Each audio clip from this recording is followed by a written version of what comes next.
reconvene the meeting of the Dubuque County Board of Supervisors, Monday, December 14th. And we're starting with work session with the county engineer, 8 a.m. I did want to comment. We usually don't get out, Dave. You're killing us. Just get out. The noise is deafening. All right. I'm going to start over. Okay. All right. You're there, Dave? I'm here. That's perfect. Can you hear? Perfect. Okay. So, yeah, that's great. All right. Very good. Very good. Okay. All right. Anyway, I did want to comment. I did go down and check with security to make sure there was no one waiting. We usually don't start our meetings at 8 o'clock because when we had normal traffic, there would be TH reporter and other folks waiting to get in. And if you start a meeting at 8 o'clock and they open the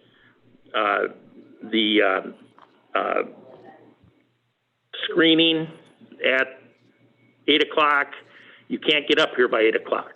So I just wanted to point that out. We've always been starting our meetings at 8:15, so because of that. Okay, again, we'll start with the work session with our county engineer. So Anthony Bargett, I'll turn it over to you. Okay, good morning, everybody. So Nathan and I are here this morning to give you a quick update on the radio and GPS install process right now in progress. And I'm gonna turn it over to Nathan first to kind of talk about the radios. We have quite a few radios already installed, but I'll let Nathan kind of give some details on it. Good morning, everyone. So I know Anthony has a very packed schedule, so we're going to try to keep this brisk and brief. Radio update. So about 50 out of the 99 have been installed and are operational and in active use by the operators of those vehicles. The expected completion date at this stage, after discussing this with Raycom, is they're looking at the end of January 2021. That does include a little bit of slippage in there. So they've been hit by COVID, as so many of us have. If they get hit by it again, they think they can hit that target date. The formal training, the users are using them because they're in the trucks and they're using them right now, but the formal training for roads and then IT will probably be early February 21. Just so everyone's clear, Raycom will still be the primary support for the radio system. There's no intention or to have IT take any larger role in that, other than, we can be a first call. So if they'll show us the 2 or 3 real basic things that we can help them with, and then anything beyond that we can call in Raycom.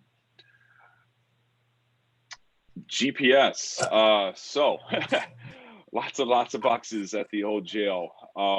I really want to call out Darren. He just really pushed through this. We had some challenges when they were delivered with the wrong firmware and misconfiguration. It really went sideways, and once we got past all that and we got the gear to power them up and do it, he spent a whole weekend just powering through this so we can get them to roads. They have been delivered to roads. I'll flip that over to Anthony when we can about possible timelines for installs. We do have 2 of them up and running that I'll show you at the end of this. They're working as expected. At this stage, they're finished from a configuration and setup and testing standpoint. So as they get installed, they'll just appear in the portal and they'll just be active, ready to go. One of the plow cams, the timing, while the snow wasn't great, it was good timing as we had some active live data with some of the devices that we do have up and running and going. The public portal, this is a mock-up from Castle Rock, but they are very far along with it. We've had multiple conversations back and forth. The technical hiccups have been addressed. They are able to pull the data directly from Cypress. They are able to pull things like plow up, plow down, locations. They are able to get the photos. So they're at the stage now where they've got the data, they've got their platform. So now they're integrating everything. And I included this just as a sneak peek. They sent this to me late Friday. So it is a better live view. That is our actual site there in the center, with one little data point. So I'll continue to collaborate with them back and forth. And then when we're at a point where I can actually have a live site to show Anthony, we'll dig deeper into this to see if there's tweaks or customizations that we want before the public gets a actual live shot of it. And then with that, let me jump out to Chrome and we'll actually do a real quick live demo. Okay, so as you can see, all of the actual vehicles have been loaded into the system. When you see last seen 12.4, that's actually Darren that weekend powering them up one by one, flashing, configuring, going. So as say, we'll just pick on truck 73. So as truck 73 gets installed, this will just start sending data to us. Let's grab 70, 65, M5, and 59. All right. And now the joy of live demos here, everyone. Let's grab that. And you may not see it, but there's a loading in the top right corner. So that's the delay. I'm waiting for that loading to go away as it pulls the data from this. Okay, there's one.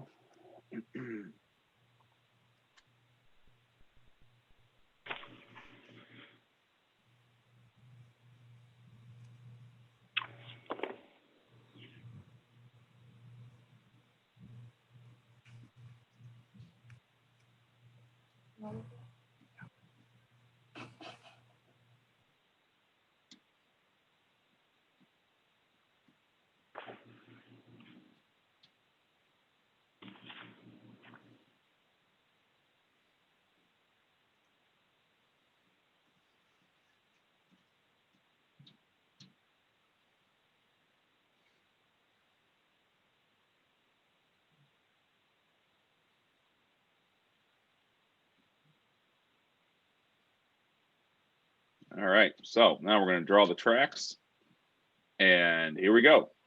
So this is actually from like 3 a.m. to about 2:33 p.m. that day. The 4 vehicles that we've got operational with it. I'm going to set this to 5 minutes, and then you can kind of see as they go about doing their routes. And while this is nice, I mean, this is absolutely, of course, valuable to Anthony and his teams. It's important to know that all of the data is actually available for this. So it's more than just an animation. There are all the data points, all of the plow up, plow down, all the spreader, all this stuff is fed up into Cypress. So he will be able to run a variety of reports in addition to this sort of just, 10,000 foot overview to watch and see how things go over the course of a snow event like this. And then I'm going to jump it up to 10 minutes real quick, and you'll see Motor Grader 5. There, he starts going there. The photos, so in this case, 65 is off and going this morning. Click here. And now we may throttle this back. 1 minute is probably a little fast. This is a setting we can change, but it'll actually, let me zoom in real quick here. You can actually follow along with the photos along the route.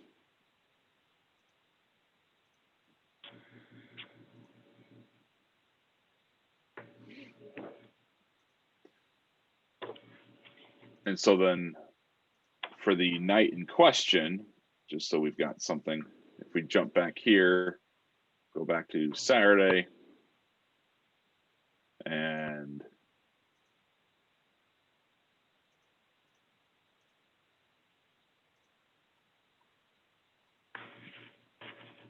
certainly as the sun comes up, we get some better shots.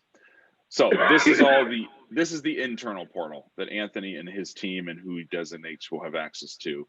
These photos, when they are on a county road, again, so this is filtered for the public portal. When they're on a county road, we will send periodic photos to that portal for the citizens to be able to see the plows on a delay, and then also snapshots the photos. But internally, Anthony will have access to everything.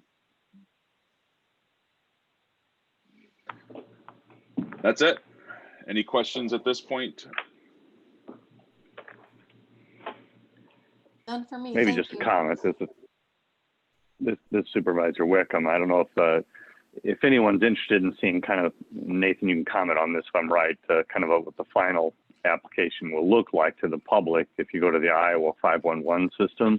Yeah. You know, just I did that once the snow event occurred. You really can get a good view of the road conditions in relative real time, and that's I think really the real powerful value of this. The back end is nice for those that want to figure out the routes and do all those types of things, but for the public and for the school districts and for parents and obviously any employee or employer that wants to know what the road conditions are, that app is going to be very, very valuable. Yes, we are going to be mirroring the Iowa DOT as much as possible. We're not reinventing the wheel. That's the aspirational target that we're aiming for.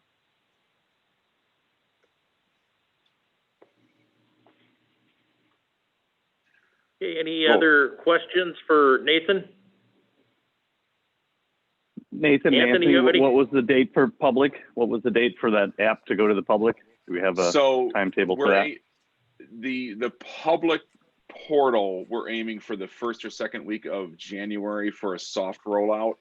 And then 2 weeks after that, we should be able to do a more formal, this exists, this is how it works, etc. So we're on target for that right now, given, a little bit of slippage as holidays get here and, COVID hits, but it should be in the next 4 to 5 weeks. We can hit the public portal rollout.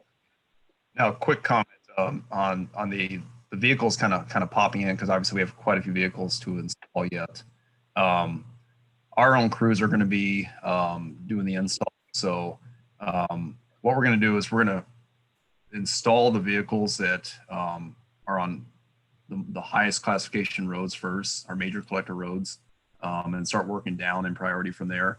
So as these pop on, like Sundown Road or these other major collector roads will come into the list first, and then so on down the list. It will also depend on just kind of our schedule of our mechanics. With winter storms, we have trucks break down, and they have to tend to those. And then once they get caught up there, they can switch back to this kind of work. So, and we're hoping that we can get a lot of this done in the next 4 to 6 weeks. But it all kind of depend on what our schedule is for the mechanics and how busy they are. So we'll kind of keep moving as we can.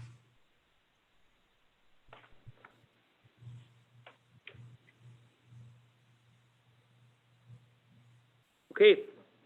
Any other questions for Nathan or Anthony on the secondary roads update? Great report. All right, Anthony. Thank you, everyone. Thanks, Nathan. Thanks, Nathan.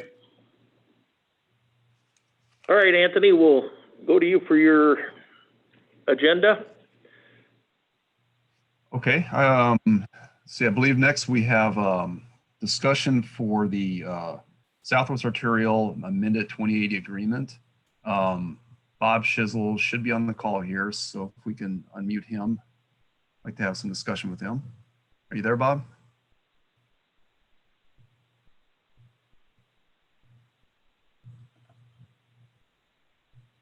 Bob Shizzle, are you available? I see Gus Zahoyas is on the phone as well, as long as City Manager Mike Van Milligan. Oh, I see that too. Okay, Gus or Mike, do you have anything you'd like to add? I'll wait for Yeah, this is Mike Van Milligan. For me, we'd have to wait for Bob. I'm just here in case I can answer any questions, but Bob has all the good information. Gus, do you have anything different? Yeah, I was talking to Bob a second ago. He's on the call, so he must have some technical difficulties. I'll text I'm him. here. Okay, Bob. I just got unmuted. Good morning, everybody. Morning, Bob. Good morning. Morning. I appreciate the opportunity. I sent some information for the agenda. And as you already know, Mike and Gus are here as well. But the city presented before the board on February 10th of 2020. And really, this is just kind of formalizing that presentation.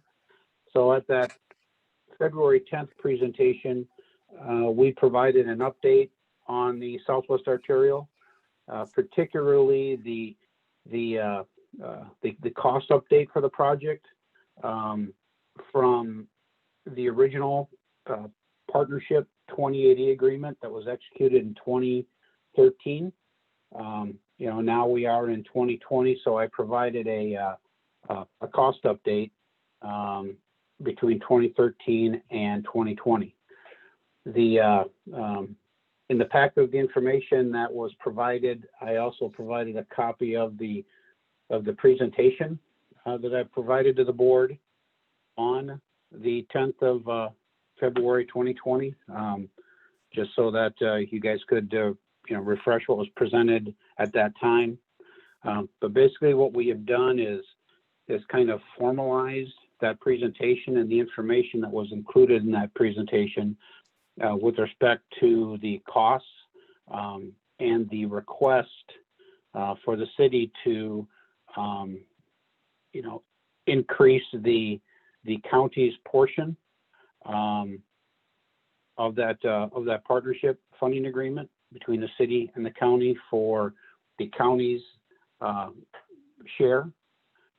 And that request was to increase the funding amount by $320,000.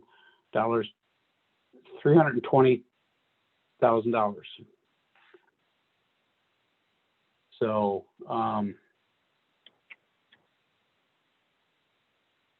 and then the agreement also, or the amended agreement, I guess our thought was to kind of formalize this, we would do an amendment to the original 2080 agreement. So we worked with our city legal staff to draft that amendment to the 2080 agreement. So that is included in the documents, and that is what is being requested to be acted upon at the board meeting at 9 o'clock. One of the things I would like to note is that there was quite a bit of discussion at the February work session that we had regarding the property acquisition for the Southwest Arterial. So in an effort to be fully transparent and provide all the information, we provided some additional clarification in the amendment number 2 to further provide additional information and clarification regarding the Bob, can we drill down on that? Bob, this is Supervisor Wickham. Can we drill down on that point right now? Is that a good time? Absolutely. So my question would be on the property acquisition dash clarification, specifically item number 3, where basically it says property is acquired and then following the conveyance of highway corridor right away to the state of Iowa, any remnant excess property shall remain in title of the city. And then below that is a few other clauses. So my question is, what is the anticipated remnant excess property? How much, how many acres, where is it located? And what do you think the estimated value of that is? Well, we don't, when we. And then finally it would be, acquired the prop- why is it stay in the title? So why does it stay in the city's title? And why doesn't the county have any say in what happens to that property? So that's the final thing. But yeah, those are my questions. That's my really main point of discussion for today. Okay. Well, the properties, when the city took the lead and acquired all the property, we acquired the property in the name of the city, because we were the purchaser. So, I guess what we were saying by that is once we dispose of everything, there will be really no changes, and it'll just remain in the name of the city as the title holder. So we just wanted to just kind of make that, just be fully transparent and clear on that. With respect to how many, the largest area where we anticipate there will be some excess remnant right-of-way will be where what we refer to as the middle interchange. It is the former Overbrockling property at the middle of the interchange between English Mill and North Cascade Road. We had to purchase the entire 200-acre farm, and the middle interchange kind of sits right in the middle of that piece of property. And so once we dedicate and replat that middle interchange, we anticipate that the kind of the exterior four corners of that 200 acres will be excess and will be able to be disposed of at some future date. I'm going to try to pull up my information here to let you know roughly how many acres that is. You just be patient with me.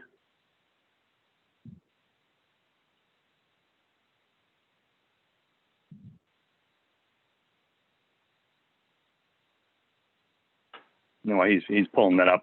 Question possibly for the city manager or the city engineers is the decision on that property, the decision on the remnant excess property. Will the county have any say in that? Right now, when I read the agreement, it doesn't appear so. And so there's provisions that if it's sold, we would retain, a percentage of the revenues from that. But it doesn't say we'd have any decision or any oversight related to that property, even though the county paid for half of it on the split. Yeah. Half on the split. Yeah. So that would be Sure. my thought is how can we work together to make those decisions versus the city just basically acquiring the property and making all the decisions independent of the county. Sure. So this is City Manager Mike Van Milligan, try and respond to your question. So first of all, as Bob's identifying this parcel, it's not the only parcels. There's a couple of other parcels, and that's an important distinction, which I'll try and mention. But the way most of the property was acquired was this idea of the 80, 10, and 10. So the federal government came up with 80% of the money, and the county and the city each came up with 10%. So the requirement from the federal government is going to be that we have to dedicate any sales proceeds to transportation projects. Our intent is to dedicate any money that that is received from it to the eventually building the bike path along the arterial. Of course, most of that's in the county, but we still see it as a huge benefit to the region. And someday, who knows when that'll be, I imagine through annexation, that'll end up in the city anyway. But that's generally our intent of the use of the dollars. As far as the decision-making process, we, the city, put in all the effort from the legal work to the engineering work to the managing the project. And I'm sure Anthony and the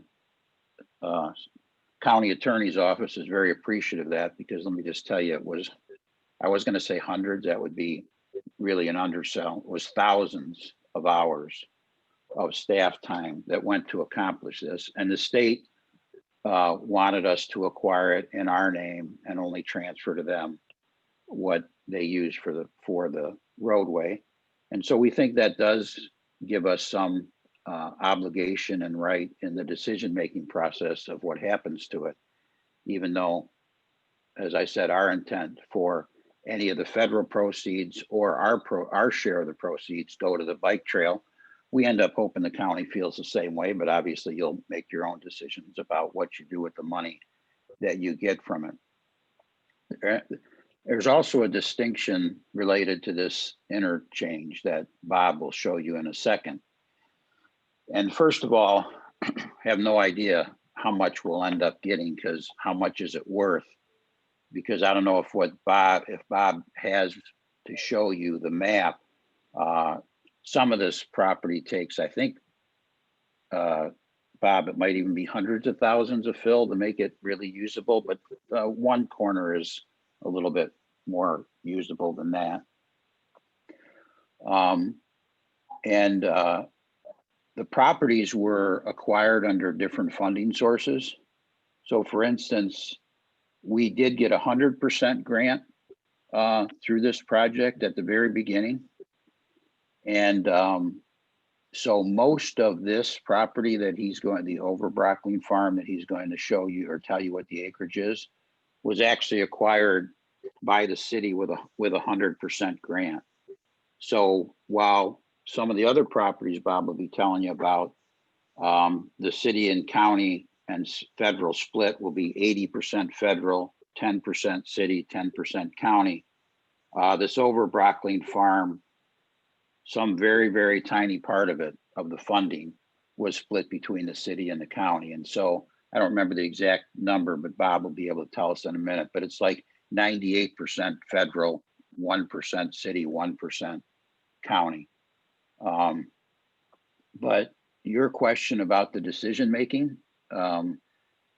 we think the dynamics of selling property, which requires a lot of negotiation, closed sessions, those kinds of things, don't lend themselves to having multiple jurisdictions trying to make a judgment or a decision on whether it's a good idea to sell it or not. I will tell you that we have already gotten interest, and we have interest for two of the corners, and both of them are, I'd say, very interested, and they see the opportunity to strike early and first before somebody else steps in. And one of the corners is adjoining the Roosevelt Park, the city-owned Roosevelt Park, which of course also is in the county. And so the city will have to make some kind of decision about what happens with that corner. Is it just park expansion, or is it something more? And as I said, financially, it really doesn't impact the county much, because I think your interest in this property is like 1%. And as I said, based on the amount of fill a lot of this property is going to take, I really don't know how much cash we'll end up getting in a sale, but you know, I don't know. I guess it could be significant. I mean, it's surely a great location. But anyway, that's my attempt to respond to that question. And Bob, I don't know if you, while I was doing that, if you came up with some more of that information you were looking for. Hey, Mike, this is Gus Zahoyas. Go ahead, Gus. One of the things that we should probably mention, that for any of these properties to be viable in that corner, city utilities would have to be extended, and the city would have to outlay hundreds of thousands, if not millions of dollars to get utilities up there to even make them viable. So that's another consideration too. Yeah, well, I'm glad you mentioned that, Gus. So that's a couple of things. So water, it's hundreds of thousands, and sewer, sanitary sewer, it actually is millions. But in addition, as you know, Jay and county board members, we've partnered on the improvements to North Cascade Road. So the city just completed this month improvements to North Cascade Road from Cedar Cross to Edval Lane. And I believe some of those improvements were in the county, but our intent is to continue the improvements to the Southwest Arterial, which will be this interchange. And most of those will be in the county. And so I do think it's a mutually beneficial partnership between the city and the county. And of course, whatever goes out there is going to be is going to be taxed by the city and the county, and of course the school district and ICC and others. So everybody's going to benefit from whatever development goes there.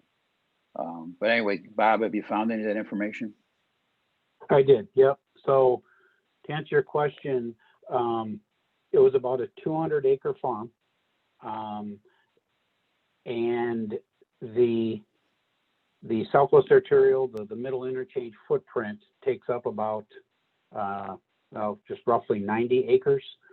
So there could be potentially about 110 acres split up between the four quadrants on the outside of the interchange. So as an example, let me look here. One of them is about, and again, these are very, very preliminary. What we did is we looked at these locations and said, okay, if we wanted to make the largest flat developable piece of ground on all of these four quadrants, roughly what could we get for flat developable ground? And one of the locations is about 39 acres. But the downside, as Mike said, it's going to take about 580,000 cubic yards of fill to achieve that, that 39 acres. The other location is 19 acres, potential developable area. That's going to take about 400 cubic yards of material to make that happen. The other two locations aren't nearly as bad, but one is 21 acres and it'll take about 15,000 yards. And the last quadrant is 25 acres and that'll take about 60,000 yards of material. So, but based on Bob, those, which one of those is the Roosevelt Park corner? that would be the 39 acres, which is the 580,000 yards. Okay. That is the most extreme, but with the largest amount of fill required adjacent to FDR Park. All right, thanks. Thank you, Bob. Thank you, Mike. This is Supervisor Wickham. I think maybe just backing up just one moment. I want hopefully everyone on this call to know, at least from my vantage point, and I've heard it from many other elected officials and city and county employees, that the Southwest Arterial is a great transportation asset, and was a great partnership between obviously federal, local, state, and federal. And so that should not be overlooked. And so I think it's going to be a real benefit to the community as we move forward. My request would be that we change the language in this agreement in the property acquisition area to just include decision-making and collaboration process with the county. It's hard to argue both sides of this. Your agreement says any remnant excess property shall remain in the title of the city. So clearly you want it, and, stating that there's difficulties with this and a lot of expenses and utilities and fill, if that's the case, then why do you want it so bad that you put strong language like any, and it will go to the city with any collaboration or discussion from the county? And so that would be my request, to just change that language, that have a seat at the table for the land that we help purchase and develop. Thank you. So I'd like to respond to that again, if you don't mind, Dave. Yeah, go ahead, Mike. So if that language means that the county board has to approve the sale, the only portions we would agree to that would be not the ones that aren't at that interchange. Since the county interest is so small, and Bob, I will ask you to tell us exactly what it is. I think it's like 1%. We wouldn't be willing to include that language for that interchange. There are other parcels, but if it just means that we would consult with the supervisors and, tell them what our plans are and get comment back, that's different. So Supervisor. Maybe I could hear from my colleagues. Thank you. Right. And actually that is, Mike, those are more my thoughts, that we would be informed. I don't anticipate that we're going to ever take an active role in this. We don't have any staff to take an active role, and we shouldn't be the parties that slow any of the process down. Not over this land and the amount of contribution that you're explaining to us. You know, we wouldn't even know this information where your department's not breaking it down for us seriously. So I don't have a problem with Supervisor Wickham's suggests that we look at it and take a pause and see if we got our language right. That seems like a great thing to do at this time, but I am not looking for us to take any kind of position that could derail any future development you have there. Honestly, we're not going to be able to be an active partner. So if I could just add a comment here. So for this over Brockline property, or the 200-acre parcel for the middle interchange, I'll just keep the numbers relatively general, but the total expenditure for that 200 acres was about $1.63 million. So of that funding, 97.5% came from the 100% ERA funding that the city and the county received for the Southwest Arterial. And the balance of the 2.5%. So of that, just to keep it simple, both the city and the county had about a 0.25% vested interest in this 200 acres. So your contribution was just a little over $4,000.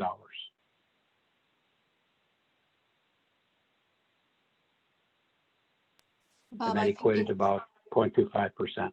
Right. I think it's about the language that you're using is including all remnants. It's a statement about all property. Again, I think it's not necessarily zeroing in on this piece. This is the largest piece, it seems.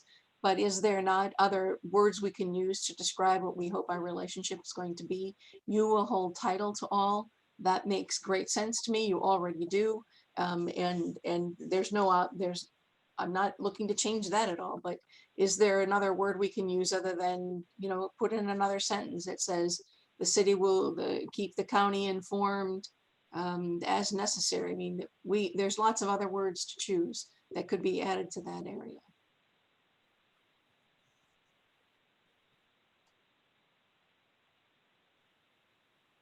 Yeah, we'd be fine with adding a sentence that said, keep the county informed, but not seek approval as land is disposed of. That's correct. Not seek approval.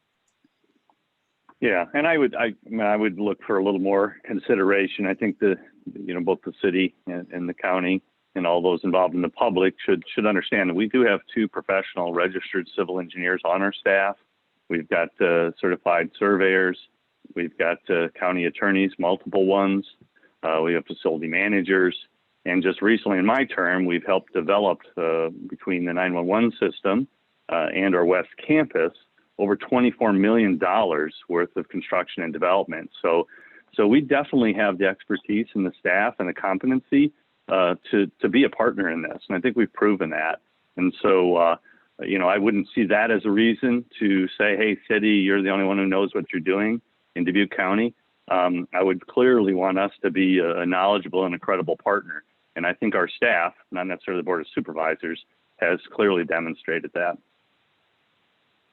Yeah, I would agree. And that's how we would implement that sentence, is we would involve Anthony and when we have meetings about, what kind of grading does it need and that kind of stuff, and to make this viable property, and at the appropriate times and discussions with somebody that was had an interest in buying it, we make sure Anthony was aware of what's happening there, and then he could choose his mechanism to inform the board.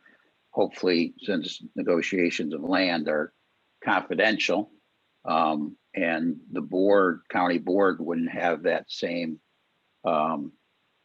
cloak that the city council can use as the property owner, which is closed session, to have the discussions around land sale.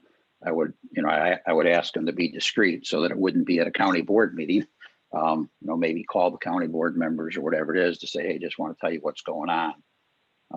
Because otherwise it could easily torpedo acquisitions. But yeah, we'd be happy to involve Anthony and all that. Supervisor Wickham. Yeah, Mike, Dave, go ahead, Ann.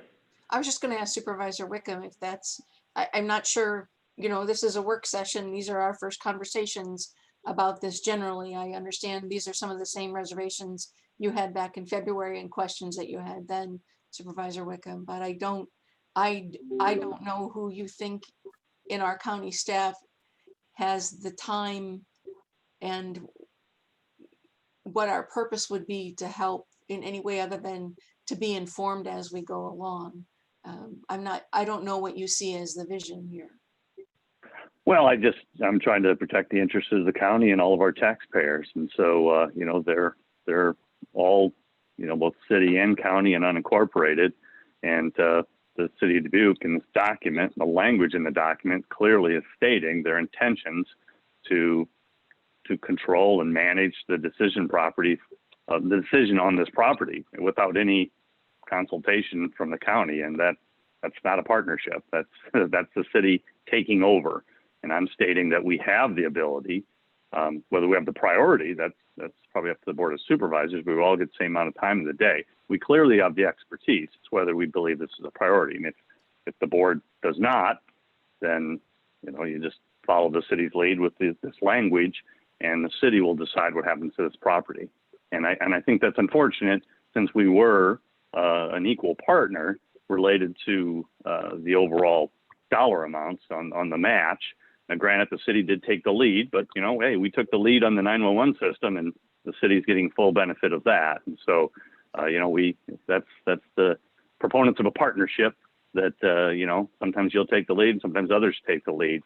But I just object to the language. It clearly gives the city all the control and power and decision making over this excess remnant land, and I believe the county should have a stake in that, and the language should reflect it. And currently, it does not. Well, and as I mentioned, as long as it excludes this Oberbrockling property, I'd be happy on the other excess parcels, which Bob could tell you what they are, that we would come back for approval of the county board before we sell it. That would be fine. Sure. Your interest in this property is so insignificant. No, I'm not sure. I don't know. We've never talked about, in my term on the board, some kind of vision for our development. We have allowed it to occur around us in terms of land development and what cities intend to do to secure their growth, and that's to be encouraged and I think supported. And I would not want you to carve out a section, Mike, that says on this land we're going to treat it differently. I think we're getting a little bit in your way. Yes, we're equal financial partners, but I can't discount, those thousands and thousands of hours that were spent that we cannot achieve. I don't think Attorney May is going to hire a full-time staff person just to do legal issues for land development. That's not an area I think our citizens want us to be in. They want to develop the land inside their own cities and towns, and not have us do that for them. So I think this discussion is probably informative for the city to look at adding not a carve out of language, but a better way to summarize our potential relationship on this going forward. If I could just add one comment regarding, potentially any other remnant and excess property, there really is very minimal. There is a small triangular piece up by the US 20 interchange that is landlocked, and so it's not served by any roads, or access is very challenging. So, I'm not quite sure how that would get, potentially disposed of, or even potentially developed. It may have to get absorbed by some of the adjacent property. There's also another kind of a triangular piece. This is a little bit larger triangular piece down by Catfish Creek. And again, it is very rugged ground.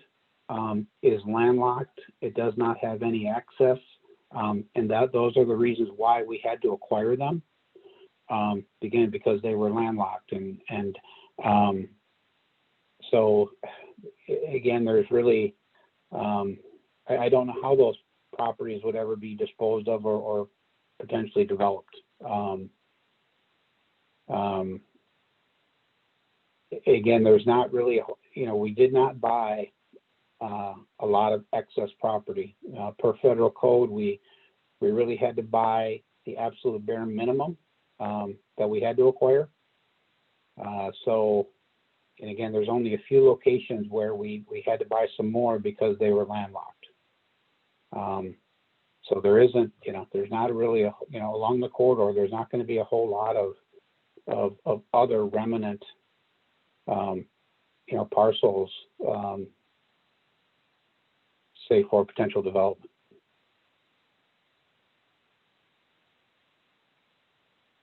Right, this is Supervisor Baker. I had a couple of comments. Mike Van Milligan, you had mentioned about, sometimes when you're negotiating over property, you need a closed session. The county obviously has the ability to do that as well, and we have done that. So that wouldn't be a barrier. But in our previous meeting, and I wasn't, it seems like 10 years ago, but Ann said it was in February, but we did have discussion on this, and my memory serves me that the city did express a spirit of cooperation and sharing information, and it sounds like something indicating that in the language would be preferable, and would ask for that for an additional verbiage to be added, and so it increases the comfort level for the county. Dave, Mike Van Milligan again, and I don't think there's any attorneys on the phone, and I'm not an attorney, so I guess take it for what it's worth. But I do agree with you. You have the same legal authorities as the city to have closed sessions when you sell or purchase property. But the issue here is, since the land is in the name of the city, I don't think you would have that legal authority with this land, because you technically wouldn't be selling it. The city would, but you obviously could ask the county attorney that question, but I think that would be the case. But regardless, on this particular interchange, where your interest is $4,000 out of $1.63 million, we wouldn't be willing to give that up. And as a matter of fact, if you want, we'll deduct from the agreement, from the contribution you're being made to close this out, we'll deduct $4,000 from that, so that then you don't have any interest in it, and then you don't have to worry about it at all.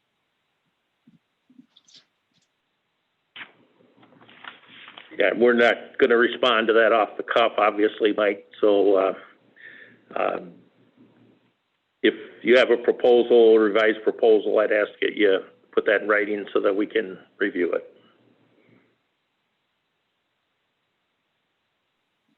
Okay.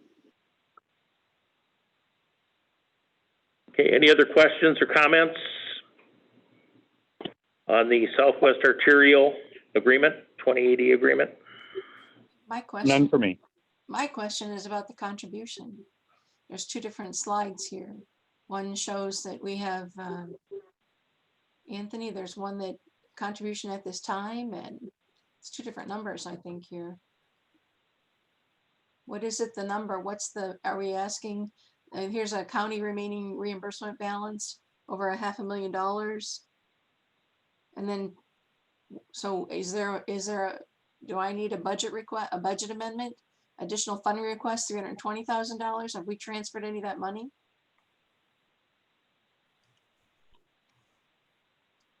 I can't see the slides. There's no numbers on the slides. This is Bob. I can pull that number up real quick for you. Well, I'm just looking, Bob, at what you have for the slides for us, and I know those are, I think, ones that you may have used back in February. I'm not sure. I just want to know if there's any additional funds that are due to the city based on the funding agreement. Sorry, what Bob has listed in the report is he's asking for an additional $320,221 as an amended amount from the county. Okay, and will that complete our share then? Does that complete the project? Yes, it would. Okay. Anthony, are you going to handle that then in a budget amendment request, or if we approve that? I mean, how are we going to move forward on this? Well, if approved, currently our construction budget is under budget by over $320,000. So we can achieve that without the current fiscal year. So the funding is there out of the construction budget.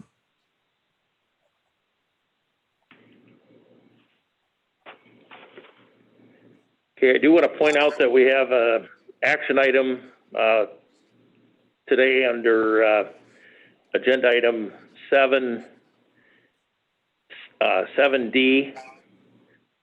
resolution to approve amended Southwest Arterial 2080 agreement with the city of Dubuque.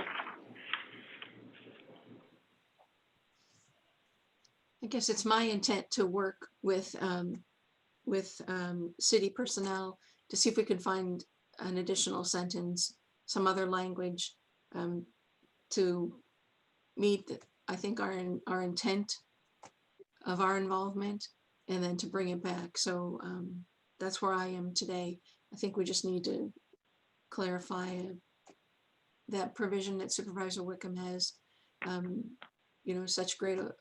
such great concern about, so that we can get to consensus as a Board of Supervisors. Okay. Any other comments, questions on this issue? My last comment would be congratulations to all the partners on the Southwest Arterial. It's a great transportation asset, and I look forward to working with it and being part of the new additions related to bike trails and other developments. So well done, and hopefully we don't cloud our discussions today on the success that everyone and the hard work everyone's put into this great project. So thank you. Okay. Anything else, Mike Van Milligan or Bob Cheezel or Gus Sahoyas? Dave, I would just, one's a question and then one's a thought. So what we'll come back with is asking for $4,000 less in contribution, and then adding a sentence along the lines of that the city will consult with the county on disposal of any excess parcels where the county has interest, but not seek approval for any disposal of that property. And I guess then it's not going to be determined at your board meeting this morning. And so I guess we'd have to ask for it to be on another agenda with that modified language. I don't know when your next board meeting or anything, so what our deadline would be to get you that language and that change in contribution. Mike, we're meeting the next two Mondays, the 21st and the 28th. Our meetings start at 10 a.m. We have the ability to add work sessions to either one of those meetings. Okay, well, I think we could just put it on as an agenda item if based on the discussion this morning, and unless that proposed language is objectionable to the majority of the county board members, I I think it Well, achieves the Mike, this general is- purpose.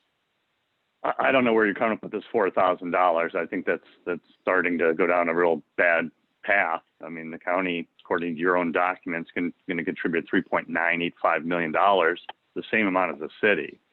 So I don't know why you're trying to, take off $4,000 and then say, here's the language. So I don't think anyone's objecting to the dollar amount. It's just the language and the cooperation that we're trying to get to.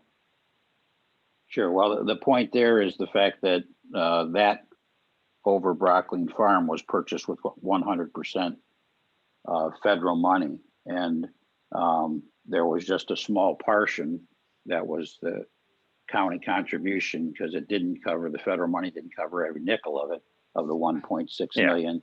And so the county contributed $4,000, not 10%, which of course would have been $160,000. We contributed 3.985 million. So, I think that's the partnership angle you'd look at, or contributing $3.9 million. And, if you want to carve out one section and say, no, this was ours because you want that, I think that just sours our partnership. So I'm not interested all in the $4,000. I'm interested in more language that gets us to the table so that we can agree on this program related to transportation for that area, the same level of partnership we've had from day one. Well, then let me ask you then, so let's forget the $4,000. So is it agreeable to you, and will you vote for it at a board meeting if we change it to add that sentence that I just mentioned? No, I think the sentence and the language between Supervisor McDonough and that you've discussed is much, much weaker than I would want. But this is probably going to have to, go through another few rounds. I don't even know if the county attorneys reviewed the document either. And so there's probably a few steps we need to take. Right, but Supervisor Wickham, at this point, maybe you could put something in writing for us as well, what your specific language suggestions are, because what we want to get to as Board of Supervisors is consensus. That's what we want to be at. And I don't think that we have the ability to tell the city what to do with property that they have acquired, regardless of what our commitment is to the overall project. So I think we want to be moving forward in the sense and the spirit that we have done with all of our cities, which is to let them take the lead on the projects that they are in fact initiating. And that, I don't understand, there's no other example of this I can think of where we think we can control what they have acquired. I think if we had objection, it's during the acquiring stage where we could have been, that's over the passage of, many, many years. So I'd like to see us not have this be a bitter pill, but come to consensus that reflects truly what we can bring and the conversation we expect to have with the city as they move forward on the entire properties. I don't want, and I would not wish the city to exempt this property. That is not, to me, the way we want our partnerships to be, where we're carving out areas where people have greater financial interest in response to objections of input and oversight. We can always have more conversation. Right. I'm going to move Chair Baker, our meeting along. Chair Baker, could I just make one more comment, please? Yeah, go ahead. Thank you. So before your next board meeting, we'll propose a sentence to add to that, and hopefully that'll be satisfactory to a majority of the board, and we can move along. But I guess we'll see. So what would be the deadline to get you that for your next board meeting? Wednesday. Wednesday. Is there a certain time? By 3:00 p.m. Wednesday.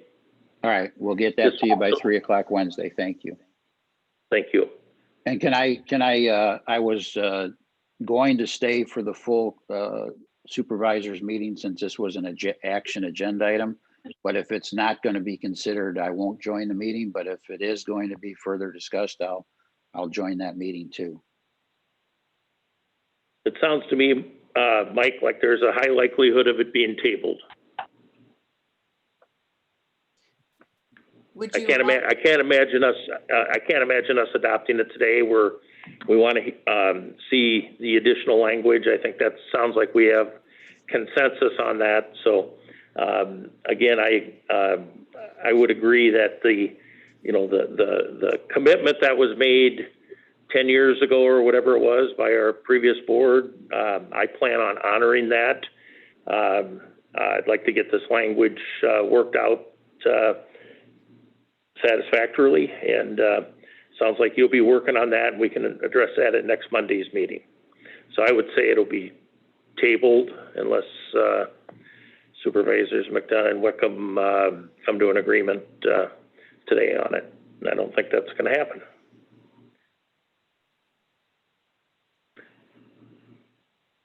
Okay, thank you very much. Yeah, you're welcome. Thank you. All right, Anthony, we had some other items on here. We have I would like to have you briefly give the traffic counts on Christoph Road, Old Davenport Road, and Schuler Heights Road. It's after 9 o'clock, Chair Baker. Yeah, I know it is. Right, but maybe I would like to have some discussion about this and not just briefly skimming on. Could these items be set for next Monday, our next meeting? I was just going to ask the same thing, if I could have time next Monday to kind of go into a little more detail on this report. Okay, that's fine. Okay, we will end the work session with the county engineer. Anthony will schedule a little more time next Monday then. Okay. Mary, are you ready to? Okay, we'll convene the regular meeting of the Dubuque County Board of Supervisors, Monday, December 14th, 2020, 9 a.m. We're coming from the board chambers, 4th floor of the courthouse, and also by Zoom. At this point, we'll go to the agenda. The first item on the agenda, I'd ask everyone to join me in reciting the Pledge of Allegiance.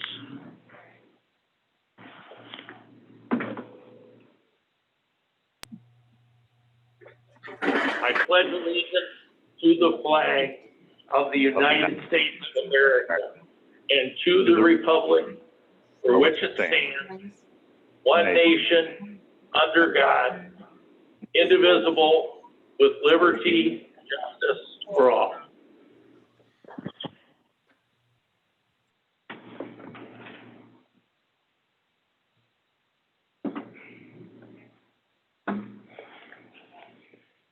Okay, at this time, under public comments, anyone may address the board on matters which are on the agenda. If you wish to speak, please go to the podium, state your name and home address. This is for items that are on the agenda.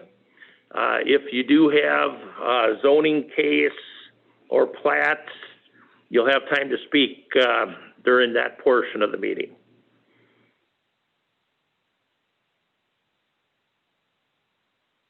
And if you'd like to speak in this public comment section, you can contact us by chat or by raising your hand on Zoom.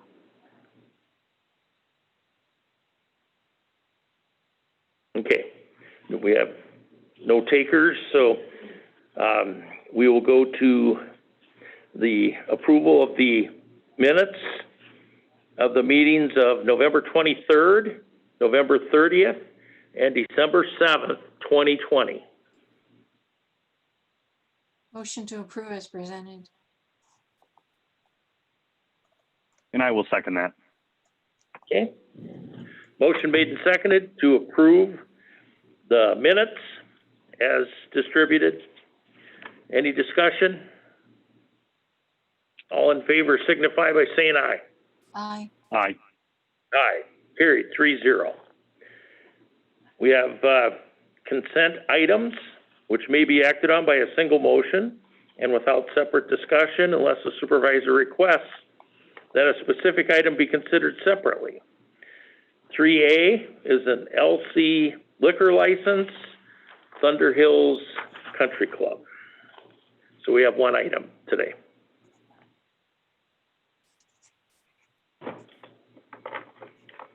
Make a I'll make a motion to approve the consent item. Second. Motion made and seconded to approve the consent item. Any discussion? All in favor signify by saying aye. Aye. Aye. Aye. Carried 3-0. Next item. Go to public hearings. Item 5 on the agenda. Proof of publication. Public hearing. Make a motion to approve And the proof of publication. And I will Motion second to- that. Motion made and seconded to approve the proof of publication for the public hearing for today's zoning cases.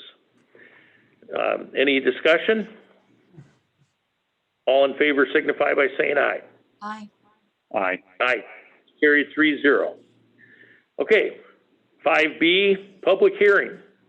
Plans and specifications for the jail dormitory renovation project. There's an accompanying resolution approving the plans and specifications. I assume that Sheriff Kennedy is on and will be taking the lead on this.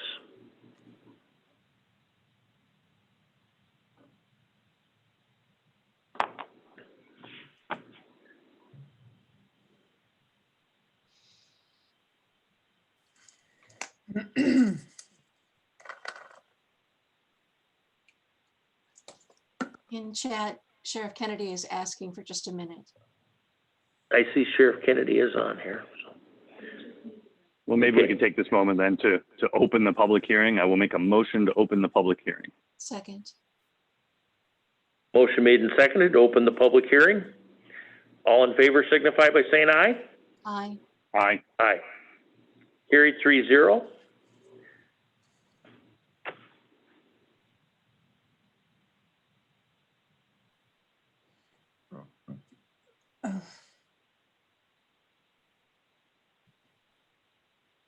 Okay. Normally we have a brief outline, but Chair Baker. yeah, Sheriff Kennedy, Yeah. go ahead. Yeah, sorry about that. I was not quite ready to be up. So, yeah, this was we requested the public hearing for the renovation project for the jail. This is the project, the smaller project that we found within the larger jail study that will allow us to better segregate inmates for classification and health purposes, and also benefit the sheriff's office by helping us with staffing up in the jail, because the current dormitories that are going to be renovated require 24/7 or require employees to be in them 24/7 because of the large number of inmates. And after speaking with the jail inspector, we were advised that by doing this project, we could pull those employees out of the pods, which frees them up to do other things. One of the things that we kind of talked about was, they could help with the ankle monitoring and also be available. I mean, they're still going to have to be available to do regular cell checks and things like that. So, we're not going to be able to completely remove them from the jail setting, but they'll also be responsive or help us be responsive when incidents arise inside the facility. Okay, thank you, Sheriff Kennedy. Any questions for Sheriff Kennedy? Sheriff Kennedy, We are in, okay, go ahead, Ann. Sheriff Kennedy, it's the cost of the project that, of course, is bringing us to the need for public hearing. Do you have do you have a kind of a brief summary of the cost so citizens would be aware of, what we'd be looking at as some financing? Sure. So the original estimate, I believe, was $710,000. Our construction manager just did a re-estimate after receiving the specs from the architect, and he actually lowered that a little bit to 680, around 680,000. The funding for that partially was provided by what was left in our bottom line at the end of FY20, and then the remainder is should be able to be covered by the what's left in or what we have projected in our bottom line for FY21.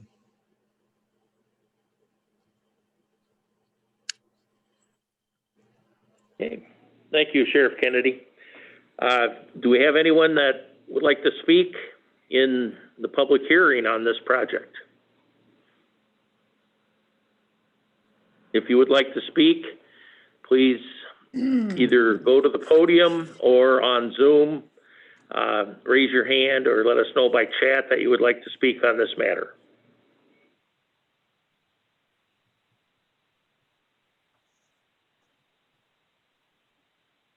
It looks like there's no one notifying us to speak. So I'd entertain a motion to close the public hearing. So moved. And I will second that. Motion made and seconded to close the public hearing. All in favor signify by saying aye. Aye. Aye. Aye. Motion is carried.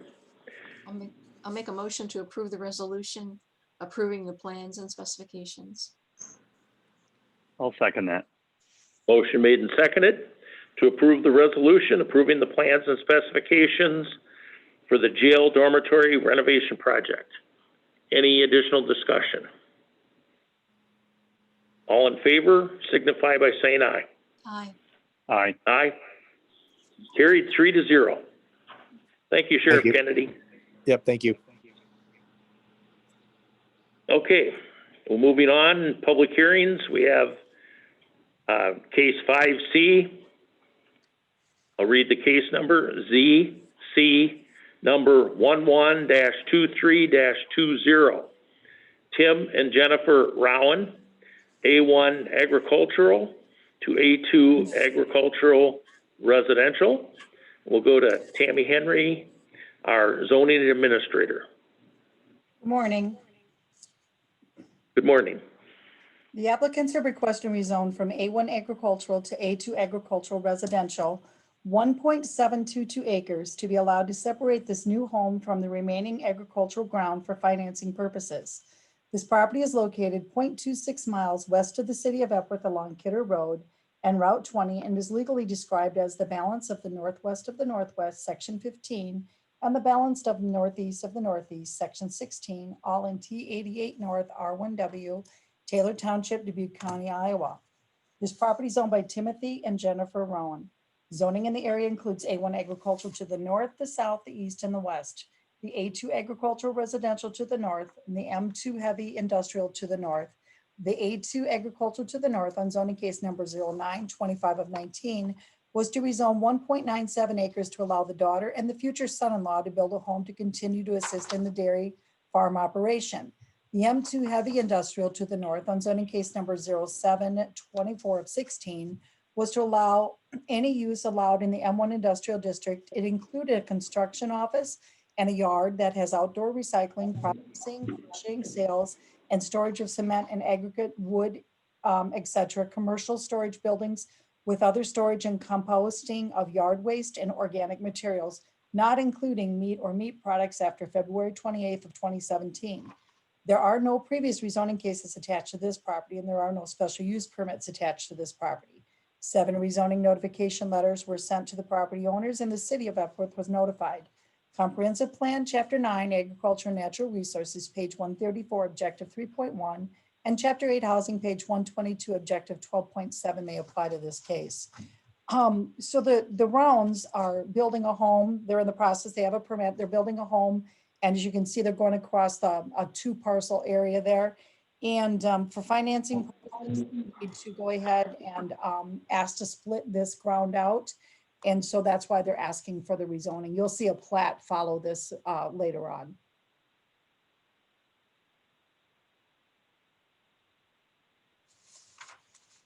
Okay, any questions for Tammy?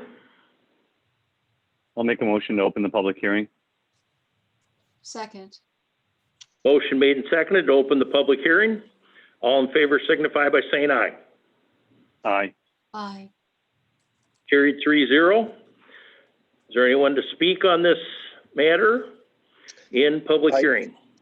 Yes, Dave, this is Dave Schneider, Schneider Land Surveying, 906 First Street North, Farley, Iowa. Basically, working with the Rounds, they own approximately 63 acres there total, meeting the ag requirement in the ag zone land. Basically, his intent there, he's already under construction on a home. His desire is to also put an ag shed there as well as a freestall barn on that same property, obviously all ag related, outside of the area that we're rezoning to the A2. This is purely a financing issue more than anything else here. Okay, thank you, David. Any questions for Dave Schneider? Anyone else that would like to comment in the public hearing? Hearing none, entertain a motion to I'll close make a the public motion hearing. to close the public hearing. Second.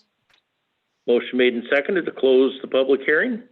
All in favor signify by saying aye. Aye. Aye. Aye. Carried 3-0. I'll make a motion to approve the rezoning. Second. Motion made and seconded to close, excuse me, to approve the rezoning.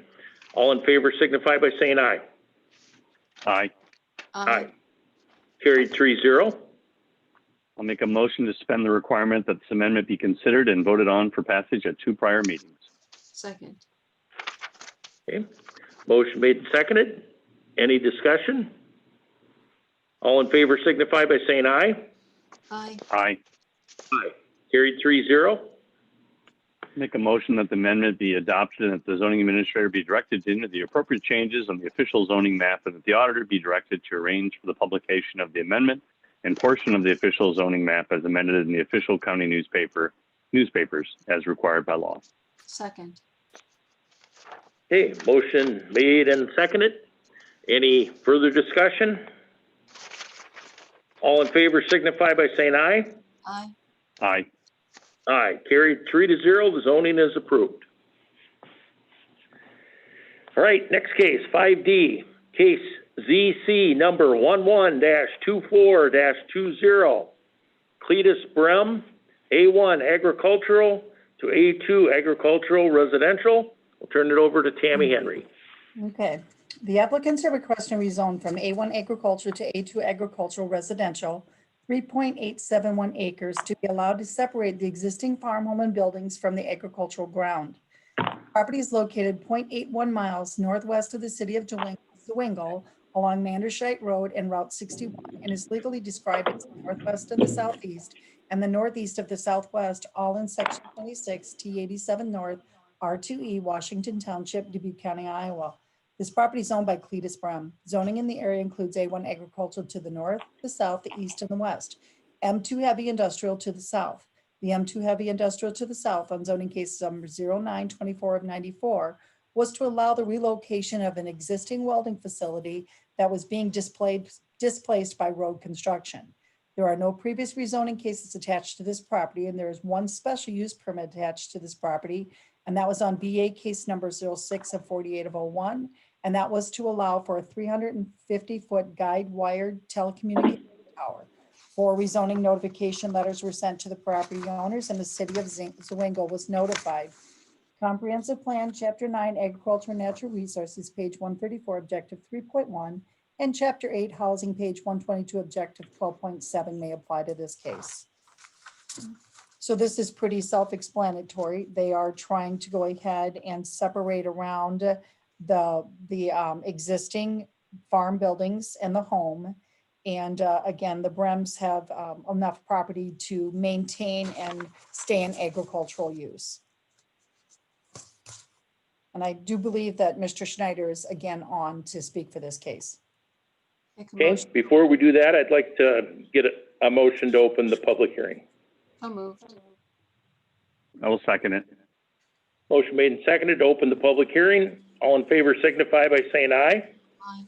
Aye. Aye. Carried 3-0. Okay, well, if anyone would like to speak on this matter, please do so at this time. Give your name and address for the record. We'll recognize Dave Schneider. Thanks, Dave. Again, Dave Schneider, Schneider Land Surveying, 906 First Street North, Farley, Iowa. I've been working with Clete Brame on, and really this is, I'm going to call it an estate issue because he has no real intent on selling any portion of his farm off at this point. It's more of a long-term getting it set up the way he projects it'll go down the road. But yeah, he owns at least those 280s there, or 40 acres on each side of the house that we're doing the rezoning on. And it's kind of a family issue where his wife will get, ultimately, if something happens to him, his wife would get the building site and his kids would get the crop ground. So again, no chance of anything in the near future unless something drastic happens. We did end up with a little bit of a debate on this thing in the zoning, the planning and zoning meeting last month related to how many 40s would be included in the condition, and indication, or their thought being that because we split into both 40s, they both should be tied up with the condition. My contention to that was being the house is in the east 40 of the two, that the condition should just be placed on that 40 and not devalue the west 40, because there is going to be roughly 75 acres left there, at least, that one of the kids may want to build on someday. Anyway, that's it's more of a setting it up in the will with the projections as to who will get what. No real immediate change in ownership here. Okay, thank you, David. Thank you. Anyone else that would like to comment on this matter, please do so at this time. Give your name and address for the record.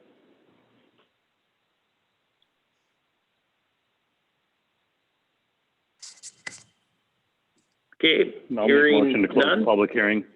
Second. Motion made and seconded to close the public hearing. All in favor signify by saying aye. Aye. Aye. Aye. Carried 3-0. I'll make a motion to approve the rezoning. And I will second that. Motion made and seconded to approve the rezoning. All in favor signify by saying aye. Aye. Aye. Aye. Carried 3-0. Motion to suspend the requirement that this amendment be considered and voted on for passage at 2 prior meetings. I will second that. Motion made and seconded. Any further discussion? All in favor signify by saying aye. Aye. Aye. Aye. Carried 3-0. A motion that the amendment be adopted and that the zoning administrator be directed to enter the appropriate changes on the official zoning map, and that the auditor be directed to arrange for publication of the amendment and portion of the official zoning map as amended in the official county newspapers as required by law. And I will second that. Okay, motion made and seconded. Any further discussion? All in favor signify by saying aye. Aye. Aye. Aye. Carried 3-0, the zoning is approved. Next case, case 5E, case number ZC number 11-25-20, Daniel and Kelly Loix, A1 agricultural to A2 agricultural residential. And we'll go to Tammy Henry, our zoning administrator. The applicants are requesting rezone from A1 agriculture to A2 agricultural residential, 1.75 acres, to be allowed to separate this existing residence from the agricultural ground to allow their son to purchase the home. The property is located adjacent to the city of Bangston along Gun Club Road and is legally described as Lot 1 of Loix Place, Section 27, T89 North, R1W, Iowa Township, Dubuque County, Iowa. This property is owned by Daniel and Kelly Loix. Zoning in the area includes A1 agricultural to the north, the south, the east, and the west. There are no previous rezoning cases attached to this property, and there are no special use permits attached to this property. 6 rezoning notification letters were sent to the property owners, and the city of Bankston was notified. Comprehensive Plan, Chapter 9, Agriculture and Natural Resources, page 134, Objective 3.1, and Chapter 8, Housing, page 122, Objective 12.7 may apply to this case. So there's an existing home here that the son is already living in, and he is going to purchase that home and continue to assist in the farming operation out there. So they need to separate it so he can actually get the financing. Okay. Any questions for Tammy? Not, entertain a motion to open the public hearing. So moved. Second. Motion made and seconded to open the public hearing. All in favor signify by saying aye. Aye. Aye. Aye. Okay. Is there anyone to speak on this matter? If you would like to speak in this public hearing, please do so now. Give your name and address for the record. Good morning. Can you hear me? This is Terry Kelker. Yes, go ahead, Terry. Okay, this is Terry Kelker with Beasing and Associates here in Dubuque at 1212 Locust Street. Dan and Kelly had asked us to work on preparing a plat of survey to divide off this lot. The lot that they are rezoning to A2 you see on this site plan. As you can see, we've got the existing home location on there, as well as a septic leach field and septic tank and well. So everything's inside of it, meets all the ordinances that they need to on this. They do have access out to a gun club road through an existing driveway, as you can see on the top part of the drawing there. Other than that, we've prepared a plat that you'll see coming up, showing the division of the lots, and that they've met all of the different ordinances that they needed to for this to happen. So if you got any questions, you can go ahead and ask. Okay, thank you, Terry. Any questions for Terry Kelker? Okay, is there anyone else that would like to speak on this matter? If you would like to speak, please give your name and address. Make a motion to close the public hearing. Second. Motion made and seconded to close the public hearing. All in favor signify by saying aye. Aye. Aye. Aye. Carried 3-0. I'll make a motion to approve the rezoning. Second.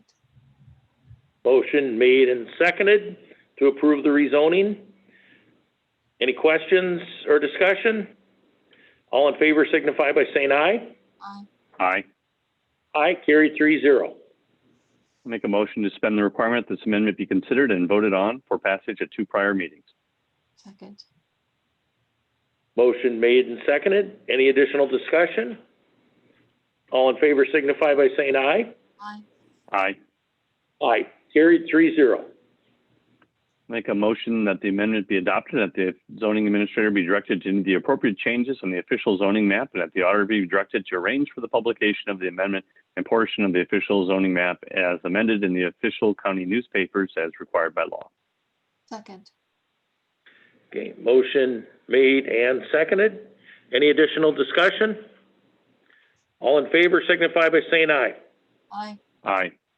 Aye. Carried 3-0. The zoning is approved. Next case, 5F, notice of public hearing, amendment to zoning ordinance B1 through airport districts. And we'll go back to Tammy Henry, perhaps Denise Dolan, if, I don't know if she's involved in this. I believe she is behind the scenes for sure. So, Tammy, we'll go to you first. So this is just your notification for your public hearing. So this would be something that Denise would be involved in. This was the publication Denise did. Okay. Miss, All right. It's a notice of public hearing. Mr. Chairman, Go ahead, Denise. the zoning board approved the document that you have here before you at their meeting last week, which then brings it to the board table for a public hearing and approval. As you are aware, we have been, the zoning commission has been working through the multi-page zoning ordinance, a multi-section zoning ordinance, to be able to update it. We've already approved one section of the zoning ordinance. This is a second one. And then subsequently, and Tammy can correct me if I'm wrong, they will be looking at the rest of the sections, including like definitions. And then it will also be part of the process to go through and put all of these sections together and renumber the whole document, at which point in time I would anticipate, following the public hearing that you are scheduling for next Monday, that there would be at least 2 more public hearings to get to a final, fully complete zoning document. But this is just the next section in the phase of getting this whole ordinance updated. That would be correct. We still have 2 big section of this document to finish. By getting these approved, we are now allowed to use those. So we'll be able to use all of the A1 through the business districts in the ordinance. And so again, we do have a lot more to finish, and we'll be working on that. And hopefully, if everything keeps going as well as it has been, we can maybe be completed by the end of February with all of our public hearings would be a goal for us. Okay, thank you, Denise. Thank you, Tammy. Any questions for Denise or Tammy? Make a motion to approve the notice of public hearing. And I will second that. Motion made and seconded to approve the notice of public hearing. Any discussion? I have a All in question. favor signify by saying aye. Could I ask a question? Of course. Denise and Tammy, this will take us about halfway through then? Correct. The next portions of it are really just some logistical, stuff. We need to make sure that our definitions are matching what the intent is, and we'll be taking those through zoning public hearings as well as coming again through you. So the rest of it is a lot of cleanup for us. Okay. No further questions.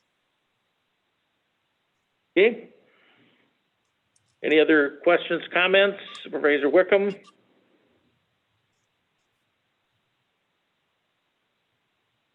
Okay, hearing none. We did have a motion made and seconded to approve the notice of public hearing.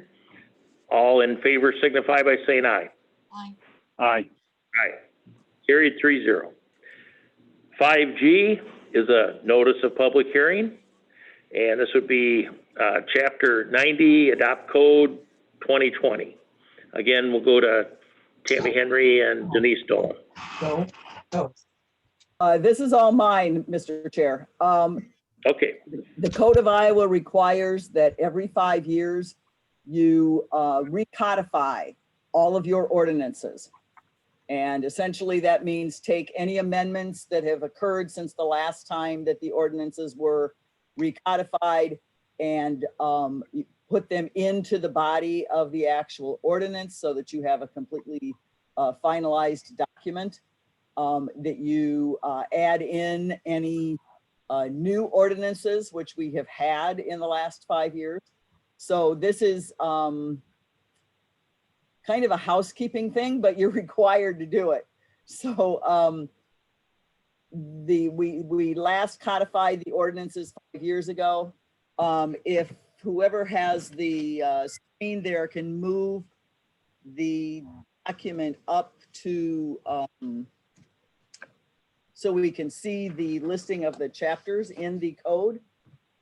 If that can be done or not. You have at least 2 new ordinances. One is chapter 28, which is the UTV ordinance. And then I believe it's chapter 38, which was the tattooing ordinance.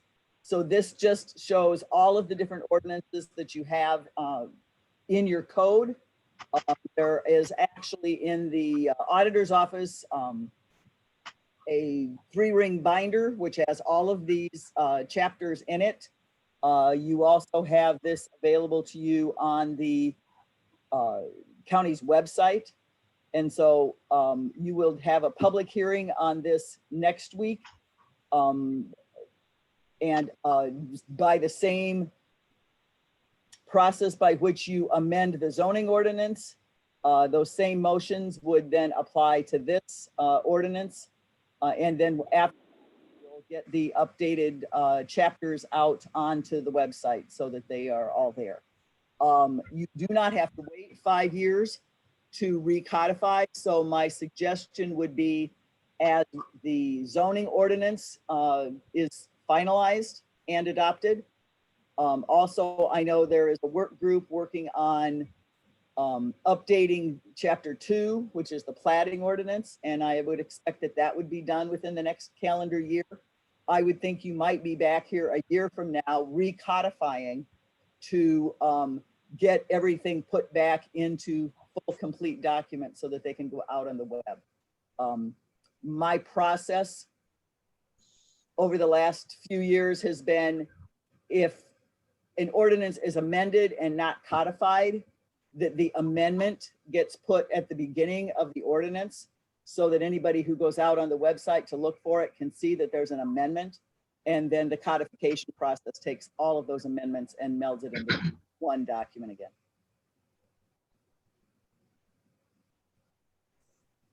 Any questions for Denise? Entertain a motion to approve the notice of public hearing. So moved. So moved. Second. And I will second it. Okay, we've got multiple motions and seconds. Any additional discussion? All in favor signify by saying aye. Aye. Aye. Aye. It's carried 3-0. Thank you.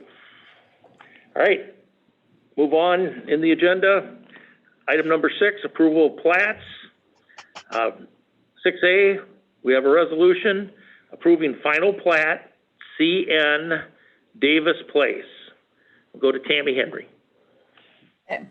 This property is owned by Timothy and Cynthia McAndrew and Clarence and Nancy Davis, and it is located 0.25 miles west of the city of Dubuque along Humke Road and BMR Lane, with a total of 6.103 acres surveyed.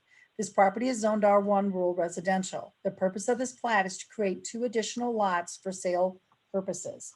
The survey creates 4 lots. Lot 1 is a total of 1.230 acres surveyed, and it will be sold. Lot 2 is a total of 1.237 acres surveyed, and it will be sold. Lot 3 is a total of 2.107 acres surveyed with an existing home, and it will remain in current ownership and use. Lot 4 has a total of 1.529 acres surveyed with an existing home, and it will remain in current ownership and use. Lot 1 and Lot 2 will have access off the private road BMR Lane, and Lot 3 will use an existing residential access off of the private road BMR Lane, and Lot 4 will use an existing residential access off of Humke Road. There were no additions or corrections required for this plat, and the bank consent is signed and attached. Some of the signatures are over 60 days old, and they include the surveyor, September 29th of 2020. This plat's been reviewed by myself as plats officer. It has all the required signatures. I respectfully recommend approval. So as you can see, it's pretty simple and straightforward. It's residentially zoned, and they are creating some extra lots for sale purposes. Okay, thank you, Tammy. Do we have any questions for Tammy Henry? I'll make a motion to approve the resolution to approve the final plat. Second. Motion made and seconded to approve the final plat for CN Davis Place. Any additional discussion? All in favor signify by saying aye. Aye. Aye. Aye. Carried 3-0. Next up, case 6B, resolution approving final plat, Loik's Place number 2. We'll go back to Tammy Henry. And this is the follow-up plat from the case that you just heard, case number 1125 of 20. The property is owned by Daniel and Kelly Loik's and is located adjacent to the city of Bankston along Gun Club Road with a total of 40.605 acres surveyed. The property is zoned A1 agricultural with an approved case of 1125 of 20 for the rezoning of 1.75 acres to the A2 agricultural residential. The purpose of this plat is to separate the existing home to sell to their son. The survey creates two lots. Lot 1 is a total of 1.750 acres surveyed with a home, and it will be sold to their son. Lot 2 is a total of 38.855 acres surveyed with a home, and it will remain in current ownership and agricultural use. Lot 1 and Lot 2 use an existing residential entrance across lots 2 of 1 of 2 and 2 of 2, and Lot 2 will also have a 40-foot access easement across Lot 1. There were no additions or corrections required for this plat. There are no liens or mortgages on this property, and all of the signatures are current. This plat has been reviewed by myself as Plat's officer, has all the required signatures. I respectfully recommend approval. So this is just the follow-up of the zoning case that you just approved. This is the division of the 1.75 acres around the existing home and build. Make a motion to approve the resolution approving the final plot. I will second that. Motion made and seconded to approve the resolution in 6B, final plat, Loik's Place number 2. Is there any additional discussion? All in favor signify by saying aye. Aye. Aye, carried 3-0.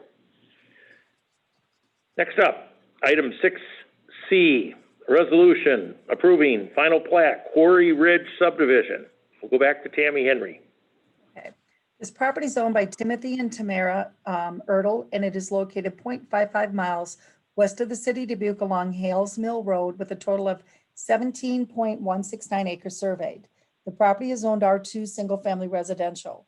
The purpose of this plat is to separate the property into two lots. Lot 2 will be retained by Tim and Tamara Ertl for a new home site, and Lot 1 will be sold. The survey creates two lots. Lot 1 is a total of 6.296 acres surveyed, and it will be sold. Lot 2 is a total of 10.873 acres surveyed. Lot 2 is will remain in current ownership and be the future site for Tim Ertl. Lot 1 and Lot 2 will share an approved residential entrance number -20-53 off of Hales Mill Road. There were no additions or corrections required for this plat. There are no liens or mortgages on the property. And some of the signatures are 60 days old, and they include the surveyor, September 29th of 2020. This plat's been reviewed by myself as Plat's officer and has all the required signatures. I respectfully recommend approval. So this is a residentially zoned property out around past Asbury. And this has recently been purchased by Tim and Tamara, and they are going to sell off part of the property. And so it's just an easy split. Okay, thank you, Tammy. Any questions for Tammy Henry? I'll make a motion to approve the resolution approving the final plat. Second. Motion made and seconded to approve the resolution approving the final plat, Quarry Ridge subdivision. Any additional discussion? All in favor signify by saying aye. Aye. Aye. Aye, carried 3-0. Okay, thank you, Tammy. Thank you. Next item, item 7, action items. The board may approve, deny, or table any action item. We have first up, 7A, resolution, appointment of deputies, assistants, and clerks. For that, we'll go to Dawn Sherman, our Human Resources Director. Thank you, Chair Baker. You have 5 positions here. All of these are currently budgeted vacancies. The one at Sunnycrest, which is a PRN, which is a temporary position, that's the basic care aide, and that'll be utilized as long as the governor's exemption to the certification process. So all of these are budgeted, and we recommend approval. Make a motion to approve the resolution. I will second that. There's a motion to approve the resolution in 7A. Any discussion? Can we put the resolution up on the screen, please? It's not up there. There it is. Thank you. Okay.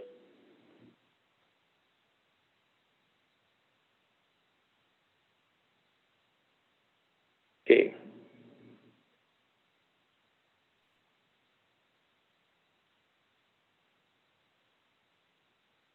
That was my only request. Okay, and I didn't know if you wanted a minute to review it, so I know it was in the packet, so, all right. No, I thought just for the public. I got it. Motion was made and seconded to approve the resolution. Any additional discussion? All in favor signify by saying aye. Aye. Aye. Aye, carried 3-0. Next up, 7B, a resolution approving tax abatements. And we do have our county treasurer, Eric Stearman, is present with us in the board chambers for answer any questions. And if there are any questions.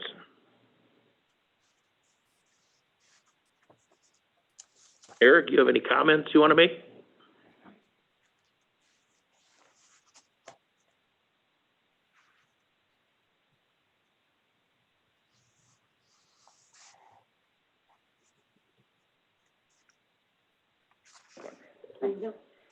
What you're looking at there is a resolution that we do every year. After we send the tax bills out in August, individuals and cities that have received bills, they go, oh, hey, we're not supposed to be taxed on this, and they've signed up for their exemptions, and they're just with the year behind on the exemptions taking effect, is we just kind of step in and say, okay, so we take we abate the taxes from the date of purchase from that by that body, whether it's a city or whatever, and that's what these are, is just to take those taxes off the books. Okay. I do have one more that I just heard on Friday. The Trappistine Nuns, just as an example, Trappistine Nuns purchased a property, and I was contacted by them on Friday and says, hey, she was just talking to the assessor, and so she got a hold of me, so I will have one more after this, but they bought it. As of the date of purchase, they signed up for their exemption. The exemption doesn't go into effect until the next tax year, and so then they have this year's that they don't actually owe the tax on, so we take the prorated amount that they got from whoever they bought it from and apply those taxes and abate the rest of them. Okay. Any questions for County Treasurer Eric Stearman? Eric, I really appreciate you being here. I know I've had questions about this in my previous years on the board, so I appreciate you being here to walk us through this. Sure. I'll make a motion to approve the resolution. And I will second that. Motion made and seconded to approve the resolution, approving the tax abatements. Any additional discussion? All in favor, signify by saying aye. Aye. Aye. Aye. Carried 3-0. Thank you, Eric. Guys, happy holidays. Thank you to you as well. Okay. I would entertain a motion in item 7C to table, excuse me. Wrong one. I was looking one ahead. 7C is a resolution approving the 2080 agreement with the city of Piasta for snow plowing.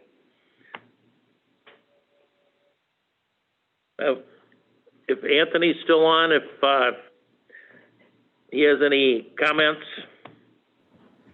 Yes. I think Okay. this is Oh, sorry. No, go ahead. So what this is about is we just kind of reworked our 2080 agreement to reflect how the city of Piasta has changed their boundaries over the years. Specifically on Cox Springs Road, north of Highway 20, is where their boundary lines have changed a little bit. So we are, as a county, are now going to do the snow removal and maintenance of the road north of the tracks, or kind of north of Chesterman Road. And in the past, we've always done the entire stretch of Cox Springs Road from Highway 20 to Old 20. So now we're just kind of switching that around a little bit and making it a little more equitable. So there is no dollar payment to either entity. It's just a kind of a equitable maintenance of the systems around there. Okay, thank you. Anthony, any questions for Anthony? I'll make a motion to approve the resolution. Second. Motion made and seconded to approve the resolution. Any additional discussion? All in favor signify by saying aye. Aye. Aye. Aye, carried 3-0. Now we come to the resolution regarding the Southwest Arterial 2080 agreement with the City of Dubuque. We had previously in a work session discussed about tabling this, anticipating receiving some additional verbiage. I'll make a motion to table. And I will second that. Motion made and seconded to table. Any additional discussion? All in favor signify by saying aye.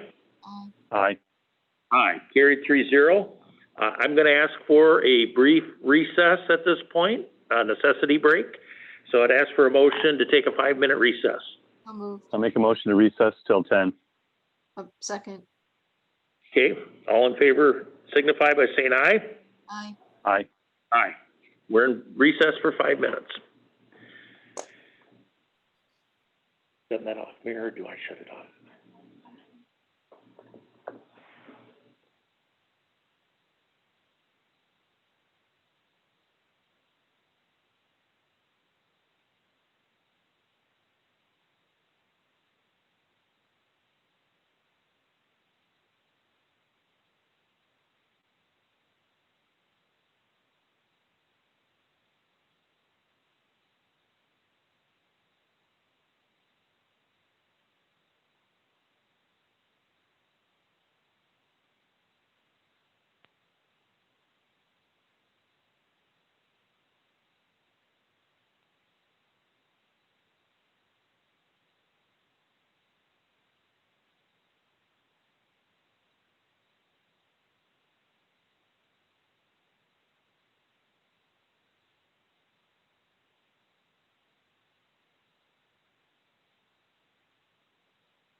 Okay.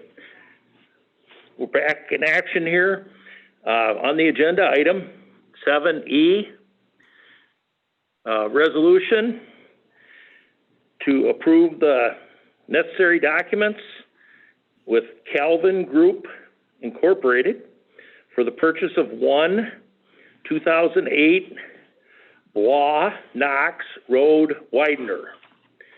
I'm assuming for this we're going to Anthony Bargett for an explanation.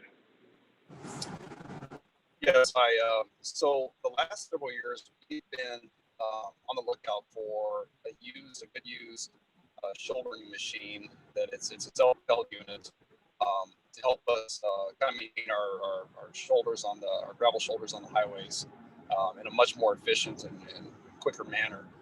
Currently, we can only really do spot treatment with the truck we have, or we have to go rent a shouldering machine. This unit came up, actually a few units came up, and we narrowed it down, our search down to this one. It's pretty low hours. It's around 1,500 hours on the machine. We had a chance to view it and have a good look at it alongside Ted Freiberger and Shop Foreman. So we are recommending the purchase of this. This would greatly, I guess, help us with the maintenance of the shoulders, and to have something like this, we can go out and shoulder 20-25 miles of roads within a couple of weeks, and that far beats what we can do now. Any questions, I guess? Anthony, so this in addition to being more efficient, I assume that there'll be an offset for labor and for leasing of equipment from the private sector? That is correct, yes. Currently, we go out and lease a shoulder machine once, if not twice a year, and usually it's around a $3,000 bill or so per time. And we're only at that we're only probably doing 5 or 10 miles, if not maybe even a little less. We usually go out and rent a shoulder machine for the maintenance overlays we do. So that usually only amounts to about 5-6 miles, and so this would just really save us on the back end there with the cost that we incur anyways. Plus just get us more shouldering done. Okay, and then one other question: is there any retrofitting of our equipment, like a chute or anything like that, to get the material into the new piece of equipment, the road widener?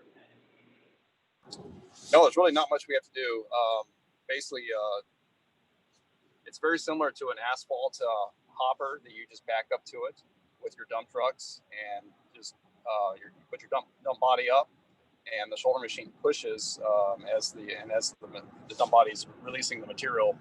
The shouldering unit is actually placing the shoulder stone out on the shoulder. So really, there's not much we have to do for retrofitting other equipment. This will be pretty well ready to go as soon as we get it. Okay, thank you. Any other questions for Anthony? Anthony, Supervisor McDonough, I'm assuming this is in your budget and there's no change necessary. That is correct. Thank you. Okay, we have a resolution. I'll make a motion to approve the resolution. And I will second that. Motion made and seconded to approve the resolution. Any additional discussion? All in favor signify by saying aye. Aye. Aye. Aye, carried 3-0. Okay, next up, item 7F, resolution approve necessary documents with Taylor Construction for the bridge replacement on Chesterman Road, project LFM-B2202-7X-31. And again, to Anthony Bargett for a brief explanation. Yep, had a chance to review the contract and everything looks good. So I would recommend the approval. Okay, I'll make a motion to approve the resolution for the bid for Taylor Construction. Second. okay, motion made and seconded to approve the resolution. Any additional discussion? All in favor signify by saying aye. Aye. Aye. Aye, carried 3-0. 7G, resolution, approve the necessary documents with Taylor Construction for the bridge replacement on Carper Harbor Road, project L-B2201-73-31. Same thing, had a chance to review the contract and everything is in place and I would recommend approval. Make a Thank you, motion, Anthony. motion to approve the resolution with Taylor Construction for bridge replacement on Carper Harbor Road. And I will second that. Okay, motion made and seconded. Any discussion? All in favor signify by saying aye. Aye. Aye. Aye, carried 3-0. Item 7H, resolution, approve necessary documents with Taylor Construction for the bridge replacement on Millville Road, project LFM-B2201-7X-31. And again, to Anthony Bargett. I feel like I'm on repeat here. Everything looks good. I would recommend approval. I'll make a motion to approve the contract and the resolution for Millville Road to Taylor Construction. Second. Motion made and seconded to approve the resolution. Any additional discussion? All in favor signify by saying aye. Aye. Aye. Aye. Carried 3-0. Item 7I, resolution, approve necessary documents with Taylor Construction for the bridge replacement on Stager Road, project L-B2202-73-31. Contract looks good and I recommend approval. Make a motion to approve the resolution approving the contract with Taylor Construction for bridge replacement on Steger Road. I will second that. Motion made and seconded. Any additional discussion? All in favor signify by saying aye. Aye. Aye. Aye. Carried 3-0. 7J, resolution, approve necessary documents with Eastern Iowa Excavating and Concrete for the bridge replacements with railroad tank cars on Terra Lane and McAllister Road, project L-C2201-73-31. Reviewed the contract and I would recommend approval. I'll make a motion to approve the resolution for the contract to Eastern Iowa Excavating and Concrete of Cascade. Second. Okay, motion made and seconded to approve the resolution. Any additional discussion? All in favor signify by saying aye. Aye. Aye. Aye, carried 3-0. Okay, next up, 7K. We're going to take Anthony off the hook here for a minute. Resolution awarding a 3-year Microsoft agreement. Nathan Gilmore, our IT director. Good morning, Board of Supervisors. So this is the every 3-year enterprise agreement with Microsoft that covers a large range of licensing for the county: email, SQL Server licensing, operating systems, endpoint protection. It's a litany. It's all of our Microsoft stack for the licensing. The first one was done in 2014. Then we did another one in 2017, and 3 years later, we are now in 2020. And I've reviewed it. It is everything that we need to continue with as we are. I'm a little disappointed we didn't have more bids. I have a vendor list of 30 vendors, and I blasted this out multiple times to them. I'm not sure why, but only CDWG chose to bid on it, which is the current holder of our contract as well. Okay, any questions for Nathan? Yes, I do. Nathan, how does this budget how does this total compare to previous years? I mean, I understand they are the only offer that we have to do the service, but is it in line with an increase that you expected? Actually, it's about $1,200 cheaper. So it's a highly competitive bid, and it could be also why others didn't try to compete with CDWG. They sell a tremendous amount of software compared to others. So no, it's very much in line with what I was expecting. Thank you.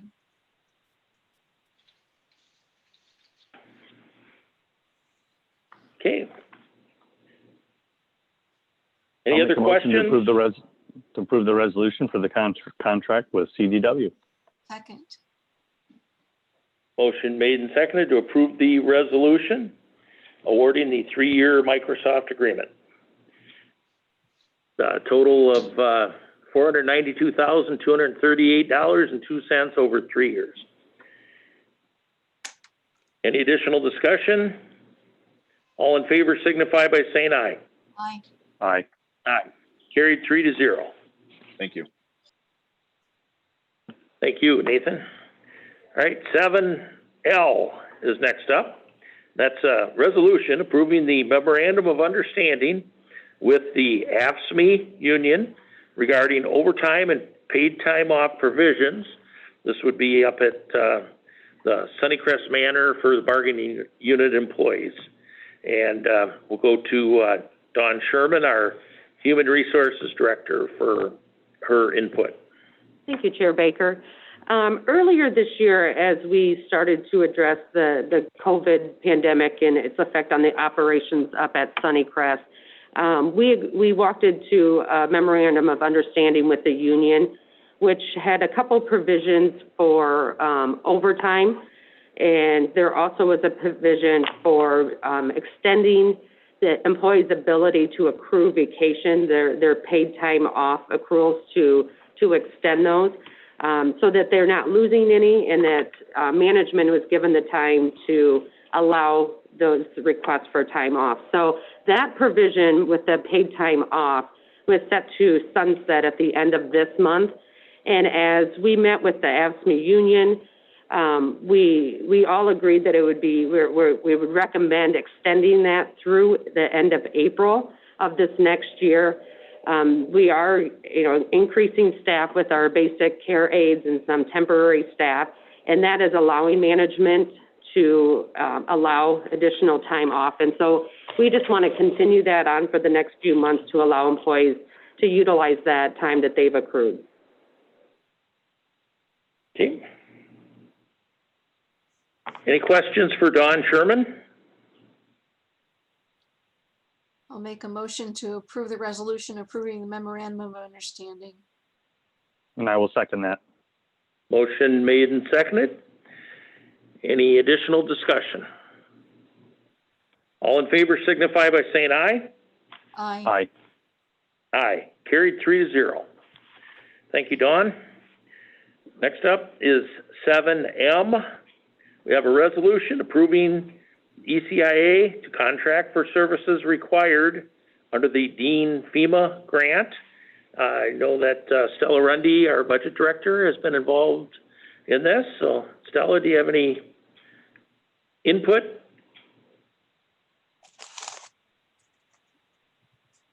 Good morning, everyone.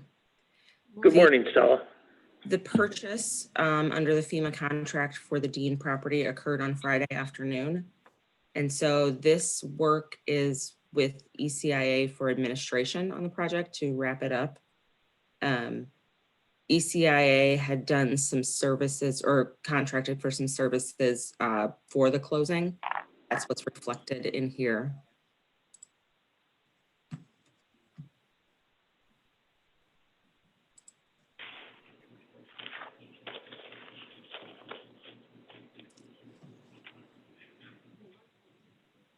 Okay, we have Mark Schneider from ECIA, who I understand is a short timer.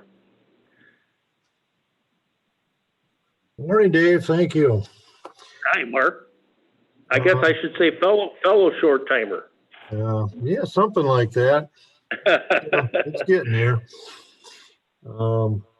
Yeah, there were contracts that we had worked on with for the abstracting, the original abstracting, if you will, as well as the legal work. And as was mentioned by Stella, that work has actually been completed.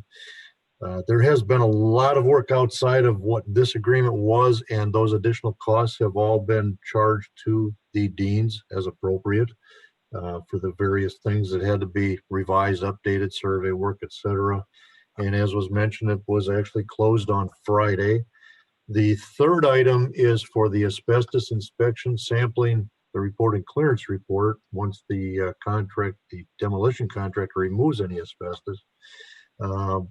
Those would take place as quickly as we can get the contractor out there to do the inspection, assuming the board approves.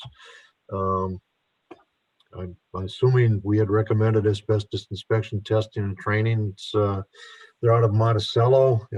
We've had various projects with them over the years, and they do a fine job. And I'm not sure exactly why they're as low as they are, but they bid it. Everything was appropriate, and we have no reason to reject their bid. As I said, we've worked with them before and had no issues. Okay, we have any questions for Mark Schneider? I guess my only question about this is, will this bring us to close, Mark? Or will this project be done? Eventually, yes. Once we have the report back from the asbestos inspection, that goes in with the demolition specs, and those will then go out to bid. And we have, starting the clock last Friday, we have 90 days to have the demolition complete, done, everything completely wrapped up. We are requesting an extension because that contract end date is the end of December this month. And we're requesting an extension on that because I don't foresee any way that it's going to be demolished prior to the end of December, but Homeland Security doesn't have an issue with that, particularly now that they're aware that the property has been closed on, which has been what has been taking the delays as we've gone through this. How old is the property? I mean, how likely is there that there's asbestos? The house was built in 1971, I believe it was, and there's one outbuilding that's 2014. Actually, the firm that's the low bid has walked through there, and I don't think they believe there's going to be any asbestos. Is what they've walked through it. They haven't done any technical inspection sampling, but regardless, it's part of the project. It ultimately becomes part of the demolition cost.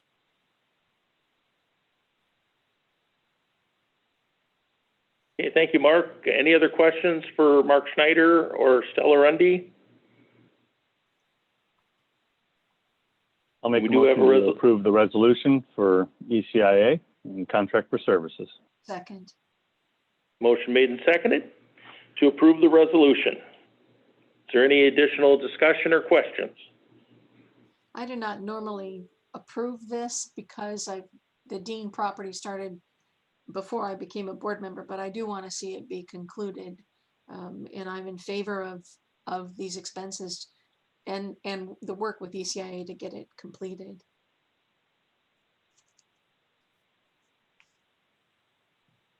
Okay, any other questions or comments? All in favor of the motion to approve the resolution signify by saying aye. Aye. Aye. Aye, carried 3-0. Thank you. Thank you, Mark. Good luck to you. Thank you. You too. Thanks. All right. 7N, a resolution regarding the Dubuque County Revolving Loan Fund Agreement, Bernard Rescue Unit. I'll make a motion to approve the resolution for the Bernard Rescue Unit loan. I'll second. Have some discussion. Okay, motion made and seconded. And we're open for discussion. How do these, who do they apply to? Who supervises this? Who put this on our agenda for today? Just kind of the support system for this is my questions. Yeah, there's a committee that reviews these, and they have a rotation, and it's a interest-free loan, and it's the county has designates, the amount of money that goes in. I think it probably hasn't been revisited for 2 or 3 years, I'm guessing, but it's for purchase of equipment for the volunteer fire departments. All those things I understand. How did it get on our agenda? Who oversees this program? Is it just simply reporting straight to us? Is it somebody in the auditor's office?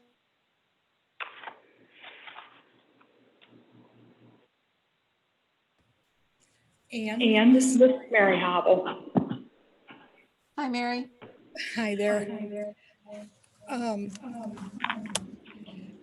Tom Berger is the one that brings it to me. Okay. And I don't know why I'm echoing so bad. I have my microphone shut off. No problem. I'll follow up with Tom to get my questions answered, and I won't stand in the way of this today. Thank you, Mary. Okay, any other questions?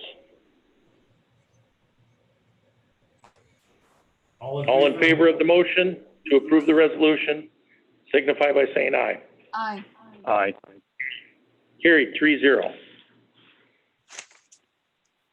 7-0, resolution approving law enforcement services for the city of New Vienna. Yeah, Chair Baker, this is Sheriff Kennedy. As you guys are well aware, we started contract services for Worthington about 3.5 years ago. And recently, the city of New Vienna, who up until about 6 months ago, had their own law enforcement agency. They elected to disband that law enforcement agency. So they reached out to us about doing contract law enforcement in the same manner in which we're doing the Worthington contract. So this is just to formalize that agreement. And their intent is they would like us to start on the 1st of the year. Sheriff Kennedy, can I ask a question? Yes.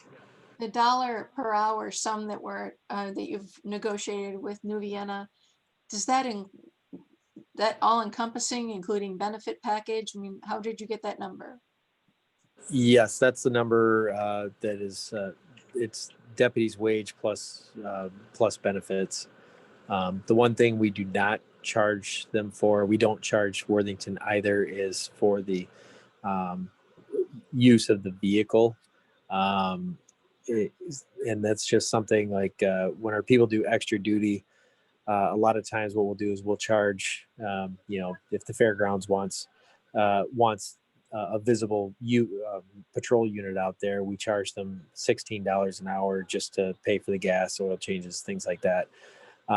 But because our deputies are doing these contract services while they're out on patrol anyway, we did not feel that was fair to charge these small towns for the use of the car, since at any time if an emergency arises, the deputy's going to leave that town and respond to the emergency. So that cost simply is the wages and benefits package for the deputies. And obviously you must feel that your office and your road crew can handle this, right? We do. Ultimately, for what they pay for, if you broke it down to a daily cost, it's about 20 minutes, 20 to 30 minutes a day. So that's something that we can absorb at this time. We've got a couple of deputies that live out on the west end of the county that we think will probably take the bulk of the time anyway. So we think it's a fair deal. And I know you're going to bring forward a request for additional road patrol officer. So you're sure this is something that we should take on, and like that you feel you need additional staff? For these two towns, we can accomplish this task with our staffing.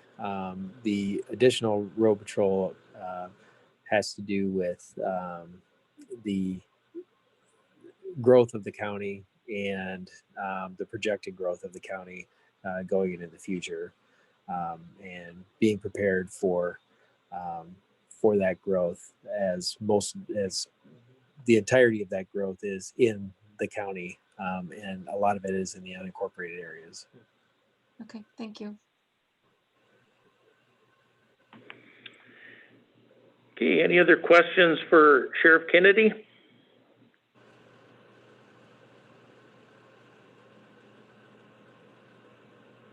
Great, thank you, Sheriff Kennedy. We have the resolution approving the law enforcement services for the city of New Vienna. I'll make a motion to approve the resolution as presented. Second. Motion made and seconded. Open for any additional discussion or questions. I'll just make the comment. I would applaud the sheriff's office for taking on these relationships with both Worthington and New Vienna and other smaller communities throughout Dubuque County.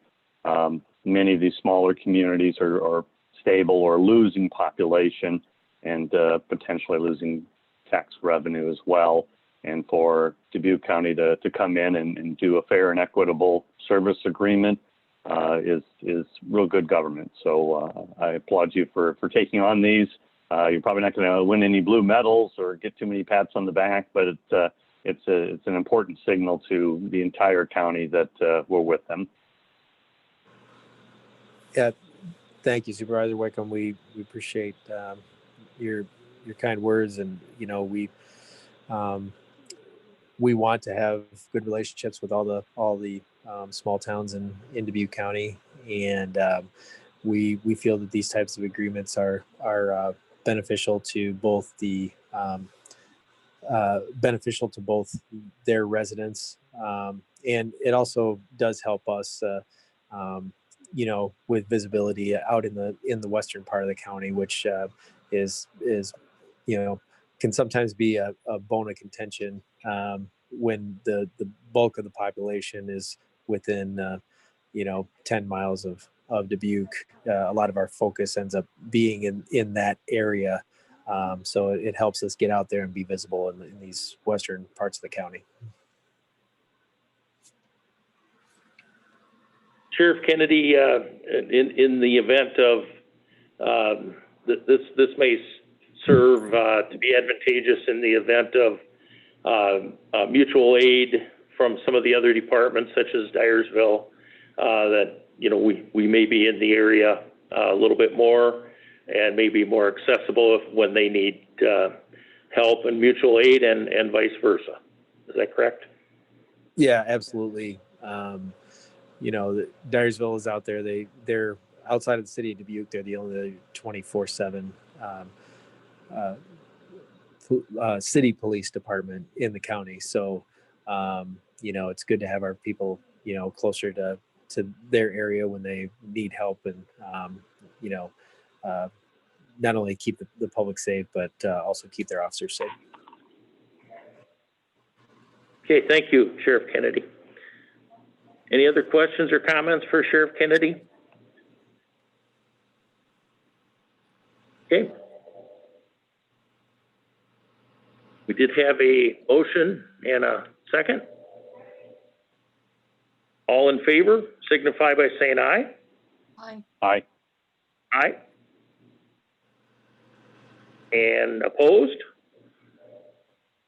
And it's carried. Ann, I'm sorry, I didn't hear you, so. Aye. Okay, thank you. 3-0. Thank you, everybody. Thanks, Sheriff Kennedy. All right, next item, 7P, resolution approving the contract between Dubuque County and Reharvest. For this, we'll have Eric Schmeckel and I believe Ed Braver involved.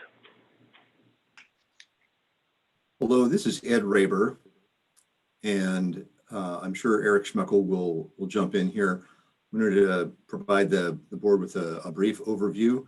I included a memo in the packet today, in addition to the contract language that is proposed. Reharvest is the sort of the operating, Reharvest Partners is the operating managing partner in the program Soil and Water Outcomes Fund that they presented through Eric Schmeckel to the Board of Supervisors back at the end of September. The program that they are offering that the Board of Supervisors approved in October by resolution in a breakout of their funding selections through what we're calling the Dubuque County Land Stewardship Fund, which is a $390,000 allocation from the Board of Supervisors. This represents $150,000 of that $390,000. What they're planning to do and what they have piloted in 2 other communities in Iowa is a way to encourage best management practices on farm ground, and from that to stack carbon credits and water quality credits. They have buyers for the carbon credits that are in addition to this, and they're essentially looking for the county, I'm sorry, I have that backward. No, they do have the buyers for the carbon credits and looking for the buyers for the water credits, which would be the county's funds in this case. I think Eric Schmeckel has indicated that the county could register officially those water improvement credits. At some future time, the city of Dubuque may be an additional source of those buyers of those water credits. The way the Outcomes Fund works as they presented it is that according to their timeline this winter, they would be working with the county to engage property owners and farmers who would then during their planning season and construction season implement those best management practices that they specify by contract. And then because it's the Outcomes Fund, they will measure and validate those outcomes sort of at the end of the growing season to make sure that they actually happen. That's the validation that's required for the carbon credits or the water improvement credits to be utilized or turned in and create some value in those credits. So Supervisor Wickham had asked a question in that contract. The work on this will begin this fiscal year, this winter, as soon as we get this contract approved. However, the actual payments that come out of that back to the property owners for making those improvements, those will not happen until after the verification, which in agriculture terms is after harvest, which will be next fall. Because of that, that will be in fiscal year 22 and not in 21. I have talked with County Budget Director Stella Rundy, and I think that that doesn't present an overarching problem. I think that that's probably one that you can deal with. But this is the language that we developed that in a scope of services and attachment A covers how this program will roll out and what will happen. And we've attached it to a sort of a boilerplate purchase of service contract that I repurposed from another contract that the county has. And potentially that's just a sort of a contract that we can use in the future, potentially when needed to be the contractor for other purchases of service. If anyone has any questions about that, I'm sure Eric and I can handle your questions. So thank you. Thank you, Ed.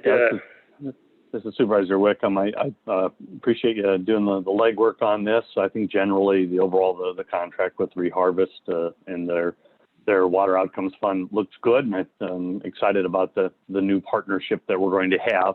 And so this is kind of the first of its kind in Dubuque County and probably in the state of Iowa. You touched on a little item that I'd like potentially the board to address. It doesn't really have anything to do specifically with this contract, but maybe just on the budgeting. So if I'm reading the way this contract is, and I'm reading, our appropriations that we had for this fiscal year 21, we will have $150,000 that we could reallocate to water and land initiatives in the back half of fiscal year 21 versus just having that go void or pushing over to fiscal year 22. So hold that. But this contract, I think overall, and the overall agreement makes general sense, and I'm supportive of it, and I appreciate the legwork that Eric and Ed have done on it. Okay. Any other questions? The question or that comments? Supervisor Baker, the question that you should ask, has County Attorney CJ May reviewed this? And he had emailed, I think, the group this morning, and he indicated that he had looked at the contract. And as he states, there's nothing that gives me any reason to pause. So as far as I am concerned, from a legal standpoint, it can be approved. He was not evaluating the actual program. He was evaluating the legal aspects of the draft. That is correct. And I did receive that email. I was going to bring that up, that this has been reviewed by County Attorney CJ May, and he has given his blessing, if you will, on this. Also wanted to see if Eric Schmeckel had anything that he wanted to add. No, thank you. Thanks, Ed. That was a really good recap. If there's any other questions on this, I'm excited to get to work. I have our newly hired conservation agronomist is listening on the call. His name is Zach Tim. Zach grew up on a cattle farm just north of Monticello, and he's had some conversations already with the Reharvest agronomist that he'll be kind of collaborating and working with. So he's excited, and it's been a lot thrown at him, I think, for the first 3 weeks, but having him understand these contracts and these programs is important to essentially building relationships with our Dubuque County farmers so that they can understand it, and hopefully we're coming back here sooner than later and asking for more money because the demand is there for this and for soil health and cover crops. So I just wanted to mention that real quickly. I know that he wasn't on the agenda to introduce, but I wanted to introduce you to him. But any other questions relevant to this resolution, I'm happy to answer and discuss. Okay, thank you, Eric. Do we have any questions for Eric Schmeckel? No, thank you. Okay. So we have the matter of the resolution in 7P. I'll make a motion to approve the resolution and the agreement with the Soil and Water Outcomes Fund managed by Reharvest. Second. Motion made and seconded. Any additional discussion, questions, or comments? All in favor signify by saying aye. Aye. Aye. Aye. Carried 3-0. All right. Thank you, Eric. Thank you, Ed. And Zach. Thank you. All right. Next item, item 8, communications. Correspondence the board will receive and file without taking action. We have first up 8A, Conservation Department's FY20 annual report. So if Brian Preston is on to make any comments.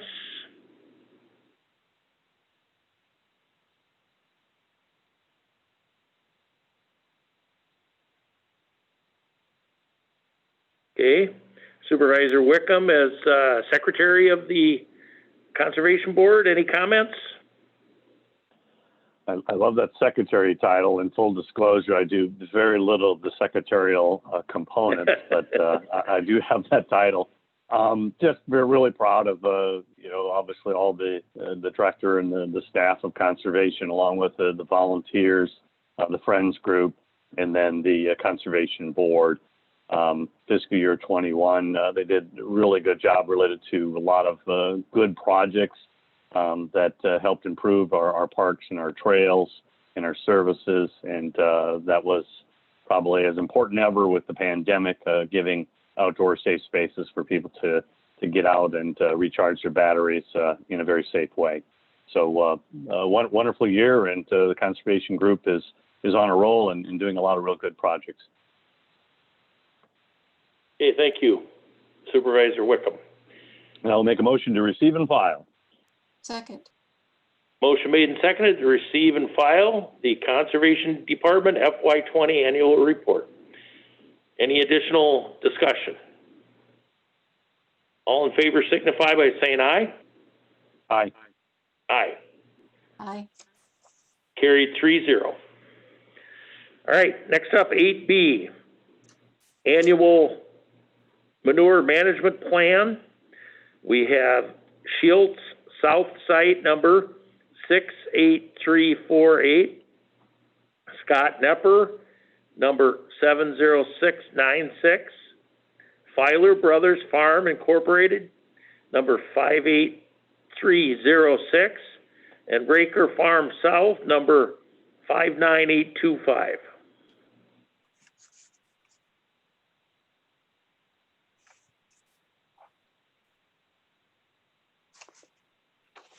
Make a motion to receive and file. And I will second that. Motion made and seconded to receive and file. Any discussion? All in favor signify by saying aye. Aye. Aye. Aye.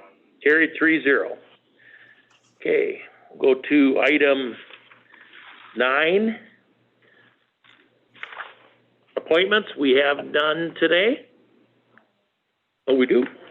Oh, we do. Whoops. And Chair, I'd have a request for Mary Hobble if we need to go over each one of these individually, or if we can approve them in a group in the sake of time. Yeah. Yeah, we have. I would suggest you just name the names and then do it as excuse me, as one motion. Would you be able to read those names off for us? Some of them are in cursive and maybe difficult for us to read. Sure. For Concord Township is Eugene Gudenkoff as the trustee. Center Township is Greg Schukert as the trustee. Concord Township is Kenneth Schrader as a trustee. Dodge Township is Chuck Funky as trustee. Dubuque Township is Donna Schmidt as a trustee. Iowa Township is Ed Lehman as a trustee. Jefferson Township is John Gansmer as a trustee. Mosalem Township is Gerarda Preston Hartman as a trustee. New Wine Township is Craig Raker as a trustee. Peru Township is Kenneth Schmidt as a trustee. Prairie Creek Township is Wayne Bergfeld as a trustee. Table Mound Township is Robert Bradley as a trustee. Vernon Township is Tim McQuillan as a trustee. And Whitewater Township is Dale Steckline as a trustee. And that's it. Okay. For the appointments for the township trustees, I will make a motion to approve the township clerks and trustees for those 4-year appointments. Second. okay, motion made and seconded. Is there any additional discussion or questions? All in favor signify by saying aye. Aye. Aye. Aye. Carried 3-0.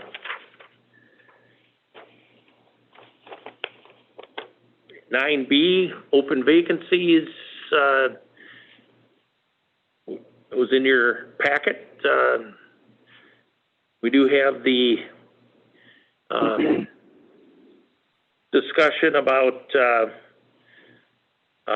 filling vacancies and expiring terms. I don't know if this is where you want to have that.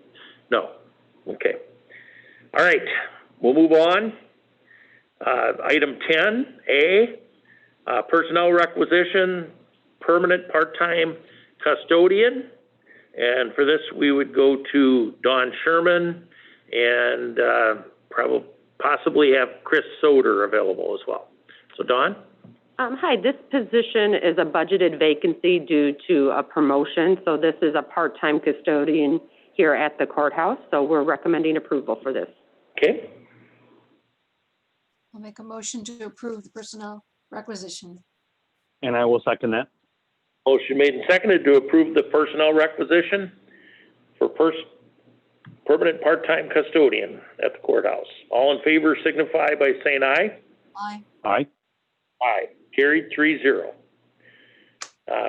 Item 11, tabled and pending items. I'm not aware of any other than what we've already tabled to go to next week.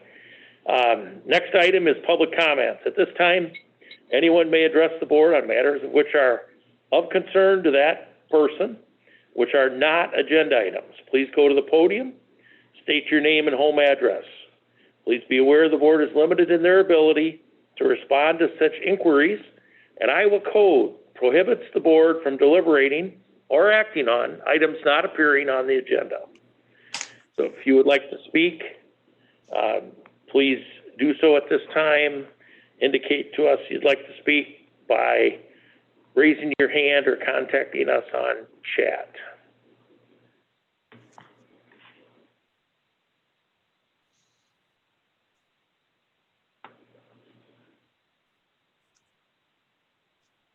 Okay, we have none.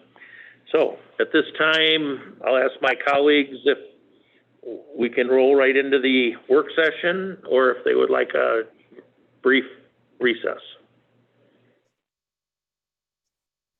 I'm good. Okay. All right. I haven't heard any opinions to the contrary, so we'll go into our work session to discuss COVID-related issues. And for this, we'll start off with our director of our health department, Patrice Lambert, for her report. Good morning, sorry. Good morning, everyone. Can you hear me okay? Good morning. I hear you Yes, just we fine, can. Patrice. Okay, thank you. And while Sam's putting up our PowerPoint, I'm just again going to run over real quickly our numbers on the COVID-19 and Iowa dashboard. In Dubuque County, individuals tested are now at 45,985. Out of that number, we've had 9,984 that have tested positive. Out of that number, 7,928 have recovered. And unfortunately, our death numbers are at 123. We do have some positive notes with our hospital admissions. As of Saturday, we did have 25 people of Dubuque County hospitalized somewhere in the state of Iowa. So as you know, that is one of our number one metrics that the incident management team follows to keep a good eye on how our COVID positive cases are affecting Dubuque County. Our 14-day average positivity rate for Dubuque County is also declining. It is now at 13%. And unfortunately, we now have 5 nursing homes that have reached an outbreak status. Those being Shady Rest Care Center in Cascade, Hawkeye Care Center in Dubuque, Stonehill Care Center, Manor Care Health Services of Dubuque, and Bethany Home as well. So with that, Sam, I will start with the slide presentation. So Sam, thank you for putting that up. This is, again, we look at our White House report every single week. They usually are released on Wednesday. So this is the White House report that we did get last week, 12/6. If you look on the right-hand side where we have a narrative, we just wanted to point out that this week, Iowa ranks number 20 in the U.S. for new cases per 100,000. Last week at this time, Iowa ranked number 5. So at least we're starting to see some improvement with that. Also this week, Iowa ranks number 6 in the United States for new deaths per 100,000. And unfortunately, it is not as good as the cases because last week we were ranked number 11 in the U.S. for new deaths per 100,000. But again, we will continue to review this White House report as it comes out. So the next slide, Sam. And again, this is the metric that I was just addressing. Sam did have the admissions as of 12/7, which is 29. But again, we are at 25 as of Saturday. So again, the incident management team, this is our number one metric that we really do follow. So again, it's going in the right direction for us. And this is again an update for our zip code data. And all of this will be shared with our city clerks and our mayors right after this meeting. But as you can see with the blue bar, which is the total cases and recoveries and deaths and active cases, as of today, we compared it to the orange bar, which was last week's numbers. And you'll see that we have had an increase in our total cases, but we've also had an increase in our recoveries. And unfortunately, we've had an increase in our deaths, but we have had a decrease in our active cases. So the next slide, Sam. And this is just another way to show that zip code data per town with that zip code number. And as you can see, we still have some towns that we are not able to list the numbers because we do have to abide by the Iowa Department of Public Health criteria. So if it's 0 to 5, we do have to indicate that that's a change less than 5. So overall, as of last week, our numbers actually do look as though they are slightly improving. So the next slide, Sam. And this is just another graph just showing our zip code data. And again, I will share this with all of our city clerks and our mayors as soon as we are finished with this meeting. And lastly, this is the percent of the positive cases per zip code based on the population. And as always, Farley is still with the 12.5%.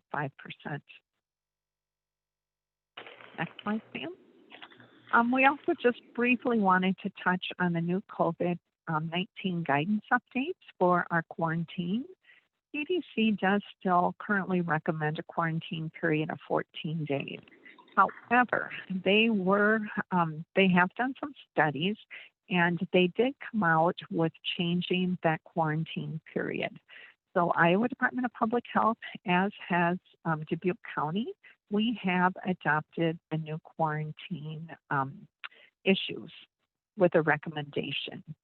So now, if a person is considered a close contact, Stacy and her staff still will contact that person along with IDPH. And now, instead of having to go through 14 days of quarantine, quarantine can end after day 10 if the person does not go in for testing and if that person is experiencing no symptoms whatsoever during their daily monitoring. Also with this change is that if that person who is under quarantine decides within 48 hours of that day 10 or day 7 to go in and be tested, and if that test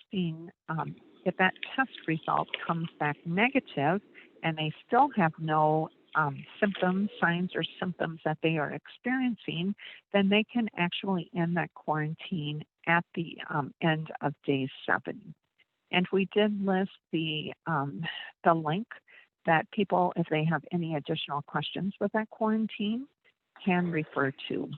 And last week, I believe, Dave or Ann, you had a question if this does apply to the long-term care. And yes, I did check with Iowa Department of Public Health, and I did share this with Tammy last week that yes, the new guidance also applies to the long-term care and the rapid testing. Next slide, Sam. Sam is absolutely phenomenal with doing different posters. So this is one slide that we have been sharing with our pre-K through 12 as well as our higher education. Sam has also put this up on our website as well as our Facebook. So it's pretty much just explaining one individual that is at day 0 all the way up to a person who is at day 10 that has no symptoms, that they did get, or I'm sorry, day 7, that they did get tested. That test was negative. So after day 7, they were able to end their quarantine. And then she did also include the day 10 with a person who had no symptoms but chose not to be tested. And then also if people wish to follow that 14-day quarantine, Sam did include a narrative for that day 14 after a COVID-19 exposure. Okay, the next slide, Sam. This is also, we did some checking with the convalescent plasma update. And as you know, we've been meeting quite regularly with our hospitals. We will continue to ask the hospitals on a weekly basis to see if their supplies are secure. Last week, at the end of the week, when we did check with them, they did say that they have been given the green light, which means that they were adequately supplied. However, we know that if they were to have gotten 20 admissions that night with COVID, that green light might turn to red. But we are still going to be monitoring with them to see what their plasma supplies are. And with our checkup, we did find that the BioLife Plasma Services will no longer be participating in the COVID-19 plasma donation program. Mississippi Valley Regional Blood Center, though, however, are still continuing to participate in this. And if people do donate, they apparently receive a $10 Amazon card or a t-shirt. But if they do call and arrange for an appointment to give their plasma for the convalescent plasma, and they have met the 3 criteria that they have tested in the past of being positive, they've recovered for 28 days, and they're at least 17 years old, then Mississippi Valley would offer them an additional $35 Amazon gift card. And again, with the Mississippi Valley Regional Blood Center, all of those donations are supplied locally to our Dubuque County hospitals. So the next slide, Sam. As you know, I did send out an email with our press release on Friday, and this is very exciting news. This is dealing with our COVID-19 vaccination. We should be receiving, it's anticipated that we should be receiving our vaccine from Pfizer as early as of today. We have had many, many meetings with our healthcare providers and with our hospitals. With our priority groups that have been established for us through CDC that have been reviewed by Iowa Department of Public Health, which have shared with the county health departments, we know that our 2 priority groups for the initial vaccine is looking at our healthcare providers with that direct patient contact, and also the healthcare providers and the residents of the long-term care facilities. With our healthcare providers and the residents of our long-term care facilities, that program is going to be conducted through a federal government pharmacy partnership, and I'm sure Tammy will have an update with her dates of making arrangements with a pharmacy to come in to actually start administering those vaccinations. They will be a little bit later than this week. However, the incident management team, as I said, we have had numerous calls with our hospitals and our healthcare providers. We actually even had a webinar yesterday afternoon with Pfizer, our Pfizer company, to get additional information. We are very, very, very confident that these vaccinations are safe. There's been no corners cut. They have done the trials as they have with any of the vaccinations in the past. The only difference is that they were manufacturing the vaccine as they were doing the trials. As you know, on December 10th, the FDA Vaccine and Related Biological Product Advisory Committee did indeed recommend approval for that Pfizer vaccine. The full emergency use authorization was also granted. So as I said today, we are anticipating 1,950 Pfizer vaccines that will be distributed to Mercy One and Unity Point here in Dubuque. With the Pfizer, we know that one of the criteria is that the places that receive this vaccine, which Mercy One and Unity Point, have the sub-zero freezer capability. Because with Pfizer, they do have to be stored in a minus 80 plus refrigeration or a freezer program. So again, that should be, we're anticipating that vaccination should be delivered hopefully as early as today. The next slide, Sam. And then on the 17th, the incident management team has been notified. Or I'm sorry, I should go on the 17th. We're expecting that Moderna will be requesting their EUA, their emergency use authorization request for that vaccine. And we are anticipating that that too will go through the FDA and their advisory committee with full approval. And we have been notified that on December 21st, we could receive as much as 400 of the Moderna vaccines, and those will be distributed to Crescent, Grand River, and Medical Associates to start the process. Again, we're following those priority groups.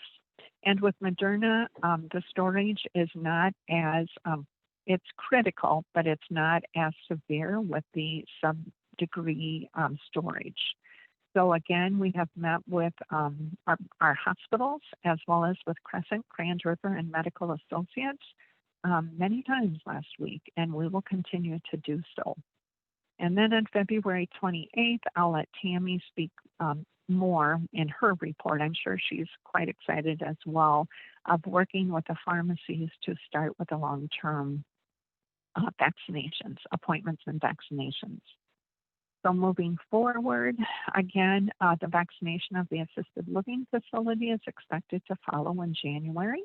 The COVID vaccination for the general public, we are still not anticipating the vaccine until sometime this spring. So as the incident management team continues to receive materials, handouts, webinars, we will share that with all of the appropriate agencies that need to be involved. So again, we're just very excited. We know today is our #1 day, and we are awaiting that day that we can say our last vaccination was given. So, but it's an exciting day to start moving forward with the vaccinations. So the next slide, Sam. Sam did include, again, additional resource links that people can go to. I also just wanted to share that with our testing, we continue to meet on a daily basis, or a weekly basis with our Test Iowa sites at the Grand River, as well as with the Epic Health. As you know, Hardinx and Hy-Vee are continuing to do their testing. But another exciting component is that starting today, the Hy-Vee on the arterial will be offering rapid testing. Now, with this, people still have to go online to register.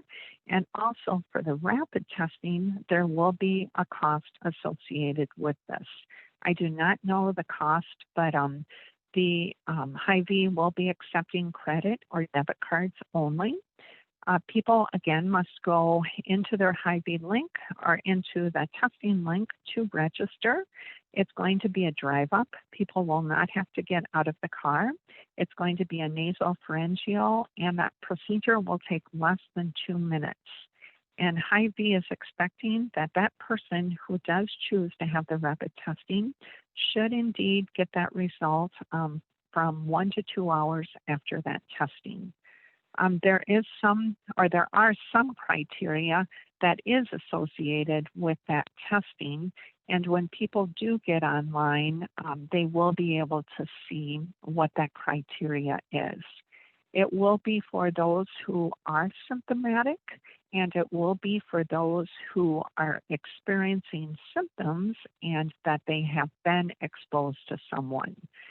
Rapid testing will not be an option for someone who wants to go in to be tested to see if they're positive or not. But again, that will all be included as far as the criteria when they go online to register. So I believe that's pretty much what we have to share today. If anyone has any questions. Thanks, Patrice. Ann McDonough, yes, I have a couple of questions for you. The first one relates to the testing and positivity rate since Thanksgiving. Do you agree that we haven't seen that spike that we were so worried about? And what's been the cause? What's working well that we haven't seen the Thanksgiving spike? What do you attribute that to? We believe that if we would have seen a spike for Thanksgiving, we probably would have seen it by now. What we think is contributing to that are that the people are listening and the people are following those social mitigations. Our campaign is still going to be the same, but it will probably be stronger with our next 2 holidays coming up. Again, we're encouraging people just to celebrate differently this year. Celebrate only with those household individuals under their roof, and then to do creative celebrations such as virtual celebration with their meals or opening up gifts or whatever the case may be. We believe that the mask mandate throughout the county has contributed to some of our decrease with our numbers. But we also truly believe with all of the campaigning that is going on, we believe that the public are listening, and we believe that the public do care not only about their families, but about the other residents in Dubuque County. My second question will be, again, people are listening. I had an interesting conversation with a senior citizen who wanted to know, how will the public be notified when they can get a vaccine? So not any of the things you talked about where the vaccine is now, and you gave us extensive information about who you're working with to get information out, but do you think that it's our responsibility, the county board of health and the county health department, to get that message out to everyday citizens when they will get that vaccine available? So what's our mechanism for making everyday people aware that there's a vaccine available for them?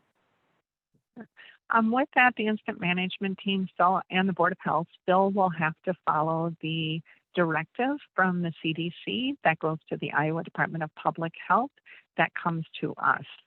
So as soon as the CDC even has a flicker of an idea of when the vaccine will be coming for the public, that will be nationally known as well as locally known.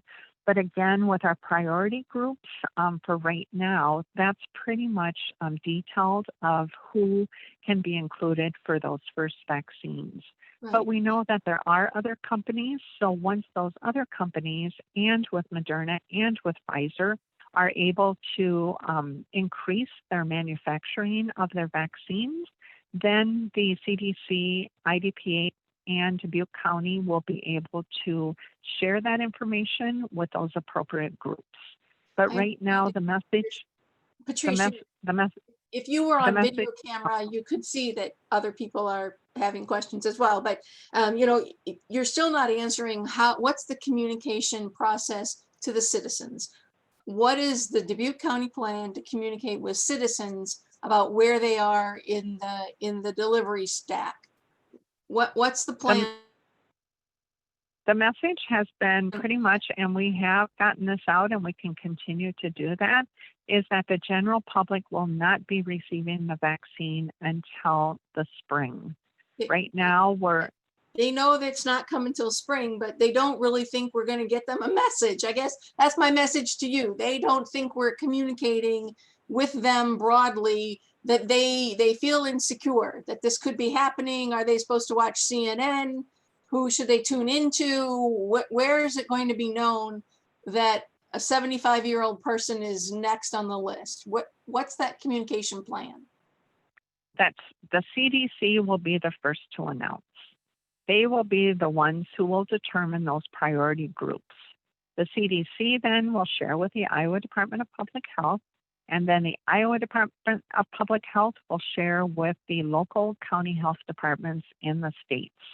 So then as soon as we get the clearance to be able to share that with the public, we will share it with the public. But right now, the message from the CDC has been for the general public not to expect the vaccine until the spring.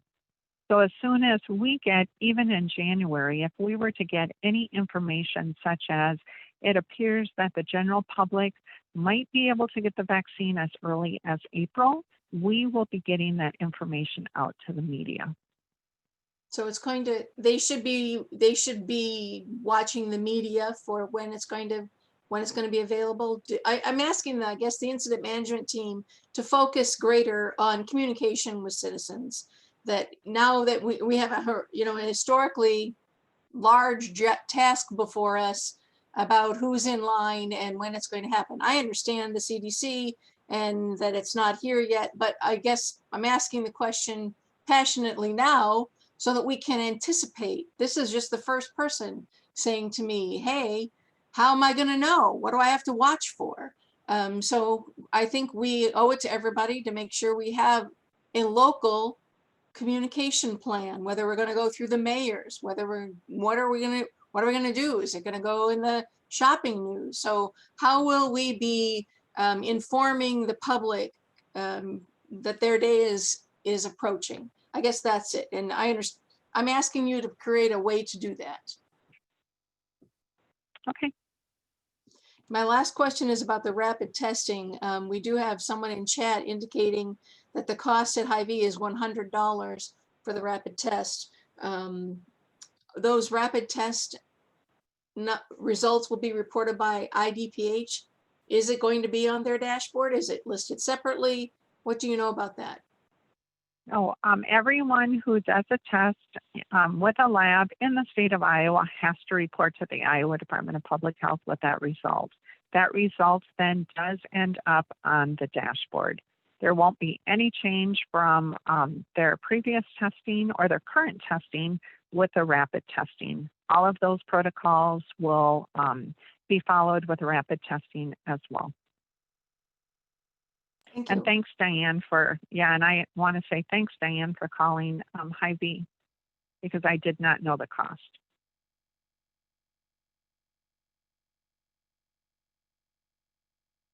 Okay, do we have any additional questions for Patrice? This is Supervisor Wickham. Maybe not to, well, I guess it's a question or a comment, but one, it is a good day as far as the vaccine arriving potentially in Dubuque County. That's a good thing. That's a change and a much needed change. So I think it's good to say we're at the very beginning, hopefully, of the end. And it may take a long time. What I would echo maybe a little bit of what Supervisor McDonough was talking about is that if we could have an agenda item at the Board of Health where they just start to maybe talk further about the vaccine and or, what plans, preparation and or messaging to Dubuque County citizens about when that may be available to them. And your report today was helpful. A lot of the things that I was wondering, and I've had a few calls on, you answered today related to the private medical providers and storage and, actually availability of the vaccine going to those private medical providers. But as we, once things start, that's when people start having a lot of questions. And so I would anticipate more questions and more insight from the public related to the vaccine. So anything that the Board of Health can do to discuss that, and obviously any resources that the Board of Supervisors can help provide, I think that's a good direction to head to.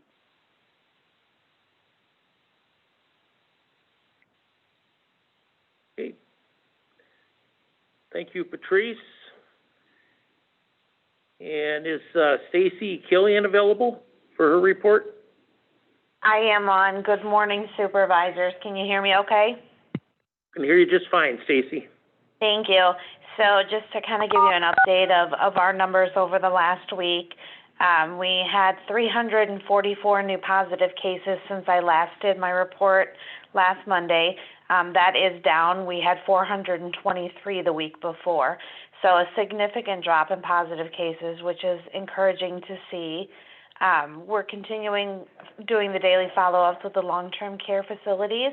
We are also providing daily follow-ups to other facilities that may be struggling with positive cases, including some independent living facilities, colleges, other facilities that have reached out for assistance. And right now we are doing daily follow-ups with 14 other facilities alongside the long-term care outbreaks. To date, our public health call center has had 31,187 calls. It was an increase in the past 7 days of 379 calls. And again, that was down from the week before as well. I think we had a little over 500 last week. So the call volumes were also down. We're continuing to work with the schools each day. We're meeting with them every single day and going over positive cases and talking through information, especially with the new quarantine guidance that have come out that causes a little bit of a shift in how we do things. So we've been working pretty closely with them. As Patrice talked about, we definitely are involved with the vaccine distribution, and as we're planning for more of that to come in. And then last week we had spoke about plasma donation and the need for additional follow-up at that 28-day mark. So I did meet with our staff and we started making those calls on Wednesday, December 9th. To date, we've made 321 calls. We've been able to successfully reach over 75%, so that's very encouraging. We gave them information on where they could go. We assisted with helping them get that information to them so they're able to get there. We have not seen a lot of barriers, and most people were very open to wanting to assist, so we hope that in turn will make a difference. And we were also asked a question last week about, I think it might have been in chat, about the percent of positives that are cooperating with Iowa Department of Public Health. And at the time, I did not know. That was not something I had access to. I did reach out to the state, and that is not something that they have access to either. So it's definitely not something that they are tracking. But I just wanted to reach back around to that question because it was left unended. So I appreciate it. If you have any questions, I would be glad to answer. Any questions for Stacy? Stacy, this Thank is you. Supervisor Wickham. Maybe if you could comment as well, just maybe a general comment on a general question. What will the VNA's role be in administering the vaccination to the general public? Sure. I can definitely comment on that. We'll probably have, a twofold role. Obviously, we're playing a part with the incident command team, the vaccinations, because we are the public health entity that does the immunizations for our county. The vaccines actually come to our immunization registry, and we help distribute them out with, obviously, working directly with Patrice and Mary Rose. We do have the option to give out that vaccine as well. And right now our priority is getting it to the healthcare providers. We want to see people being able to go to their medical homes and get the vaccine. There are going to be gaps there. There are going to be people that are not able to access that, have other barriers to receiving the vaccine. At that point in time, we will definitely be filling the gap and providing the vaccine administration as well. And then we will play a large role if in the event there's a need for a mass vaccination, a pod, so to speak, a point of distribution, our nurses would be frontline in helping administer that vaccine as well. So a little bit of everything will help with the coordination. We'll obviously administer the vaccine to anyone in need as we move along and more groups are opened up. And then we'll continue to work with the incident command team as well. Thank you. Appreciate it. Okay, thank you, Stacy. Our next, is there any other questions for Stacy Killian or Patrice? All right, next up, we'll go to Tammy Freiberger for our Sunnycrest Manor Administrator update. Hello, supervisors and everybody. Today for my report, I have for our level 1 monitoring area here at Sunnycrest Manor, coming home from the hospital, 0. Level 2 symptomatic area with residents who are awaiting confirmation of a test, 0 residents there. COVID positive residents are 0. We had our testing this morning, and then we will do that again later this week, and we had 0 positive residents. We had 0 positive staff so far today, but then obviously clinics continue this afternoon and then tomorrow, and then again later this week for 2 days. But we did have 1 staff positive on a rapid test over the weekend, so on 12/13. So we do still see an occasional here, and then, we remove staff who are symptomatic as well.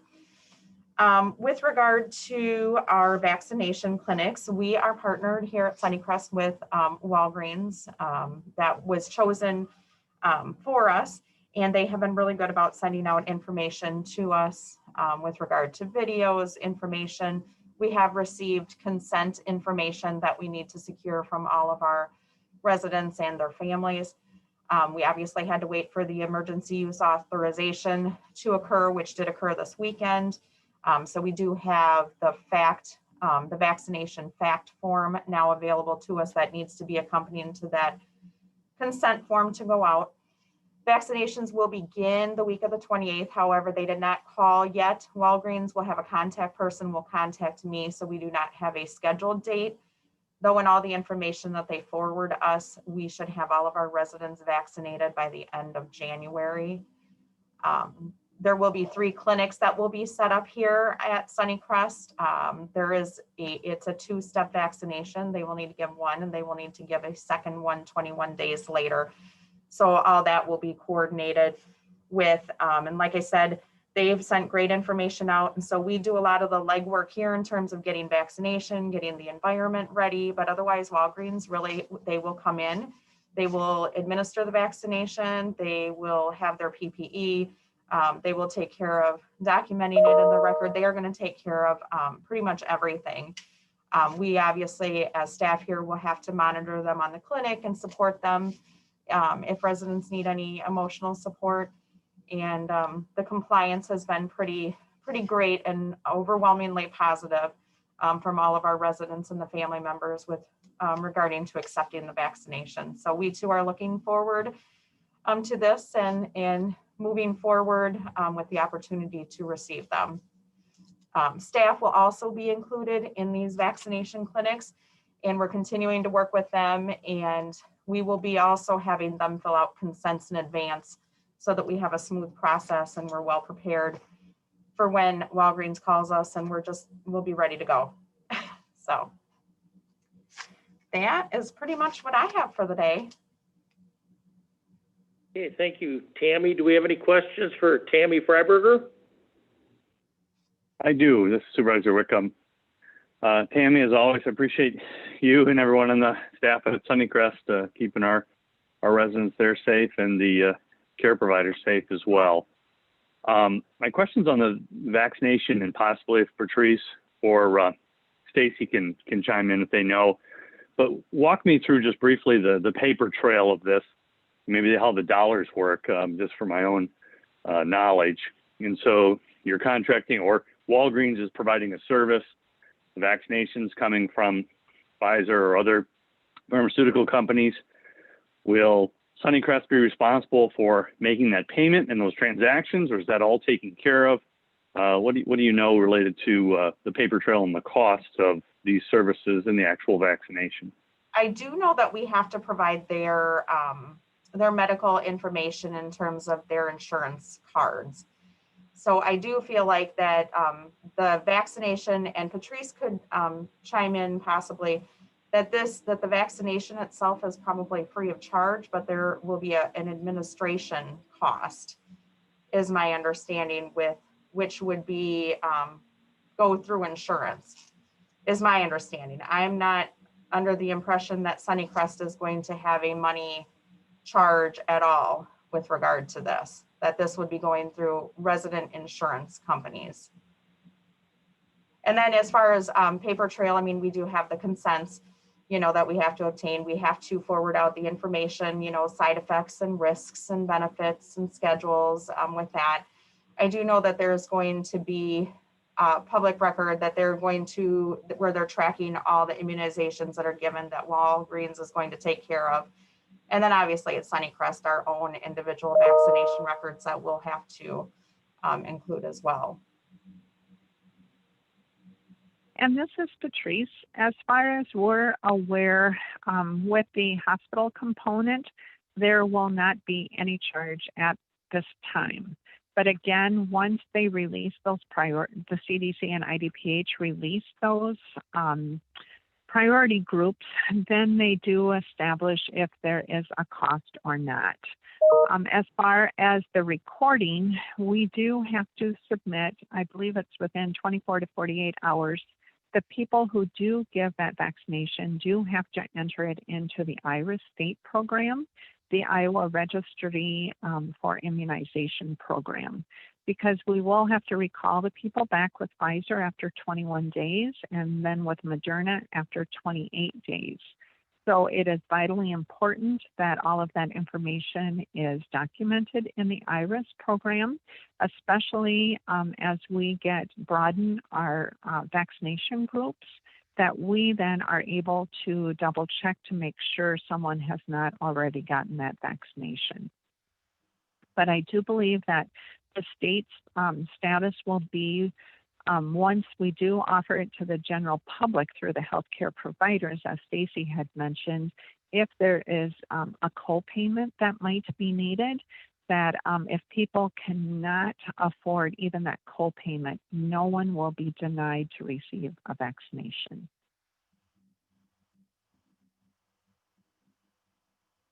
Thank you for that further explanation, and thank you, Tammy. You're welcome. Okay. Thank you, Tammy, for your report. And next up, Tom Berger from our Director of our Emergency Management Services Department. Tom Berger.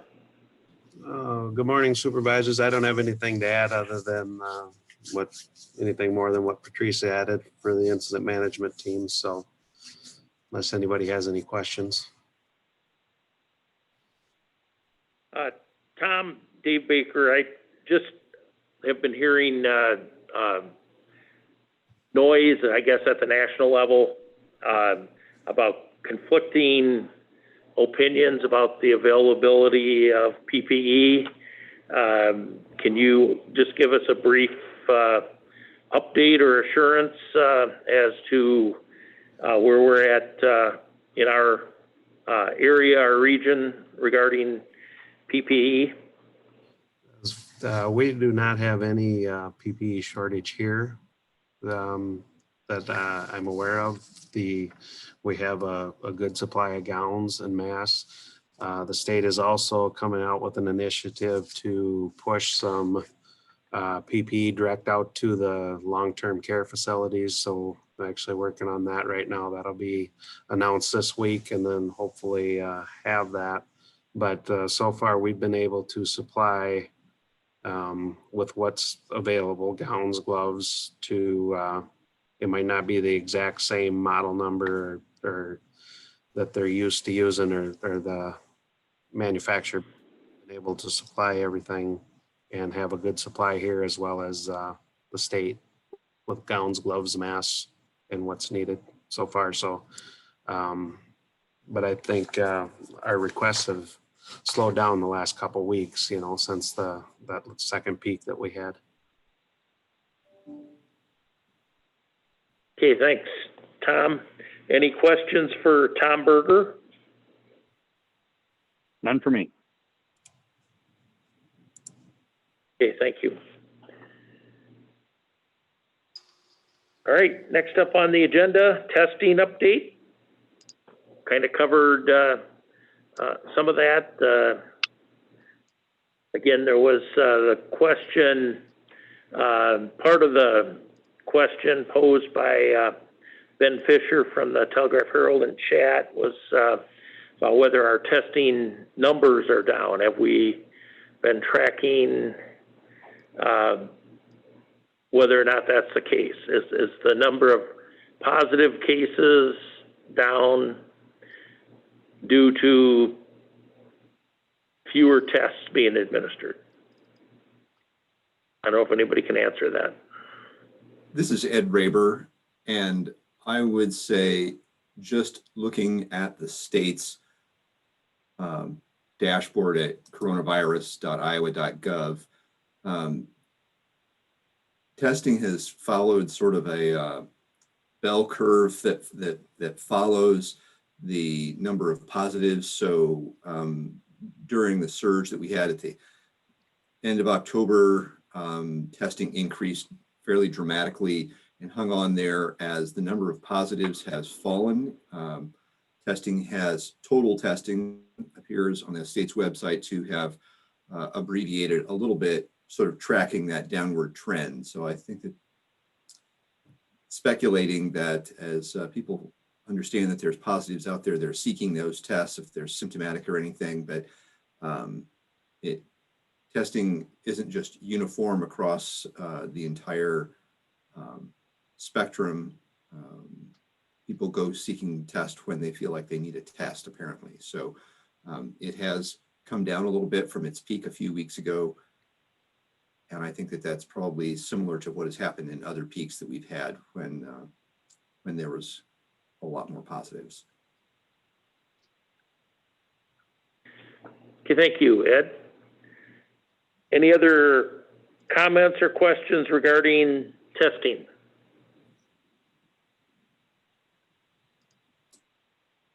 Okay, we'll move on. Board of Health update. And we have Diane P. Freiberger is on. I'm looking for our chair, Tom Beschen. I'm not mistaken. Dave, this is Diane. I do not see Tom on either. He did not inform me he was not going to be on. But with the Board of Health, we did not meet last week. We are meeting every other week now. We will meet this Wednesday night, the 16th of December at 6 p.m. Okay, thank you, Diane. Diane, as vice chair, do you have any other updates? I know you have a meeting coming up, so you may not have anything specific, but I give you the opportunity to speak if you have anything. Thank you, Dave Baker, but Chair Baker. What I would like to say is a big thank you to the public. I really believe that they stepped forward after they got the information from the hospitals, after the full county mask mandate went into effect. That I think that's probably why we are seeing a decrease in our numbers. And I want to encourage the public to continue with those strategies. We have not had mass vaccinations, have administered in Dubuque County or in the whole country. So I would still continue to encourage everyone to continue with those strategies that kept us from oversurging the hospitals after Thanksgiving. Okay, thank you, Diane. In my discussions with folks, including healthcare providers, they believe that the more attention being paid to mask mandates and the 10 p.m. closing time for beverage establishments and including restaurants that serve alcohol, is impacting the situation positively. So, okay. Anything else Baker, I on do the have board? one question for Diane, if I may. Of course, go ahead, Jay. So Diane, I'm just wondering if, with the conversation we had this morning related to the vaccine and obviously vaccination rates within the public, if the Board of Health will be discussing just the overall, impact of the vaccine being available and possibly communication, messaging, and or what resources or funding you may need. Is that an agenda item that the Board of Health will be pursuing? Thank you for the question, Supervisor Wickham. That is not on the agenda. The COVID update is on the agenda, but I believe that this is important, the communication part to the public, and so that the public is aware of the concerns that they have, and also when they may possibly themselves be receiving these. I think this information needs to go out to the public. So currently it is not on the agenda. That does not mean we will not discuss it on Wednesday night. Thank you for that question. Very good. Appreciate it. Are there any other questions?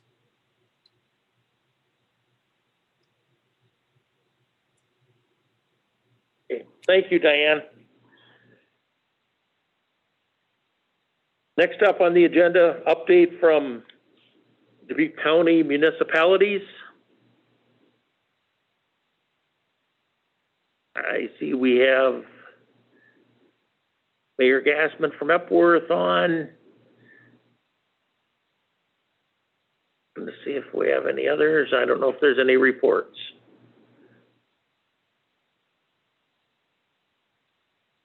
Okay.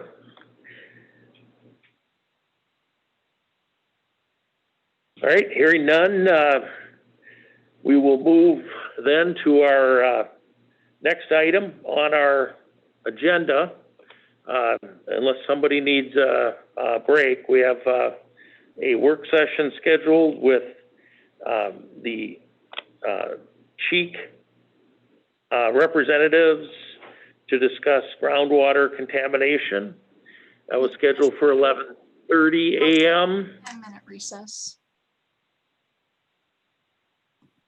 And I'm sorry, I am making a motion for a 10-minute recess. Okay. I will second. Motion made and seconded for a 10-minute recess. All in favor signify by saying aye. Aye. Aye. Aye. Carried 3-0. We're in recess till 11:49 a.m.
Yeah, go ahead and open them up, Tracy. I'm ready. Okay, we're back from recess.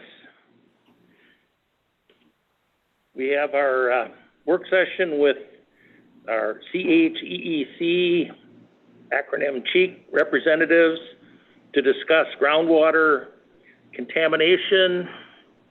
I do have a note from Representative Chuck Eisenhart. So if we can get Chuck unmuted, he said he could make a quick intro. Yes, thank you, Supervisor Baker. Can you hear me? We can hear you just fine, Chuck. I know a lot of issues have tended to fall off our plates or go on the back burner in the age of COVID. So as I prepare to go into the next legislative session, I'm reviewing what is it that we can safely address. And I think water quality and drinking water quality issues are an issue we can continue to address for the benefit of the public. And so I worked with a number of these folks, and some of them you've met with last year on the issue and what can we do locally to address drinking water, well water issues. So I just wanted to introduce some of the folks that I have invited here today, and you're welcome, I'm sure, to ask them any questions that might be relevant.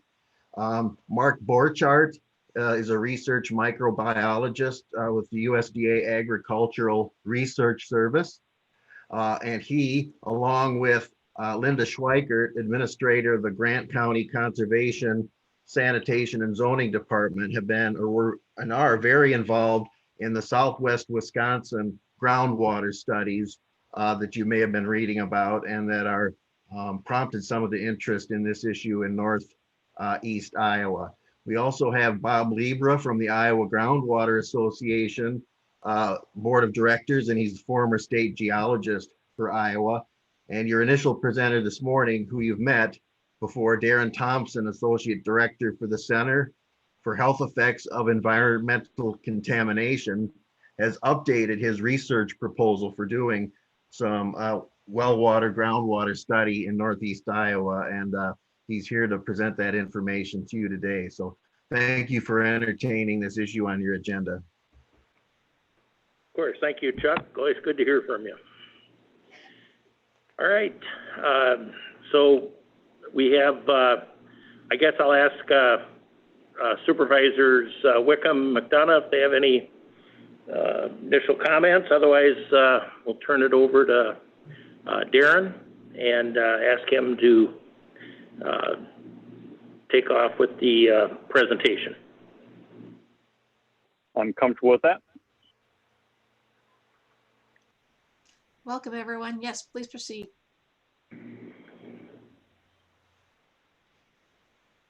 Hey, can we get? Sorry, my internet's been cutting out. Are you? Is this Darren? I have somebody. I'm hearing somebody that's cutting out. Darren Thompson. This is Darren. It looks like he's muted. Cutting out.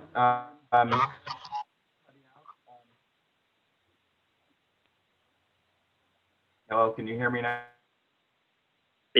You're cutting in and out, Darren.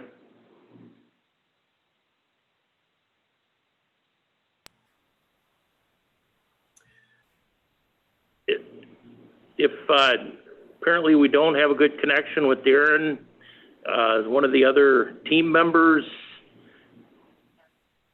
can give the report. He is head of CHEEC, and maybe he can frame the discussion for you. Yeah, this is David Swartney. I'm the director of CHEEC, and I apologize. I do have another commitment at noon, and I was late to get on here today, so I'm not sure what I've missed. I do apologize.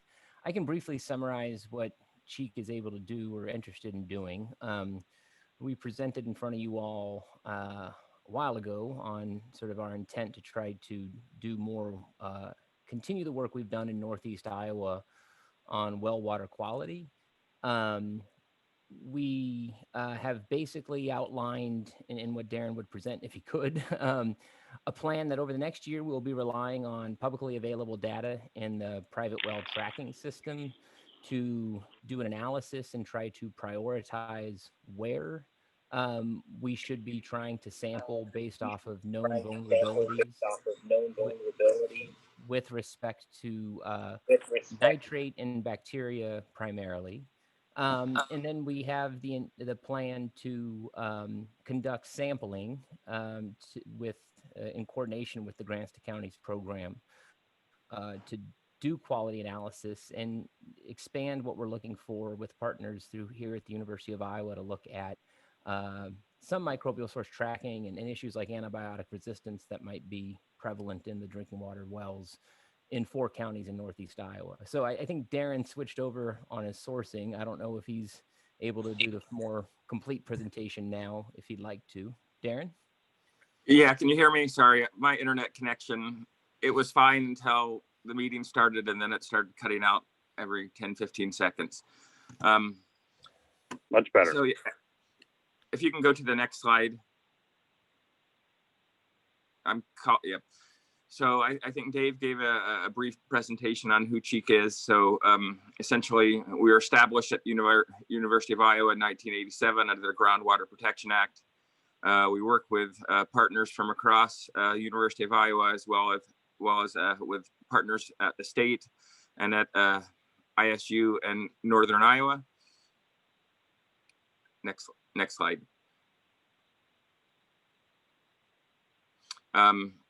Historically, Cheek has conducted research looking at private wells across the state, most recently looking in 7 eastern counties of Iowa, looking at water quality in 47 private wells in partnership with the Agricultural Health Study, which is a long-term cohort study managed by the National Cancer Institute.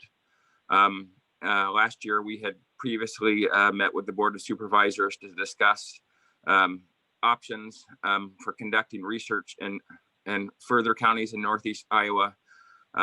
Those plans unfortunately had been put on hold due to the pandemic, but this fall we have revised those plans and came here to share those with what we intend to do in the coming months in terms of research.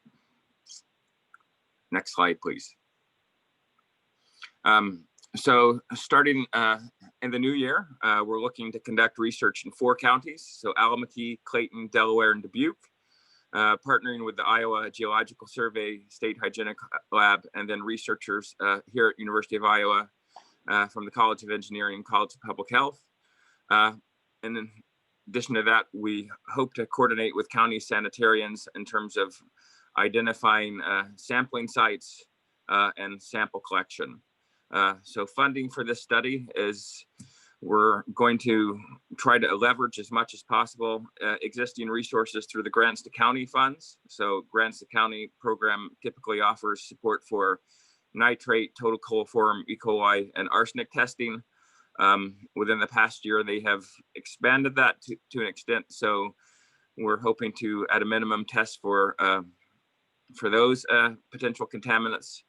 And then additional funding will be coming from Cheek's budget. So we have set aside $50,000 to support research this fiscal year and into the next fiscal year. And we anticipate no costs from partnering counties. Next slide, please. So currently what we're doing is we're analyzing data from the 4 counties from Iowa's private well tracking system, specifically looking at wells that have been tested in the past 5 years. So based upon that, we will identify sites that appear to be at high risk for contamination, again, from nitrate, total coliform, E. coli, and arsenic contamination. Then we'll be identifying sites and preparing a research plan that will be submitted to the University of Iowa's Institutional Review Board for approval. Once that's done, for the remainder of the year, we anticipate collecting samples through the Grants to County program to conduct essentially a baseline for the sites that we selected. And that will be followed up by further research in 2022, where we repeat some of the tests that we've done with the Grants to County, but we'll add additional testing, including microbial source tracking and further research looking at pesticide and contamination in the wells that we're sampling. Next slide, please. So that's, I mean, it's a brief presentation, but again, we had met, I believe the last time we met was last March.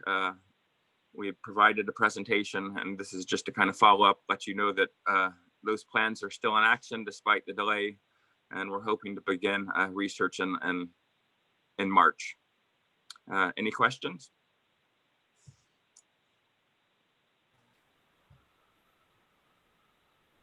We have any questions? Supervisor Rick, so thank you everyone for participating. And so, you know, my first question would be, is it sounds too good to be true that you're going to do all this testing and help us.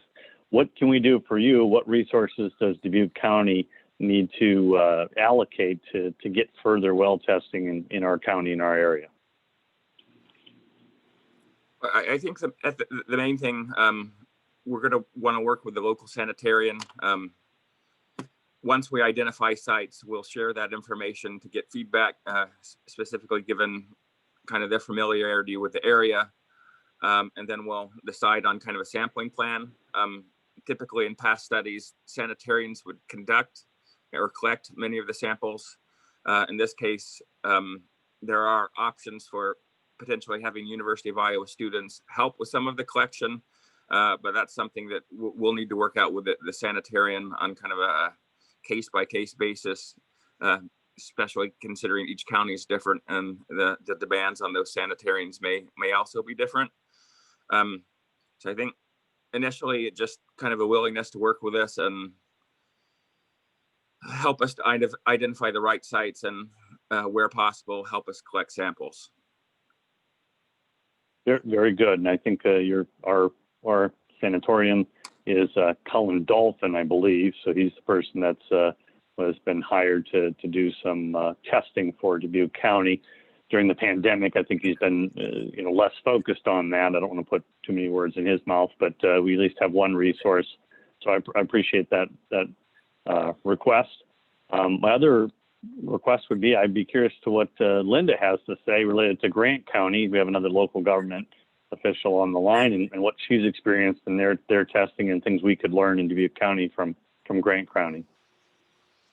Hi, I'm Linda Schweikert. I'm the administrator for the Grant County Conservation Sanitation Zoning, working on the Southwest Wisconsin groundwater and geology study with Mark Borkhardt, who's also on the phone today. I guess the biggest advantage with the multi-county study that we've done is just to make sure that you've got the cooperation of all 3 county boards right from the start. We did have a little issue with one of the counties that wasn't quite on board, and they tried to jump ship after testing had started, and that led to a lot of confusion from landowners. Once we got all 3 counties on board going forward from that forward, we had a lot more collaboration and a good working relationship. But I think that was probably the #1 negative issue we had with our study. Otherwise, sounds like, you know, what you have laid out sounds very comprehensive and you know, what you're looking for.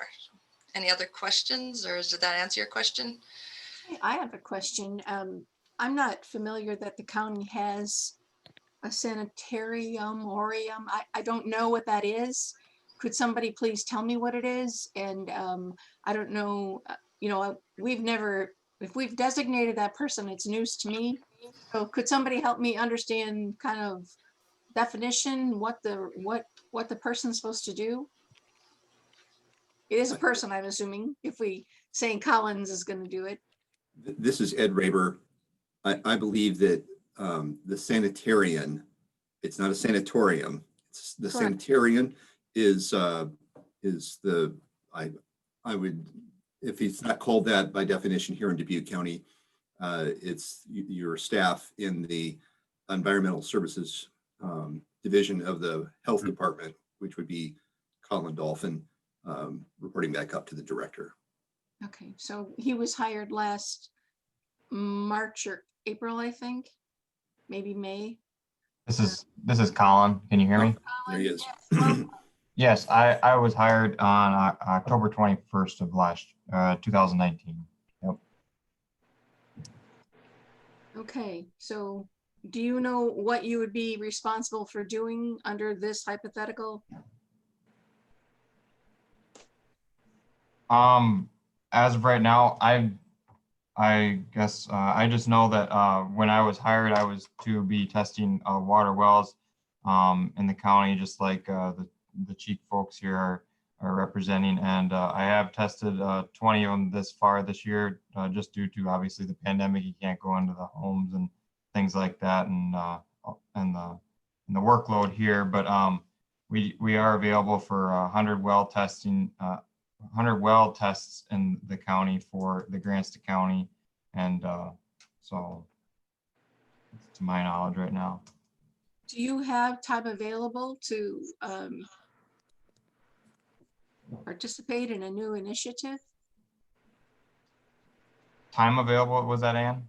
Yeah, I'm just wondering, you've only tested 20 wells. Yeah, this year my time was just kind of limited due to obviously the work volume here at our office with all the COVID related issues that we've been dealing with. And so, yeah, I would feel in the spring that my workload would obviously free up, and I would be able to get a lot more of the water testing done, and a lot more of the septic inspections and things like that.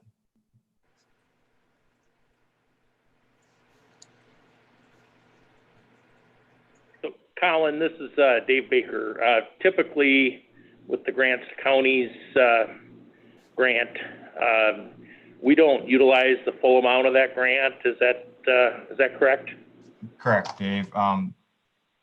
Certain amounts are allocated to different areas. So for the grants to county, we're allocated $30,300, and portions of that are like subbed out, if you will, and they cover like well closures, well reconstructions, and chlorination of wells. So if folks have a reconstruction of well, that we have reimbursed them up to $1,500 for that.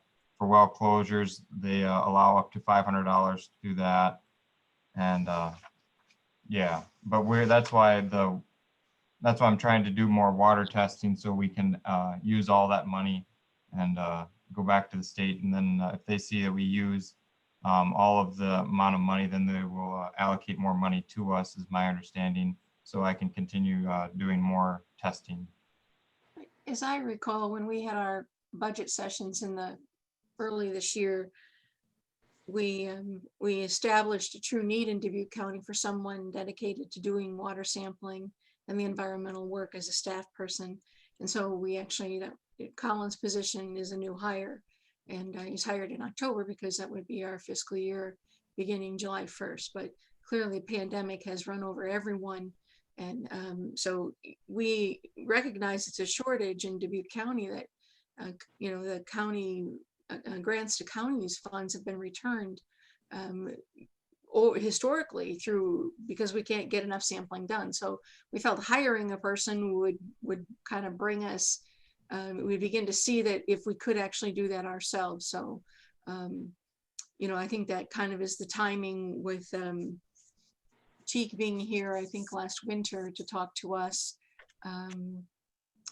So these are good things. I'm a little worried, Linda, that we might fall more in your category, which is how do you layer on something? We need to know more specifically what it is that we are being required to do, because we're probably, not staffed to take on aggressive action. That's my perspective. When Dan, this is Dave Baker. When we hired Colin, we still had Bonnie in place, and they were gonna team up because we were turning back about half of that grant, is my understanding from previous discussions. And then Bonnie retired, and so we were kind of, at least in that area, we have back to one, but we have added the staff in the health department, which may help, post-pandemic. But I guess I wanted to ask a question of Linda, if I may. Linda, one of the things that kind of surprised me in our discussions is that there are folks who are reluctant to get their well water tested. I don't know if you run into that in Grant County. The only thing I can say is they don't want to hear what may be bad news, and would rather not have their water tested. Because I would think that everybody would want, clean water, want their wells tested, but such is not the case. I don't know if you run into that in Grant County, or is that just a Dubuque County thing? We did have the issue of people hesitant to participate in the groundwater study. The first round, I think, identified that, and we kind of looked at what their fears were. Number one was they didn't want a red dot on top of their house if they're well tested positive for contaminants. So our study promised anonymity. We worked really hard at keeping those that were actually tested anonymous. Basically, the data's in the study, but their names are not in the study. The location will be used for risk factors, but the identification will be at a larger scale, not to identify individual homes. As well as they were afraid if their well did show contamination, were we going to force them to drill a new well? That was another fear, was that if they participated, they would have to do something very expensive to remediate it. There was no regulation on that aspect of the study. We provided them with information. The researchers provided them with information on if this was your contaminant, this is what you would do, this is the treatment you need, or is, stop drinking your water, part of the solution. But we tried to really enforce that in our letters, letting them know that this was not something that we were going to change their lifestyle, but let them know that we needed the data. We can't come into your homes. We did it a little bit differently. I was going to point out, it sounds like Colin goes into the homes and takes the water study or the water samples. For our initial testing, the baseline testing, we had the homeowners take their samples and bring it to a centrally located position. And Mark can probably elaborate on the usefulness of that. And then the second part, the microbial testing, then Mark's lab went into the homes and did that testing, or it wasn't in the homes, but went to the homes. So I don't know, Mark, do you want to elaborate on that portion of it? Sure, I can. Just to reiterate what Linda said, what I've learned, I think I'm on my 4th or 5th private well study over the years. And one of the things that's crucial, since these are private wells and you're going into someone's property, and I'm sure the University of Iowa folks know this, is you really have to have a good trusting relationship with the researchers. And so to work with an organization like the University of Iowa is a real plus because they've got a good reputation. But the other thing we have found is you have to promise confidentiality. And we've had to really fight for that. We've had twice now, we've had FOIAs, Freedom of Information Acts, to try to get well owners' names in one study just as a means of thwarting the study. So we've had to fight to maintain private well confidentiality. And that's absolutely crucial. Otherwise, people won't participate. I don't think there's any avoiding of what's called selection bias, since these are private wells. And while we have had different study objectives, it sounds like, than Darren's group, we wanted to randomize. So we did randomized selection throughout the SWIG counties. And then for the initial work, a separate study, which the SWIG county is modeled, the SWIG study is modeled after in Northeast Wisconsin, we did a little different statistical approach where we randomized, but we also did that randomization on what we figured was going to be an important risk factor. And in this particular case, it was the depth of the soil over the bedrock. But with that randomization, you can somewhat minimize selection bias, but you can't avoid it completely because these are obviously people that want to participate. You can't force people to participate. And there are also people that have the means and the wherewithal to take the samples and bring them in. So there's different approaches. There's different ways of doing that. If you've got the resources to hire people to go out and get the samples, my guess would be that you would have less selection bias than what we've had in our studies. So that'd be a real plus. Yep. So I thank you. Go ahead. Colin.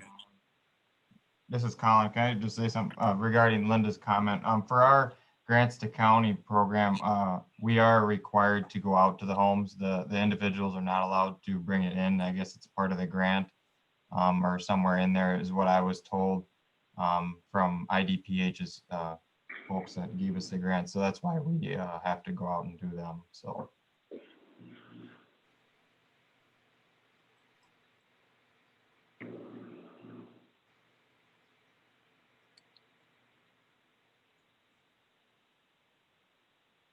Okay, so this is Darren. So I think one of the reasons we're taking this approach is by looking at people who've previously tested. Hopefully that will help us to get sufficient people willing to test, and that these are individuals who've already at least one time previously have had their wells tested in the past 5 years. And in many cases, some of these people have likely had their wells tested previously. And so by going through that data now, we'll be able to identify kind of areas that may be at risk. And then also from that, potentially randomize across the 4 counties. So we're still working on the data from Dubuque County, but and data that we had kind of previously analyzed for Clayton County that Rick Langle from Iowa Geological Survey had been working on. He looked at over 700 different well owners just in Clayton County. So I think if we have similar numbers across the 4 counties, we should be able to find sufficient participants representing kind of the broad geological areas of the 4 counties relatively easily. Darren and McDonough, again, you're looking at potentially getting 4 counties. You want to work with 4 counties in Iowa. What is the status? Dubuque's one of those, and obviously this is our first meeting about this particular initiative. What's the status with the other 3 counties? And I'm sorry, I don't know all the folks here on our Zoom call. Perhaps one of you is from one of the other counties. I'm not sure. So you're the first county we've met with, but typically we meet directly with the sanitarian, because most of the sanitarians, again, especially in the spring, they'll be collecting samples anyways. So I mean, we haven't discussed with Board of Supervisors in the other counties as of yet. But in previous studies that Chica has conducted, we've worked closely with the sanitarians. So we'd identify locations for sampling, and then they'd reach out to individual households. In this case, we'd probably send an invitation letter explaining the study directly from Cheek, and then give them contact information to the sanitarian. I think in any given year, many of the counties that we've identified, they already conduct hundreds of samples through grants to county. So we're just potentially proposing adding on additional tests Okay, well, let's talk to what's about being tested. maybe, Darren, something in Iowa that you've done like this, where it's actually, can you give us an example in Iowa where Iowa City is doing this with somebody? Oh, yeah. So yes, I conducted a study in 7 counties in eastern Iowa from 2018 to March 2019. We sampled 47 households. The 47 households we considered kind of a pilot study, because we were working with a long agricultural health study, which is a cohort study that's enrolled 60,000 people from across the state back in the early 1990s. And so with that, we had directly worked with that study and identified potential participants. And then we enrolled them directly from the center. And I personally went and sampled at every household. And then we've also worked with sanitarians in other parts of the state to conduct radium sampling. And that was done in the past year. Dave might be able to provide more information on the numbers with that. But that is a PhD researcher that we were working with. She'd identified sites, worked with sanitarians, and contacted people within those counties. And then the sanitarian collected the samples, sent them to the university, and the samples were analyzed here. And then results were transmitted back to each individual participant.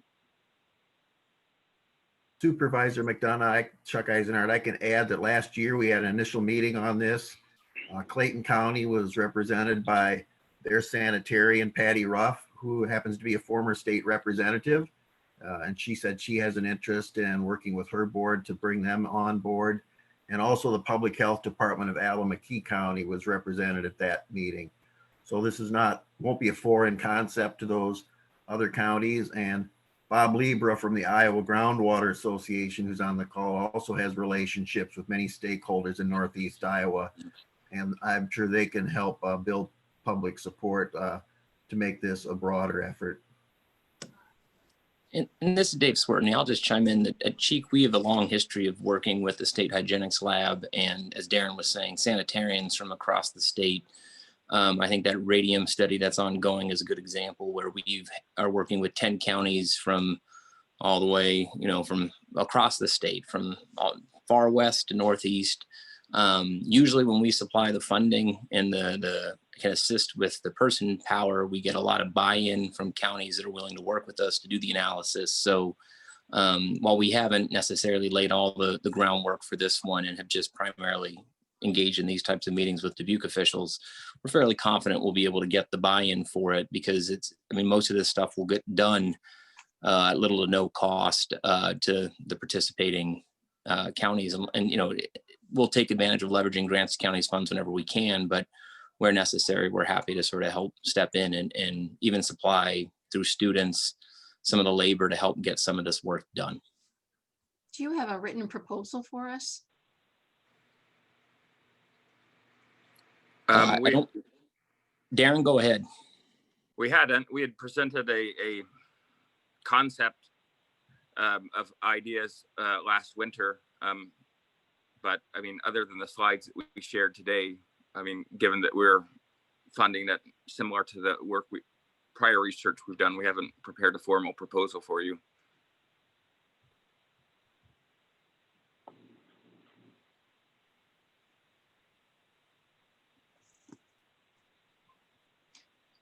Could I ask Ed Raber if you have any questions? Ed, maybe you can help us see some structure here.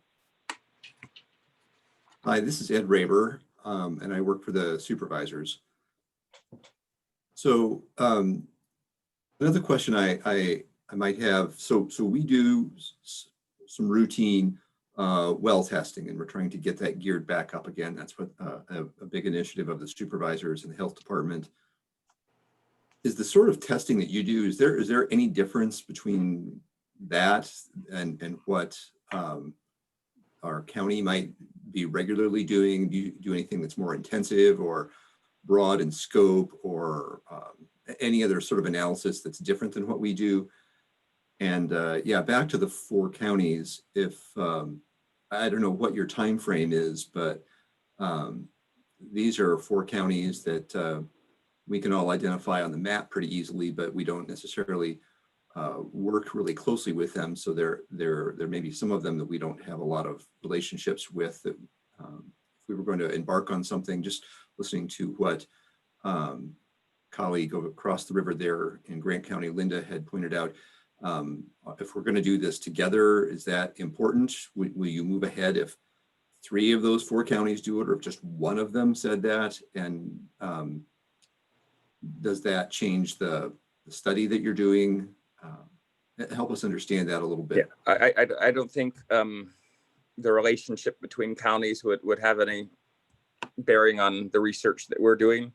I mean, as Dave mentioned, we work with a number of different counties from across the state, and sometimes when we approach, they don't have time or they're not interested, and then if in the future they want to work with us, we'll work with them.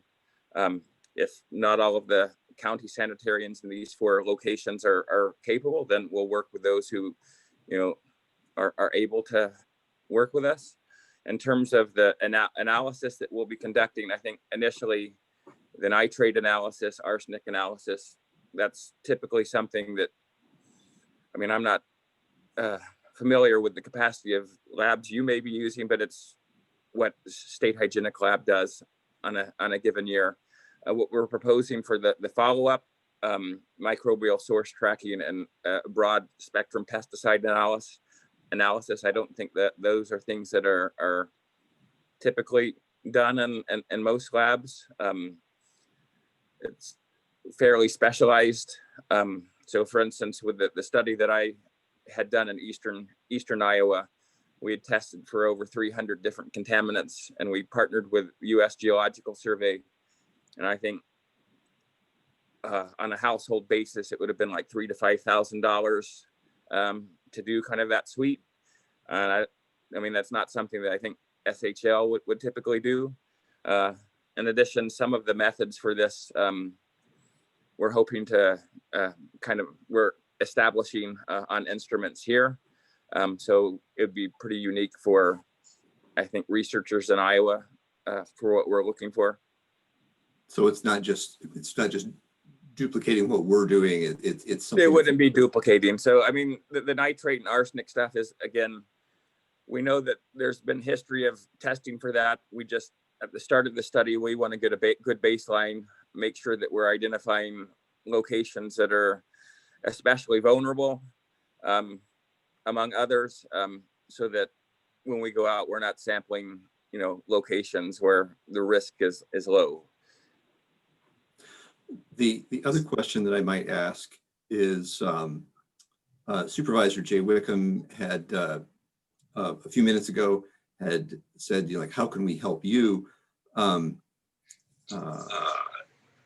the backside of that, if Dubuque County and potentially these other 3 counties did do this, what sort of product or information would we receive that would be insightful for us? The supervisors have really kicked off a major initiative, and we're lining up a variety of resources to address flood mitigation, but also water quality improvements as well. So trying to figure out where this fits in with that, and how would this help inform us about maybe decisions or applications that we might make in the future about mitigation. Yeah, so I think any research we do is going to result in a report with recommendations. Obviously, similar to what they did in Wisconsin, any data we collect from individual household is going to be anonymous and confidential, but we would be able to provide kind of an overall summary of what was found in the counties that participate.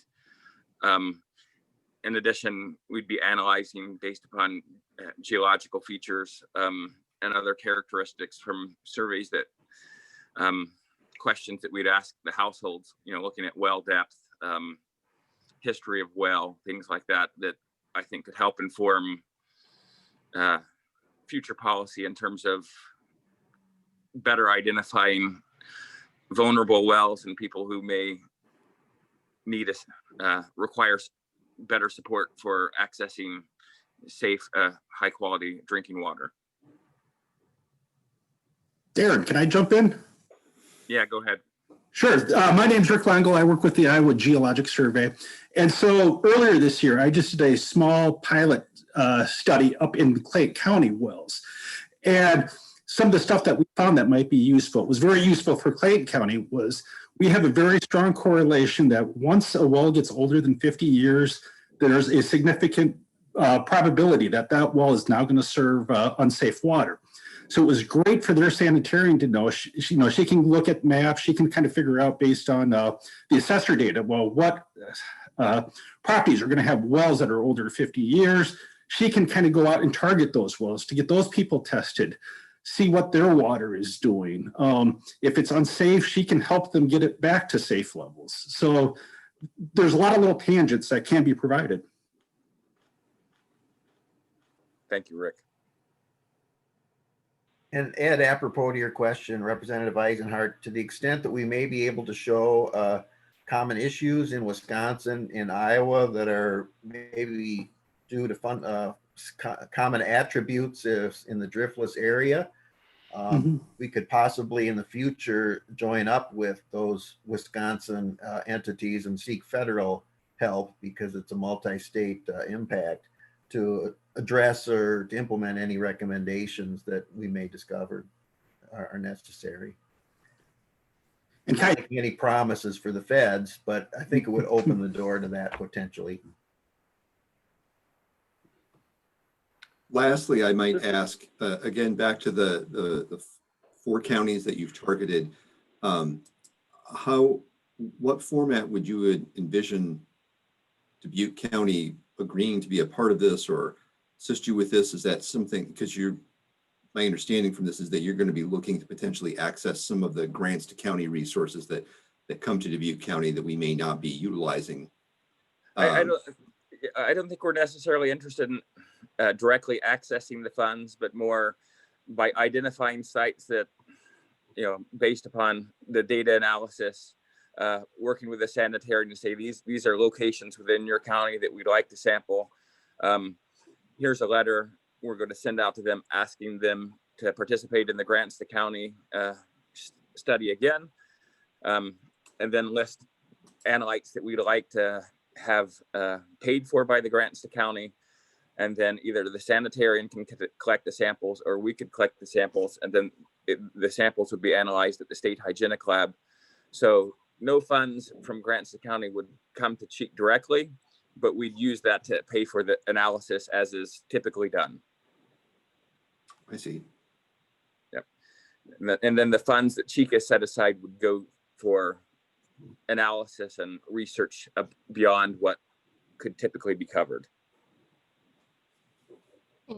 I guess I'm still obviously very unclear about who's on first in this case scenario. I understand you want to do testing, and there's no reason I can think that I wouldn't want you to do testing. We know we have a problem, and testing is a good thing. I'm concerned about who's in charge, what message is being sent at the same time that we're working with farmers to launch our own initiative program. So I'm not really interested in the University of Iowa sending out a letter to landowners and using the word county in any regard if I don't have some kind of we kind of have to have our messaging the same so that we know what's going on in the county's name. And I don't understand who's supposed to do that. I also don't really have a clear understanding of what you think our health department is going to do, what those specific things are. So I guess that's what I need to know. What do you need us to do? I mean, couldn't you do this by yourself? Why do you need our permission to contact Dubuque County citizens to perform testing that we're not paying for? I think we were asked to present, so I wasn't necessarily coming here to ask for permission, because I think, again, Cheek has typically done these types of studies. It was more to inform you of research that Cheek will be conducting. Oh, excellent. So ultimately, Cheek is the agency that will be responsible. We will be reaching out to sanitarians to see if they would be willing to assist as part of kind of the duties that they are performing in terms of collecting well sampling. In absence of that, we'll be using our own resources and students to help collect the sampling. So any letter that we send out, it won't be sent on with Dubuque County we won't be using your name. We will be using Cheek and the University of Iowa's name. And if we're working with a sanitarian to help collect samples, we may provide that contact information, but any questions and overall oversight will be managed by Cheek. So it's not really a partnership. You're just making us aware of what you would like to do in our area. Correct. Yeah, again, this is Dave. I'll just chime in. We did present to you all before. I think at that time submitted a written proposal, and I don't think the idea was supported. So we felt it was still meritorious and decided to commit our own resources to it, leveraging what we do with IGS and the State Hygienics Lab. So yeah, we were asked to present so we could explain the research we were doing. I think at this time, we're happy to commit our own resources to take this forward. If the county felt this was an opportunity where they wanted to supplement the resources to get more done, then that's something we could consider. But at the same time, if there's trepidation about proceeding with it, we're happy to do it under our umbrella at Cheek with the state partners that we have and have developed a reputation with. And that's basically our baseline stance here is we'll do the work as we typically do. And I was a supervisor that put this on the agenda, so I always appreciate if I can get one expert, one professional outside the county to come and give us some help. And we've got a whole team of them here, so I greatly appreciate your time and you're leaning into Dubuque County residents and the issues to help them that are extremely vital related to drinking water. So greatly appreciate that. Also appreciate the explanation and some of the questions, but I'm very thankful that these resources are available and that you came back to us, even though we weren't maybe ready to pull the trigger or write a check 6 months ago or a year ago. Now you're here extending your individual resources to Dubuque County. So greatly appreciate it, and any coordination that you feel that we can provide to make your study and your results better, let me know. I'd be happy to provide those as best I can.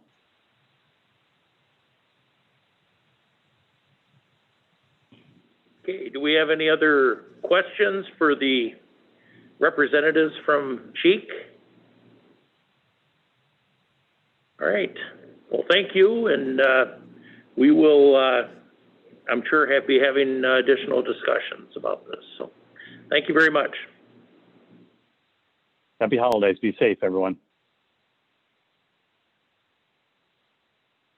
Okay, we'll go into our next work session, which is a work session to discuss and potential action on the General Assistance Program funding request for FY21.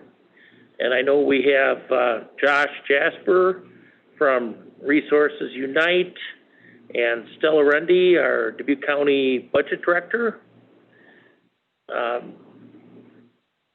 for this segment, this work session.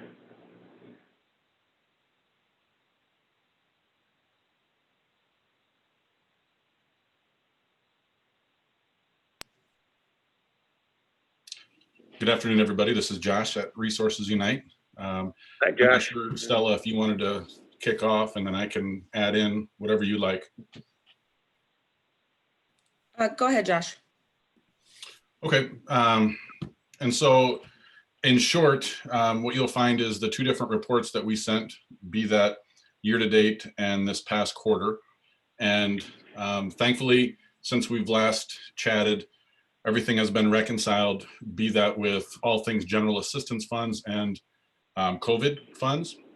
And so that distribution check was returned to the county and then getting us back to where it was the $44,739 in the account. And so as of now, just as an update from even when those reports were sent, we've got $17,348 in the account for rent, utility, and burial, which then leads us to, as we discussed in the past, of how we want to move forward financially to make sure that we end the fiscal year with enough funds for those different categories.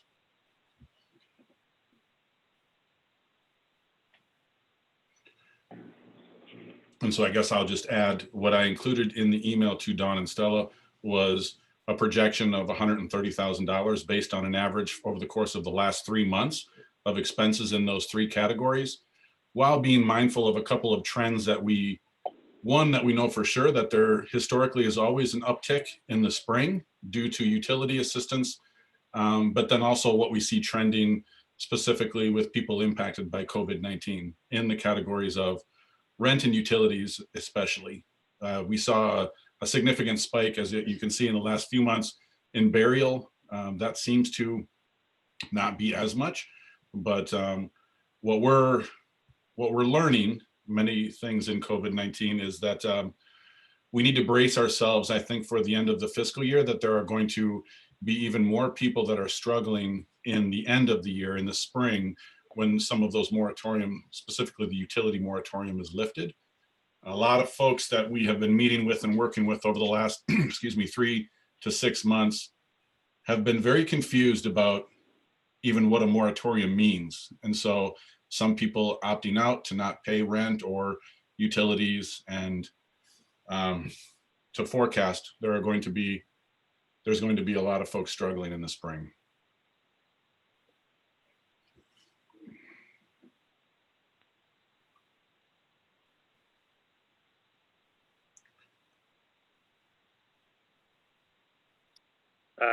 Stella, can you analyze or drill down on the request as far as the budget is concerned? Sure, Dave. Josh had reached out to Dawn and myself maybe about a month ago, stating that the funding was running short on the general assistance programs. So what you have in front of you is not a full quarter to date, but it is the 10/1 through 12/6 quarter to date, and what has been used so far in general assistance. So you can see that we allocated $128,000 for fiscal year 21 for general assistance. That was broken up into rent, utilities, and burial. So $40,000 for rent, $22,000 for utilities, and $66,000 for burial funding. We started this quarter with $66,000 left in funding for all of those categories. And based on the assistance that has been granted so far year to date, the ending funding available left for general assistance is, I think Josh said about 17,000. This report shows about 18,000. So he's had some claims since then. So his request is to add 130,000 additional funding for general assistance for FY20.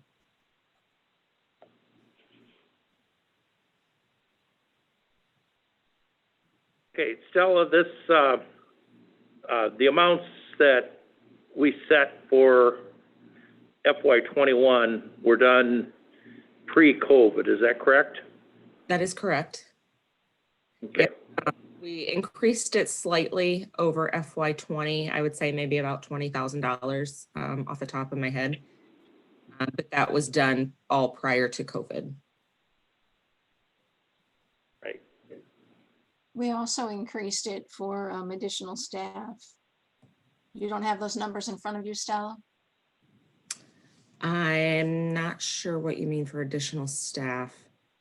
Since COVID began, we gave more money to Resources Unite for general for general assistance. So that happened in our FY20, so in our fiscal year 20. So there was additional funding approved for assistance and for staffing. The fund balance left over for assistance was transferred back to the county as of, I think it happened in October, but the balance as of 6/30/20 was transferred back to us. So any of the remaining funding that was provided for assistance was transferred back from fiscal year 20. In fiscal year 21, isn't the allocation higher than it was in fiscal year 20? Yes, other than there was additional funding provided during COVID that would have been not considered in the original budget of general assistance. Right. So you can look at this two different ways. You can look at how much money have we done during fiscal year 21, or how much have we done during COVID, which, you know, exceeds fiscal year 21. So I think our COVID response has been quite aggressive. We know the need is great, and we have multiple partners addressing community-wide needs. So, I mean, I'm reluctant to fund for the next 6 months an anticipated number. I would prefer to slow step this so that we have control of this. We have change in personnel happening in 2 weeks on the board, who might have input into additional funding as well.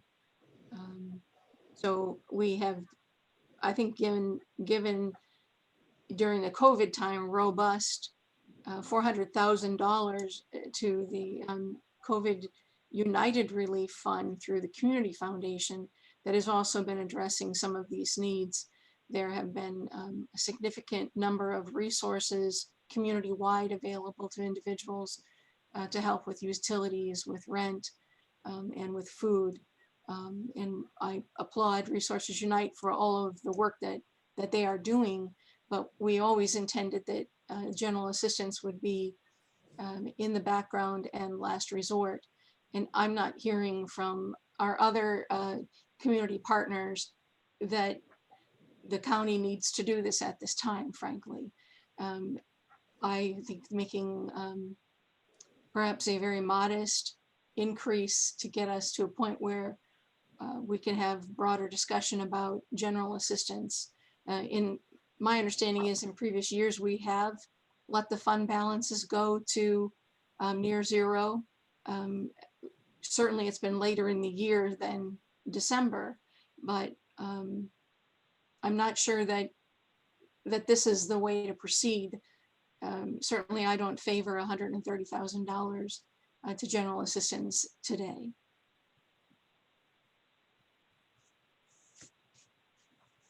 Well, this is Supervisor Baker. One of the items that neither that Resources Unite that they don't address, and nor does any other organization, is the funds for burials. So that is a it's true, we're the last payer of last resort for that, but I don't believe we have enough money to get through to bury our dead. So I think we need to take a look at this.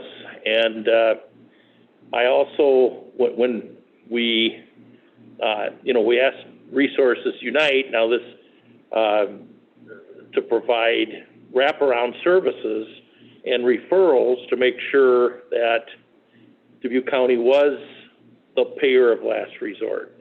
So I guess I'd want Mr. Jasper to comment on that, on the, I guess, successes or lack thereof for finding help and assistance for our Dubuque County citizens before the Dubuque County general assistance funds come into play. Sometimes I think there's people getting confused because Resources Unite provide many services other than the work they're doing for Dubuque County. So, Mr. Jasper, would you like to comment on that? Sure, Supervisor Baker. Thank you. Even shared in the last work session that we had, it continues in that it's been very successful in working with partner organizations to make sure that we're maximizing our resources, and specifically, allowing the county general assistance programs to continue to be, like, for example, let's see what St. Vincent de Paul, or if it's the Salvation Army or ECIA, what they can do, and we're continuing to have consistent contact with those organizations on specific clients. Even when you look at that report, and I've often thought, if the supervisors are interested, we could further detail in the denied applications. And so when you look at the denied applications, it's just, okay, that person was denied based on, say, over income or whatever it may be, but that doesn't end there for us. And so if a client was denied, then it's to continue to work to, like, okay, so how can this person get help? and how can we advocate too if it's a partnered organization. And so it continues to improve in regards to referring to other organizations for folks that are not only denied, but also approved. And I could certainly put some data together as to, specifically how many referrals, things like that, if supervisors are interested. So during this pandemic, there's been a significant expansion of case management work being done by ECIA has significant funding, and they actually have had conversation with me about wanting to perhaps make changes in how general assistance is conducted in our county. I don't want to give them, that's my summary. We also have HACAP as a new partner doing some much more extensive work in utilities and rent and so forth. So again, today I am not prepared to do $130,000 to last us in theory through the end of our fiscal year. I think we're very premature in that, and there are questions being asked about whether we general assistance is directing folks to case management services, genuine case management services, to assist them to prevent homelessness. So the city has had resources during this time as well. So there are larger coordinated events taking place that general assistance is not necessarily connected with, and that we are not aware of as supervisors unless we ask. The appeals continue to concern me greatly. That isn't a reason to not fund general assistance, but zero appeals continues to be very problematic for me. Either all of your denials are just fabulously, beautifully conducted so that no one has any further qualm with your decision, because there are no appeals, and that's very concerning, that no one is wanting to take an appeal up. So I have issues with that. And also then to go to the funds for burial, we're being asked, I am, as to relook at that policy. I would like to know what our legal obligation is as a county to bury an indigent person at $3,300 for a burial, as compared to $1,200 for cremation. I think when we look at limited resources that the pandemic has produced, and the calls for those services being greatly expanded, I think we might need to make hard decisions. And so we probably need to really drill down, as a word that this board likes to use, into what is our legal obligation under the law for burial assistance. In Lynn County, they give $1,000, and that is it, toward a bill that's already been generated, not working with, it's just looking at a bill, not working with a funeral director. So I know we visited this conversation, I think, more than a year ago, but the pandemic has brought about opportunity to look again at how we do this. We are very much an outlier as a county in providing burial for citizens. So I think we need to at least give ourselves some time to properly address that with some legal questions being pursued. So again, I'm not prepared for action today. This came on the agenda with possible action, basically doubling the general assistance fund for the year. And I think we owe it to our citizens to not do that today, but to give greater opportunity for there to be public input into this.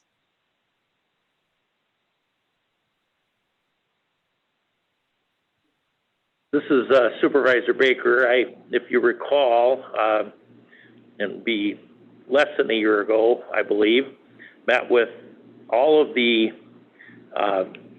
funeral directors from Dubuque County, and including cemetery directors, and we had, the 3,300 is a deeply discounted rate, and out of that, 600 goes to the cemetery. And We made the decision at that time that we didn't want to be among the bottom dwellers, if you will.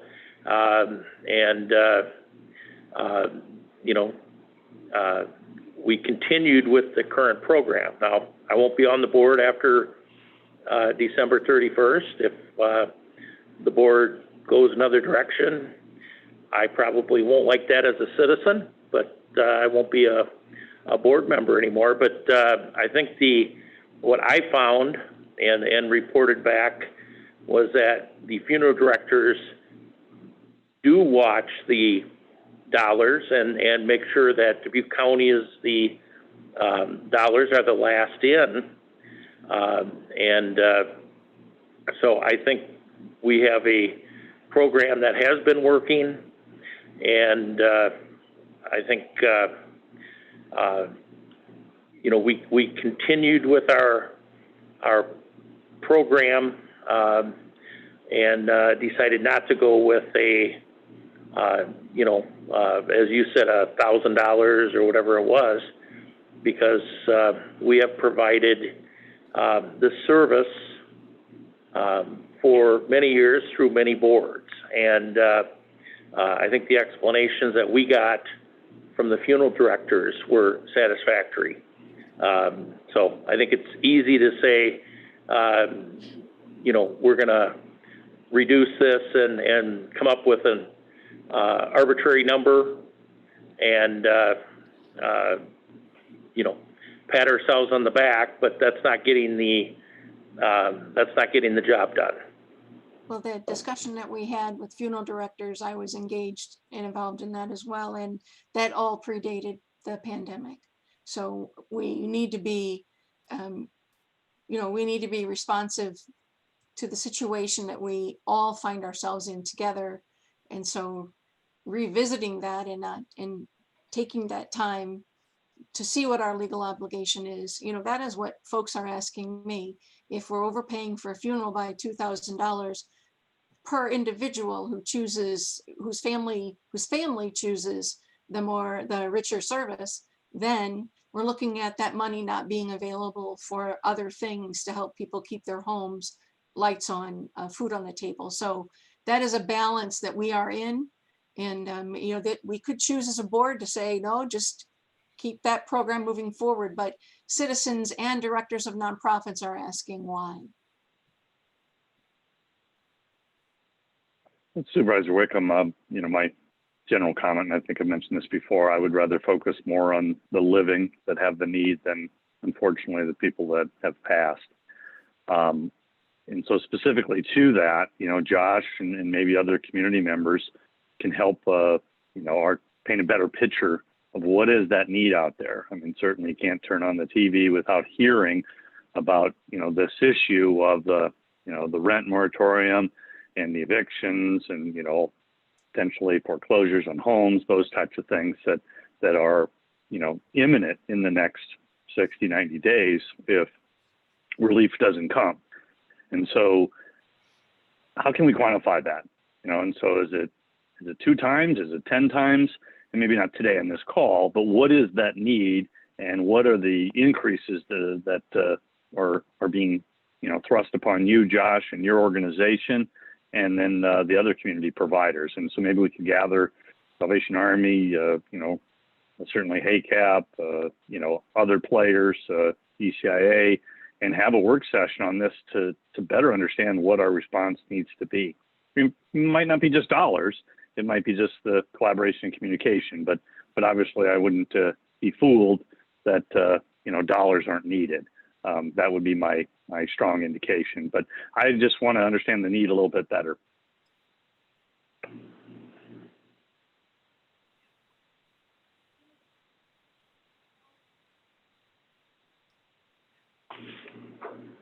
Okay.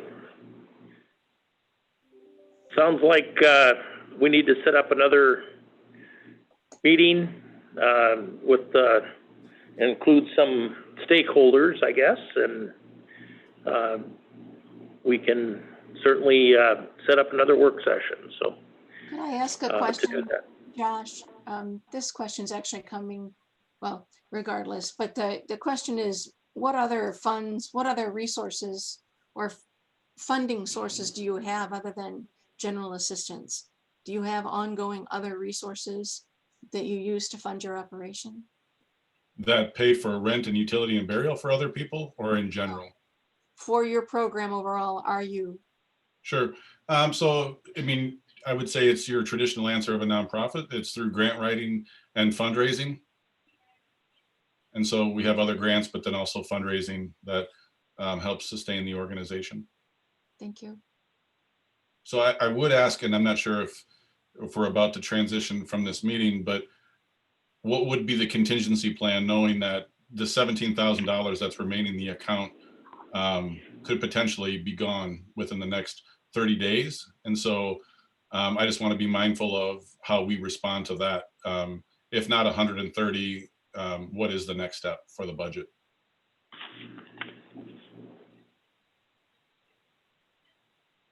I think you'll need to refer people directly to maybe to ECIA, put out a call to those other folks, coordinate with the community foundation, just to communicate that general assistance appears to be running at low ebb while we figure out what the need is, and just do what you do, which is refer people to other places.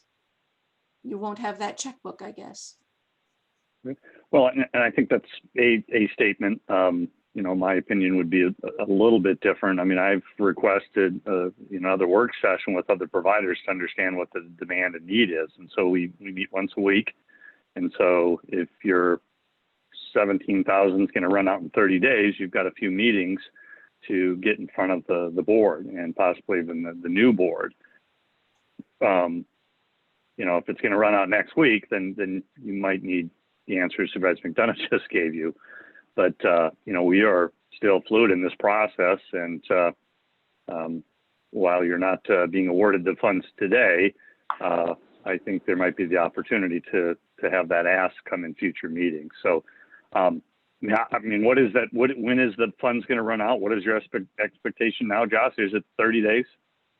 I mean, if you look at the last 3 months of spending, it varied from 12,000 to 20,000+. So it really, and you know, as we know, I mean, I could get 2 burial expenses tomorrow, which would be $6,600. So I mean, it goes quickly there. But as you also can see, I guess I would question what more the county supervisors would need for the need, like you, just so that I can put together some data as to what that looks like. And also just sure, yeah. I just think it's important to underscore to the point of referring to other organizations that there are, like when you think of like ECIA, or if you look at like the city housing in regards to what they're doing for rent, some of those programs are even more stringent in regards to getting people financial support. And so it's not as if those programs, although they have a lot of money, is sometimes even more difficult to get money to people. And so and we know this, it's a very layered process, but so I would just caution, I suppose, if we're going to wait, it's not as easy as a handoff to just, okay, so now the, 25 to 35 people that might stop in today that need help with rent or utility assistance can all be effectively referred to an ECIA or a Salvation Army or things like that, especially if they're not prepared for what could be a significant increase in volume of referrals. The thing that we might look at, though, is that you might look at general assistance as being a referral only type of program. So folks would be referred to general assistance from one of the other nonprofits that they've already been working with. So instead of taking referrals, or not a referral, but just someone who walks in the door, you would be looking more toward referrals that are coming from your other providers. And then you would simply tell them that the county is asking for more information. So just like they've told you before, there's not maybe as great an opportunity here right now. And then that would be, we know that there's significant funding still remaining at the Community Foundation, I believe, in their disaster relief program. So I don't think we are cutting anybody off. I think we are simply, at least I am, asking that you refer those people back to other referral sources and that the referrals for you would come specifically from other nonprofits and providers. Okay, and I'm just Yeah, thinking. so Josh, maybe to echo, you had a question for me. So maybe I'll first say, I get it. I think, I've seen over my tenure that, if we don't, cut that check for rent, eviction is, inevitable. And we've had success in keeping people, with housing through this program. Same thing with utilities. We don't step in, they're going to lose their utilities and or then their place of home. If it's, if they're not having electricity, a lot of times the landlords will evict. So yeah, I'm very conscious of that and very concerned. What I'm looking for is what has changed and if we can quantify that. And so by working through our partner network is the amount of people that are delinquent or have back payment on utilities. Is it twofold, tenfold? So if it used to be 10, is it 100 now? What are those numbers? The amount of requests for what you anticipate for rental assistance to be once the moratorium's out, how many people are that is compared to normal? I know there's, people that have not been paying because they can't be evicted. What is that estimation as we can get? And so anything you can give to us related to, what you're seeing, the board will respond. We did that with the pandemic originally with $400,000. We weren't sure what the need was, but we knew there was going to be high unemployment, spiked to over 25% unemployment we had immediately. We didn't know what the federal government response was going to be, and the board reacted. We provided those funds. And so I think if you can give us some better indications in the categories that I talked about of what are some of the social ramifications and how many families and how many people are going to be affected in the short term, that will help me figure out the funding piece. And then the other piece that's unknown but might come in is the federal government. And so, we don't have enough money to solve all this ourselves. And so by giving another, week or two, keep our fingers crossed, there may be a stimulus package that can help some of these people that really need it. Supervisor, does that give you better direction, Josh? Does that help in your question? It does. Thank you. Okay, thank you. Supervisor, I would just say that Ed Raber has done some investigation. He's the only person that I know of who is doing this using some of his connections to look at year over year anticipated evictions.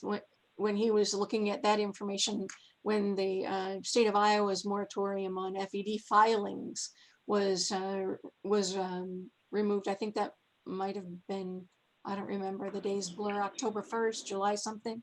And Ed was looking at that aggressively, working with Clerk of Courts. And at that time, I don't know how many months you continued that or weeks, Ed, but maybe you can just help us understand a little bit of those pieces. This is Ed Raber, and I would say that there may have been a shift in who is being evicted. Overall, eviction levels have been relatively stable. The snapshot that we were looking at was through several years prior, and then through the end of the summer, essentially, which was after the initial moratorium ended. Be happy to dive back into that just for an overview that may be helpful to a variety of providers.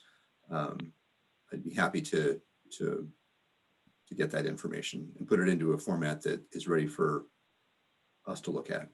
Yeah, I think that's good. I mean, I think if you can be an assistance to Josh, that would be wonderful. But I see this as a role for general assistance to have those numbers and the other community providers we mentioned. I mean, we can't be the sole lift. Right. So whether it's the other agencies we mentioned, we've got to understand what the demand is and then work together to help put a dent in it. And even with that, I don't think locally we're going to solve it. It's going to have to come from state and federal. But that all said, I'm not saying I'm advocating our responsibility. I just think we need to measure it, and I need those numbers as best we can. And so if they are estimates, I need estimates and understanding of the demand and or the need, at any given point. And I know it might change related to, federal policy, but that's what I'm requesting. And whether it's next week or the week after, we'll have another meeting and be happy to have a work session and facilitate another half hour to hour discussion But thank you, Josh, for alerting us to this. I'm glad I didn't, get blindsided and ran it to zero. So I appreciate that proactiveness. That helps us plan and gives us a little time to make some adjustments as needed. So appreciate your effort on that, along with Stella's. Okay. Thank you. Thanks, Josh and Stella. All right. At this point, we need to go into the next work session, which is actually the canvass of the City of Piasta special election of December 8th, 2020, under Iowa Code Section 50.24. And I have the tally here. So I have the Piasta Community Center 34. Precinct 34. Precinct 34. We have, excuse me.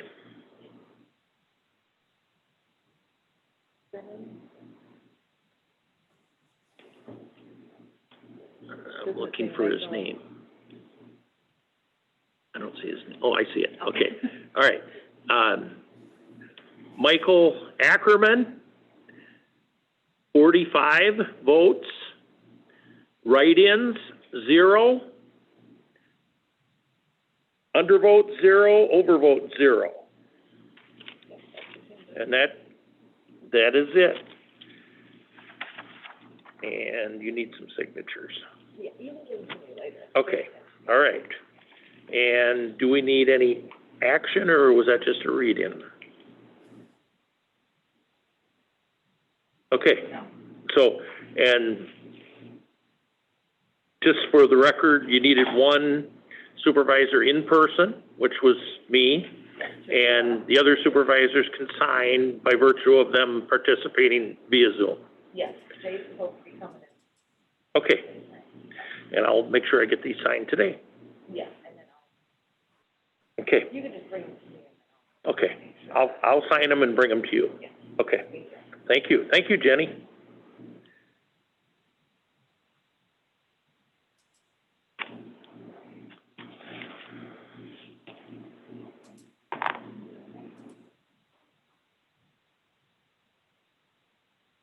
Okay, we're going to come back to our 1 p.m. work session, which is to discuss and potential action on the DNR construction evaluation resolution. This is the master matrix resolution that is typically passed in December, must be submitted during the month of January. And we have that up on the screen. I want to make sure that Supervisors McDonough and Wickham are with us. I'm here. Okay. All right. Okay. So this is, we've done this each year that I've been on the board. I'm sure that you're both familiar with it. If my understanding of this is if we don't take this action, we give up any ability under the master matrix. We're certainly don't have a lot of resources that we can use under this, but this is the resolution that's recommended. I believe it's put out by ISAC, and this is the I guess, the construction evaluation resolution that we typically pass. So if somebody has a better way of explaining that, go ahead. My comments about this are much the same as last year, actually, which is we don't actually do what this resolution says, I don't believe. And, you know, it says that, you know, there's the words must, boards of supervisors must conduct an evaluation of every construction permit application.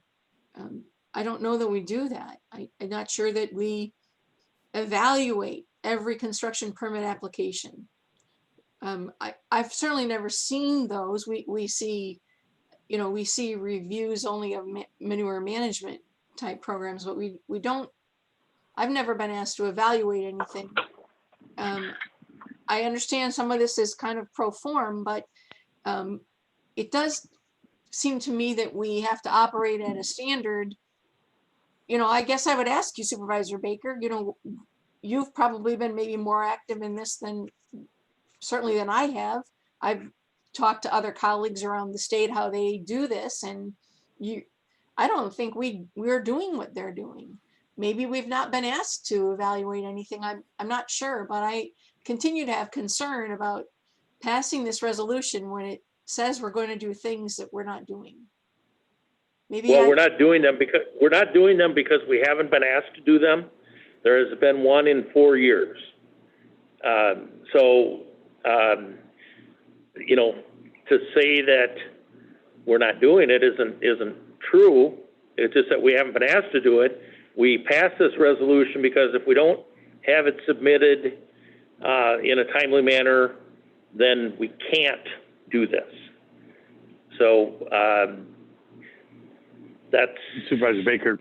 Is it the nuances related to the amount or the volume of processing that's our amount of, I guess, growing in both either hog or cattle, and we haven't exceeded those levels, and so therefore there's not the, you know, the overall construction permit that's required. Is that am I on to something there or not?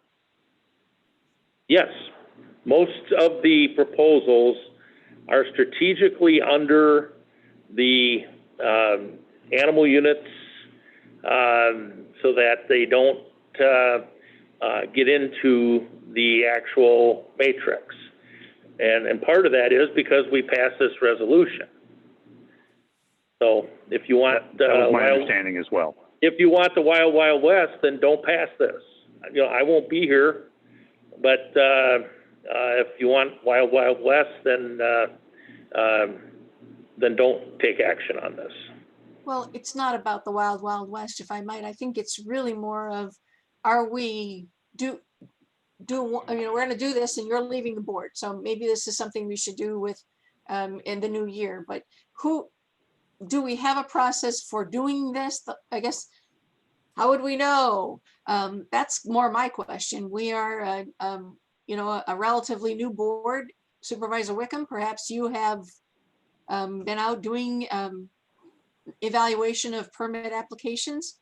Maybe this never comes up before us. I don't know. It doesn't come up very often. Okay, so the construction permit application, when the DNR is involved, is when the confinement of animals is at a certain level. And I don't claim to know those off the top of my head. Generally, as Supervisor Baker said, most of the constructions are just under that. Therefore, we don't have to go through that process. But would you be committed with me to doing this if we sign it? I mean, you would be committed to doing an evaluation and to do the things we'd have to do? I would definitely want to do that if a larger hog confinement came in. They just don't come around every day, and I'm kind of happy to say they don't. We don't. It's not. You know, our ag partners in here, generally in Dubuque County, have been less of the large scale that you see in central and western Iowa, where it's much more common. But yeah, if somebody said tomorrow, yeah, I'm going to do, you know, and I think 3,000 is the number. If I'm going to do 10,000, you know, head of hogs through their cycle, then yeah, I would definitely want to have a construction review process. And I can tell you, I can tell you from experience, we've had a couple that have not followed through, and neighbors, and these are normally family farmers when I'm talking about neighbors, are concerned because many of these large CAFOs are are not inhabited. They buy a parcel of land and they put an unmanned CAFL on this property, which causes consternation for the farmers who live in the area who are monitoring their herds, their animals, and have someone there who sleeps there at night in case something goes wrong. So this is, this is, again, and you're right, this doesn't come up every day, thank goodness. But if we don't pass this, then you don't have any recourse, and this is almost like at least an insurance policy to make sure that the rules are being followed under the master matrix. And again, the master matrix is the only test I know of where 50% is a passing grade, 880 points. You get 440, you're approved. There's limited things we can do. In the past, we've asked for public hearing, and we've used, in one case, an entrance permit as a way to discuss what's going on because of concerns expressed by neighboring farmers who don't want unmanned, uninhabited animal confinement, large animal confinement units next to their place. So, to me, this is a no-brainer, but not comfortable with it. That's fine. I will be supporting passing this because I think we need to do that. And the point is to have the discussion and to be sure that we as a board are committed to taking the action that this resolution says we will. And that's the point of having the discussion. I appreciate everyone explaining to me at length about these. That's great. I do understand that. I've done some of my own research, so I am aware. But I want to be sure that this board knows that we, by passing this resolution, we are taking on a standard of diligence ourselves. Some action is required. And it's the first year I've ever heard Supervisor Wickham explain and say that he would welcome that opportunity to do this, as would I. Should an organization of this size enter Dubuque County, I think we have a board that would take that very seriously. So based on that, I would make a motion to approve this resolution. And I will second that. Motion made and seconded to approve the resolution. And then under discussion, and I'm going to look, I think, Supervisor-elect Potoff is on. I have offered to bring him up to speed on this. I think, we talked, and this might even have been before you were on the board when it was Supervisor Wickham and Supervisor Klein and myself, that between the three of us, we didn't know a lot about this. So I took it upon myself to meet with Shirley Helmricks, meet with folks from the DNR, and try to, get some knowledge so that our board had, an idea when something like this would come to us. And it did come in handy for the couple examples that I cited earlier. So I'm willing to sit down with Harley and, share my information with him as well. So, and I've offered to do that on I told him on any of my assignments. So I just think the citizens should know that in chat to me privately, he also is educating me about these. So okay. I think he feels like he's got information to share for us. So he's, I appreciate that. All of the men in my life will let me know where I am with confinement animal feeding operations. So I appreciate that very much. Okay. All right. Anyway, the motion was made and seconded. Any further discussion? All in favor signify by saying aye. Aye. Aye. Aye. Okay, the resolution is passed. Thank you. I think it was good discussion. Thank you. All right, next work session and potential action is regarding the county procurement policy and purchasing card policy. And it looks like Dawn Sherman's gonna take this. Yes, thank you, Chair. Can you hear me okay? Yes.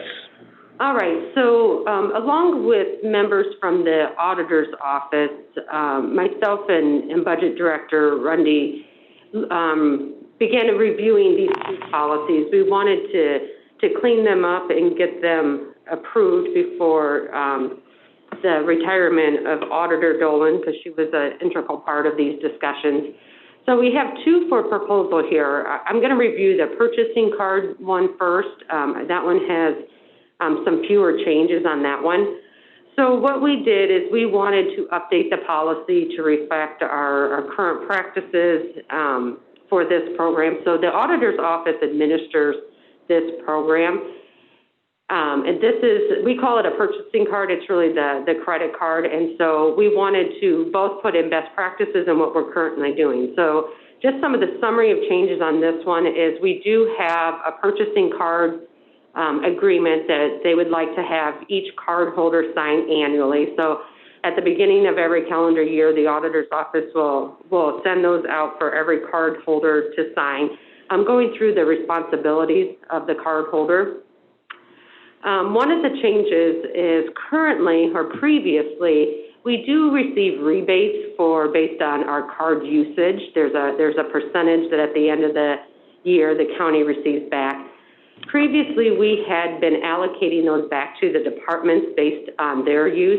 So if they had more use, they would get a larger refund that would just go into their general accounts. This policy is stating that the board would provide direction on where those refunds would go. So that could be, annually through the budget process, or you could formally make that decision as part of a forthcoming resolution and leave it in place. But we just think that our recommendation would be that the board would direct where those rebates go. If they want to continue to allocate them to each department, if there's a specific fund that they would like to see those allocated to, we can look at that. Another issue that the auditor's office has seen is that there have been several purchases in which a transaction fee was being applied. And a lot of times those transaction fees were much larger than the rebate we were eligible for on that purchase. So we're putting in there that the P card cannot be used if a service charge is applied to the transaction. What they would have to do is just go through the normal accounts payable process for that. And then also they have developed a loss receipt form that will need to accompany any claim in which the original receipt is not available. So the auditor's office would like to see that for tracking purposes. So those are the main updates to that policy that we would respectfully ask for you to consider for adoption. Okay. Thank you, Dawn. Dawn, I have a question. So originally, when this was set up by the previous board, I think the rebates going to that specific department was considered as an incentive to use the P card. And I think, at least in some cases, I think it worked. So was there any discussion about whether this would be a disincentive if a department is not going to get credit, if that's the right word, for using the P card? I wouldn't say there was discussion about that, but either way, this policy is written where the board has direction. So if you want to continue on with that process, that would be at your discretion to do. This is just a recommendation that they have some flexibility in the plan that the board can decide or make changes to that rebate procedure if they'd like to in the future. Okay. And these policies were reviewed with the department head and elected official team. We had a Zoom to receive feedback. So there was a little feedback that we did incorporate in here. But it has been reviewed by them as well. Okay. Supervisors Wickham or McDonough, any questions, comments? I guess I have a comment, two of them, in fact. I think it's important that our department heads know that the P cards do carry a burden on small businesses. And our local small businesses, and it always is unfortunate to me. I don't like it when I see a P card purchase for, a few dollars at a local small enterprise. I think that's unfortunate. We should explore, ways to use the card efficiently. Other than, the retailer is going to pay a fee. If they don't charge it to us, they still pay that fee. So we should we should have a reason why we're using a P card. That just recognize it does hurt small businesses to some extent. I like this policy because I feel it's gone through our department heads, and I value their input. They're the individuals doing this work, and I'm comfortable that this is, I think, a good step forward for the county. I like that it's been cleared up. As chair, I've got one of our staff members would like to comment. I'm going to allow that. Mona Mandernack, if we could get her unmuted. Mona, are you there? I'm here. Okay, you go ahead. Okay, I just have a comment. I don't know. I believe Anthony's in his other meeting at Delaware County, but I do the P card. So when those small businesses like Avalon Service Center and that, I do not charge because they are a small business. Excuse me, but when the P card is a lot of work, and I'm hoping that the board would consider, still allocating the rebate to each department, because it is a lot of work, and we do, probably $20,000 to $24,000 a year in rebate to our office. So that was just a comment. Okay, thank you, Mona. Mona, could I ask? Go ahead, Ann. Of course. I'm wondering if there's a way to make it a lot of work, as you say. Can you think of another way that it could be less of a burden on you? I can at this time. We have to, scan all the receipts. We have to still get Anthony to sign I actually do a claim to have him sign, so he okays it now before I even submit it for payment on the credit card. But the scanning and keeping copies, it's a lot of work. But if you think it's worth that money, that's fine. But like I said, we do $20,000 to $24,000 a year. I don't know how it can be any more simpler. So. Are you hand scanning? Or are you using a machine scanner? What are you? I guess I'm too in the weeds. I'll let you talk to Dawn about that. Thank you. Okay. Thank you. Mona. Yeah, okay. Go ahead, Jay. I just say maybe let Mona finish then, and then I'll jump in with my items. Okay, mine was related to Mona's comment. So Mona, you're. I just wanted to make sure I understood that there's. I think the road department is a pretty heavy user of the P card in dollars wise because of the scale of their projects and equipment purchases. And the advantage for some of these contractors is that they get their money quicker, or they wouldn't be doing it, I assume. But your point is that the work for the P card is being done in the roads or engineer's office, and you would like that part of it to continue where the credit would still go to the affected department. Is that the point of your contention? Correct, yeah. Mm-hmm. Oh, okay, I just wanted to make sure I understood it. Mm-hmm. Okay, all right. Supervisor Wickham, go ahead. Yeah, so I'm a current P-card user at Northeast Iowa Community College, so I'm familiar with this, familiar with the process. I've liked what we've outlined, and I'm glad we have a process for this. I'm glad we actually use the purchasing cards because I think they gain in efficiencies related to our purchasing cycle.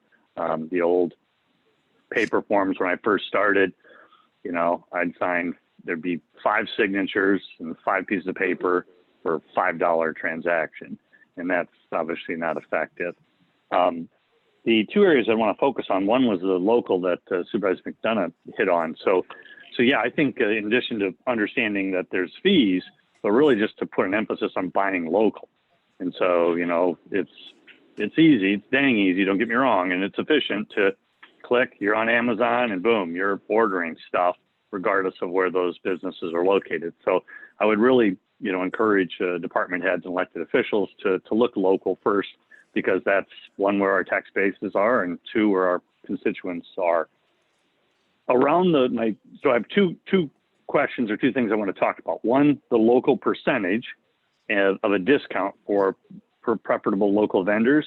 And then 2, if there was any discussion on the kind of the floor, the $5,000 limit when it has to go out to bid. That was discussed at $3,000 or $10,000.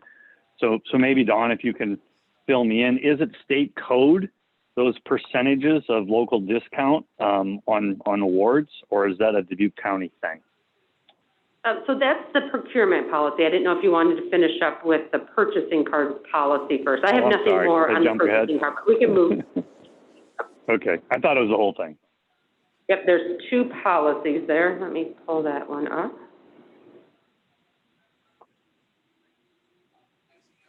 There, that was the.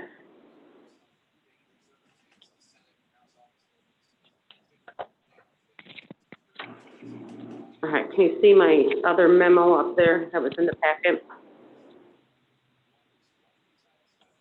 So the procurement policy that we have in place, you know, we hear feedback from the departments that seem to struggle how to apply this policy. So what we did is we looked to expand it to goods and services. The current policy really only addresses what we're legally required to do, and that's for the public improvement projects. And that is all outlined in code of what that is. And so we just captured that in the first part of the policy. And then the purchasing of goods and services is all new, because the current policy really did not address that any procedure of purchasing those goods. And so we wanted to provide some guidance for the departments when they make these purchases, both for flexibility and for transparency. You know, if we're spending a lot of taxpayer money, we want to have an open and transparent process. So the amounts that you're referring to, Supervisor Wickham, the 5 and the 50,000, there's nothing in code. We just, as Auditor Dolan and Megan and Stella and I worked through this, those are the ones that we just felt comfortable. So, you know, as the board, you can make recommendations, and we can change that in the policy. Those were just some kind of landmark numbers that we landed on that, again, would provide flexibility for the departments to make these procurements quickly if needed, and then also provide that transparent process for the public and for vendors to participate in the selection process when it's over $50,000. So nothing has changed for the process for public improvements. So that would be your jail dormitory project that came forth today. That is all within code, that you have to have a public hearing, you have to have a notice to bidders. There is nothing in code for goods and services, and that's why we wanted to put that in a policy. And so we did share this with the elected officials and department heads. We received very positive feedback. There was a little sense of relief of now I can point to a document and I know what steps I need to take or what some of the best practices to take. So it was a positive response from our department heads and elected officials as well. Did I Thank answer you for your that clarity. Yeah, no, I thank you. I'm glad there was two different documents. So generally I'm comfortable with the documents. I just would throw out the question to those on the call here is any other comment on 5,000 versus 50? You know, and so right now it means that anything less than $5,000, elected officials and department heads don't have to get a quote. They go to their preferred vendor and away they go. Is that a good level? I've actually thought about that as well, Supervisor Wickham. There are a lot of small vendors who'd like to have checks coming in from the county for less than $5,000, but I guess I'm relying on the department heads. They've indicated that's the amount that they wish to have be there. I think we should maybe, again, stress the need to spend those dollars locally.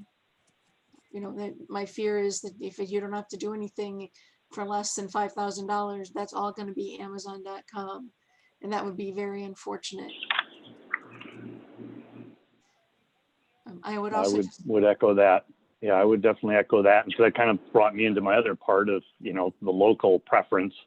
And so maybe Dawn, is that Iowa code that we can only give a certain percentage off on the RFP, the item number 6? I would need to, the code allows you to give a local preference. I do not believe that I think these are unique to Davenport, but I would want to double check that. The language is pretty general that you are able to provide a local preference. I believe these just carried over from the previous policy. So I'm pretty sure that you're able to adjust these, but I would want to double check that.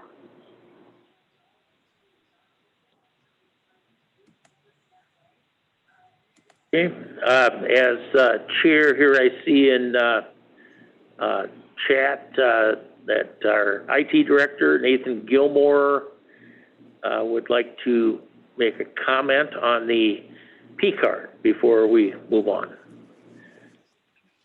Good afternoon, supervisors. So I had two comments on the P card, but Supervisor Jay that made me think of it just now. For the local, I don't know if we have a radius in the procurement policy. Obviously, if it's within the county borders, that's a no-brainer, that's local. But I can't remember if we actually had a radius in what we considered local. We don't need to answer that. It just occurred to me while he was speaking. And as far as the P card, so I'm a huge advocate of the program. I had a brief 3-4 months using the old way we did credit cards before the P card was rolled out by the previous budget director. I echo Mona's comments that it's a lot of work, but I would argue it's less work than doing 100 claims. Yeah, I mean, it's a lot of work, but it's also very organized. It's very specific. I mean, I spend a lot of time making my P card as perfect as it can be when I hit that submit button to send it on to the auditor's office. I think overall it's less work than doing dozens and dozens and dozens of traditional claims. And the only suggestion I would have at the moment for reducing that is if someday we could get away from having to print and then submit a paper version of it. And there may be legal reasons why we do that. There may be logistical reasons why we do that, but I can say that is actually a big part of my process is after I get it done digitally, then printing an entire ream of paper and getting everything in perfect order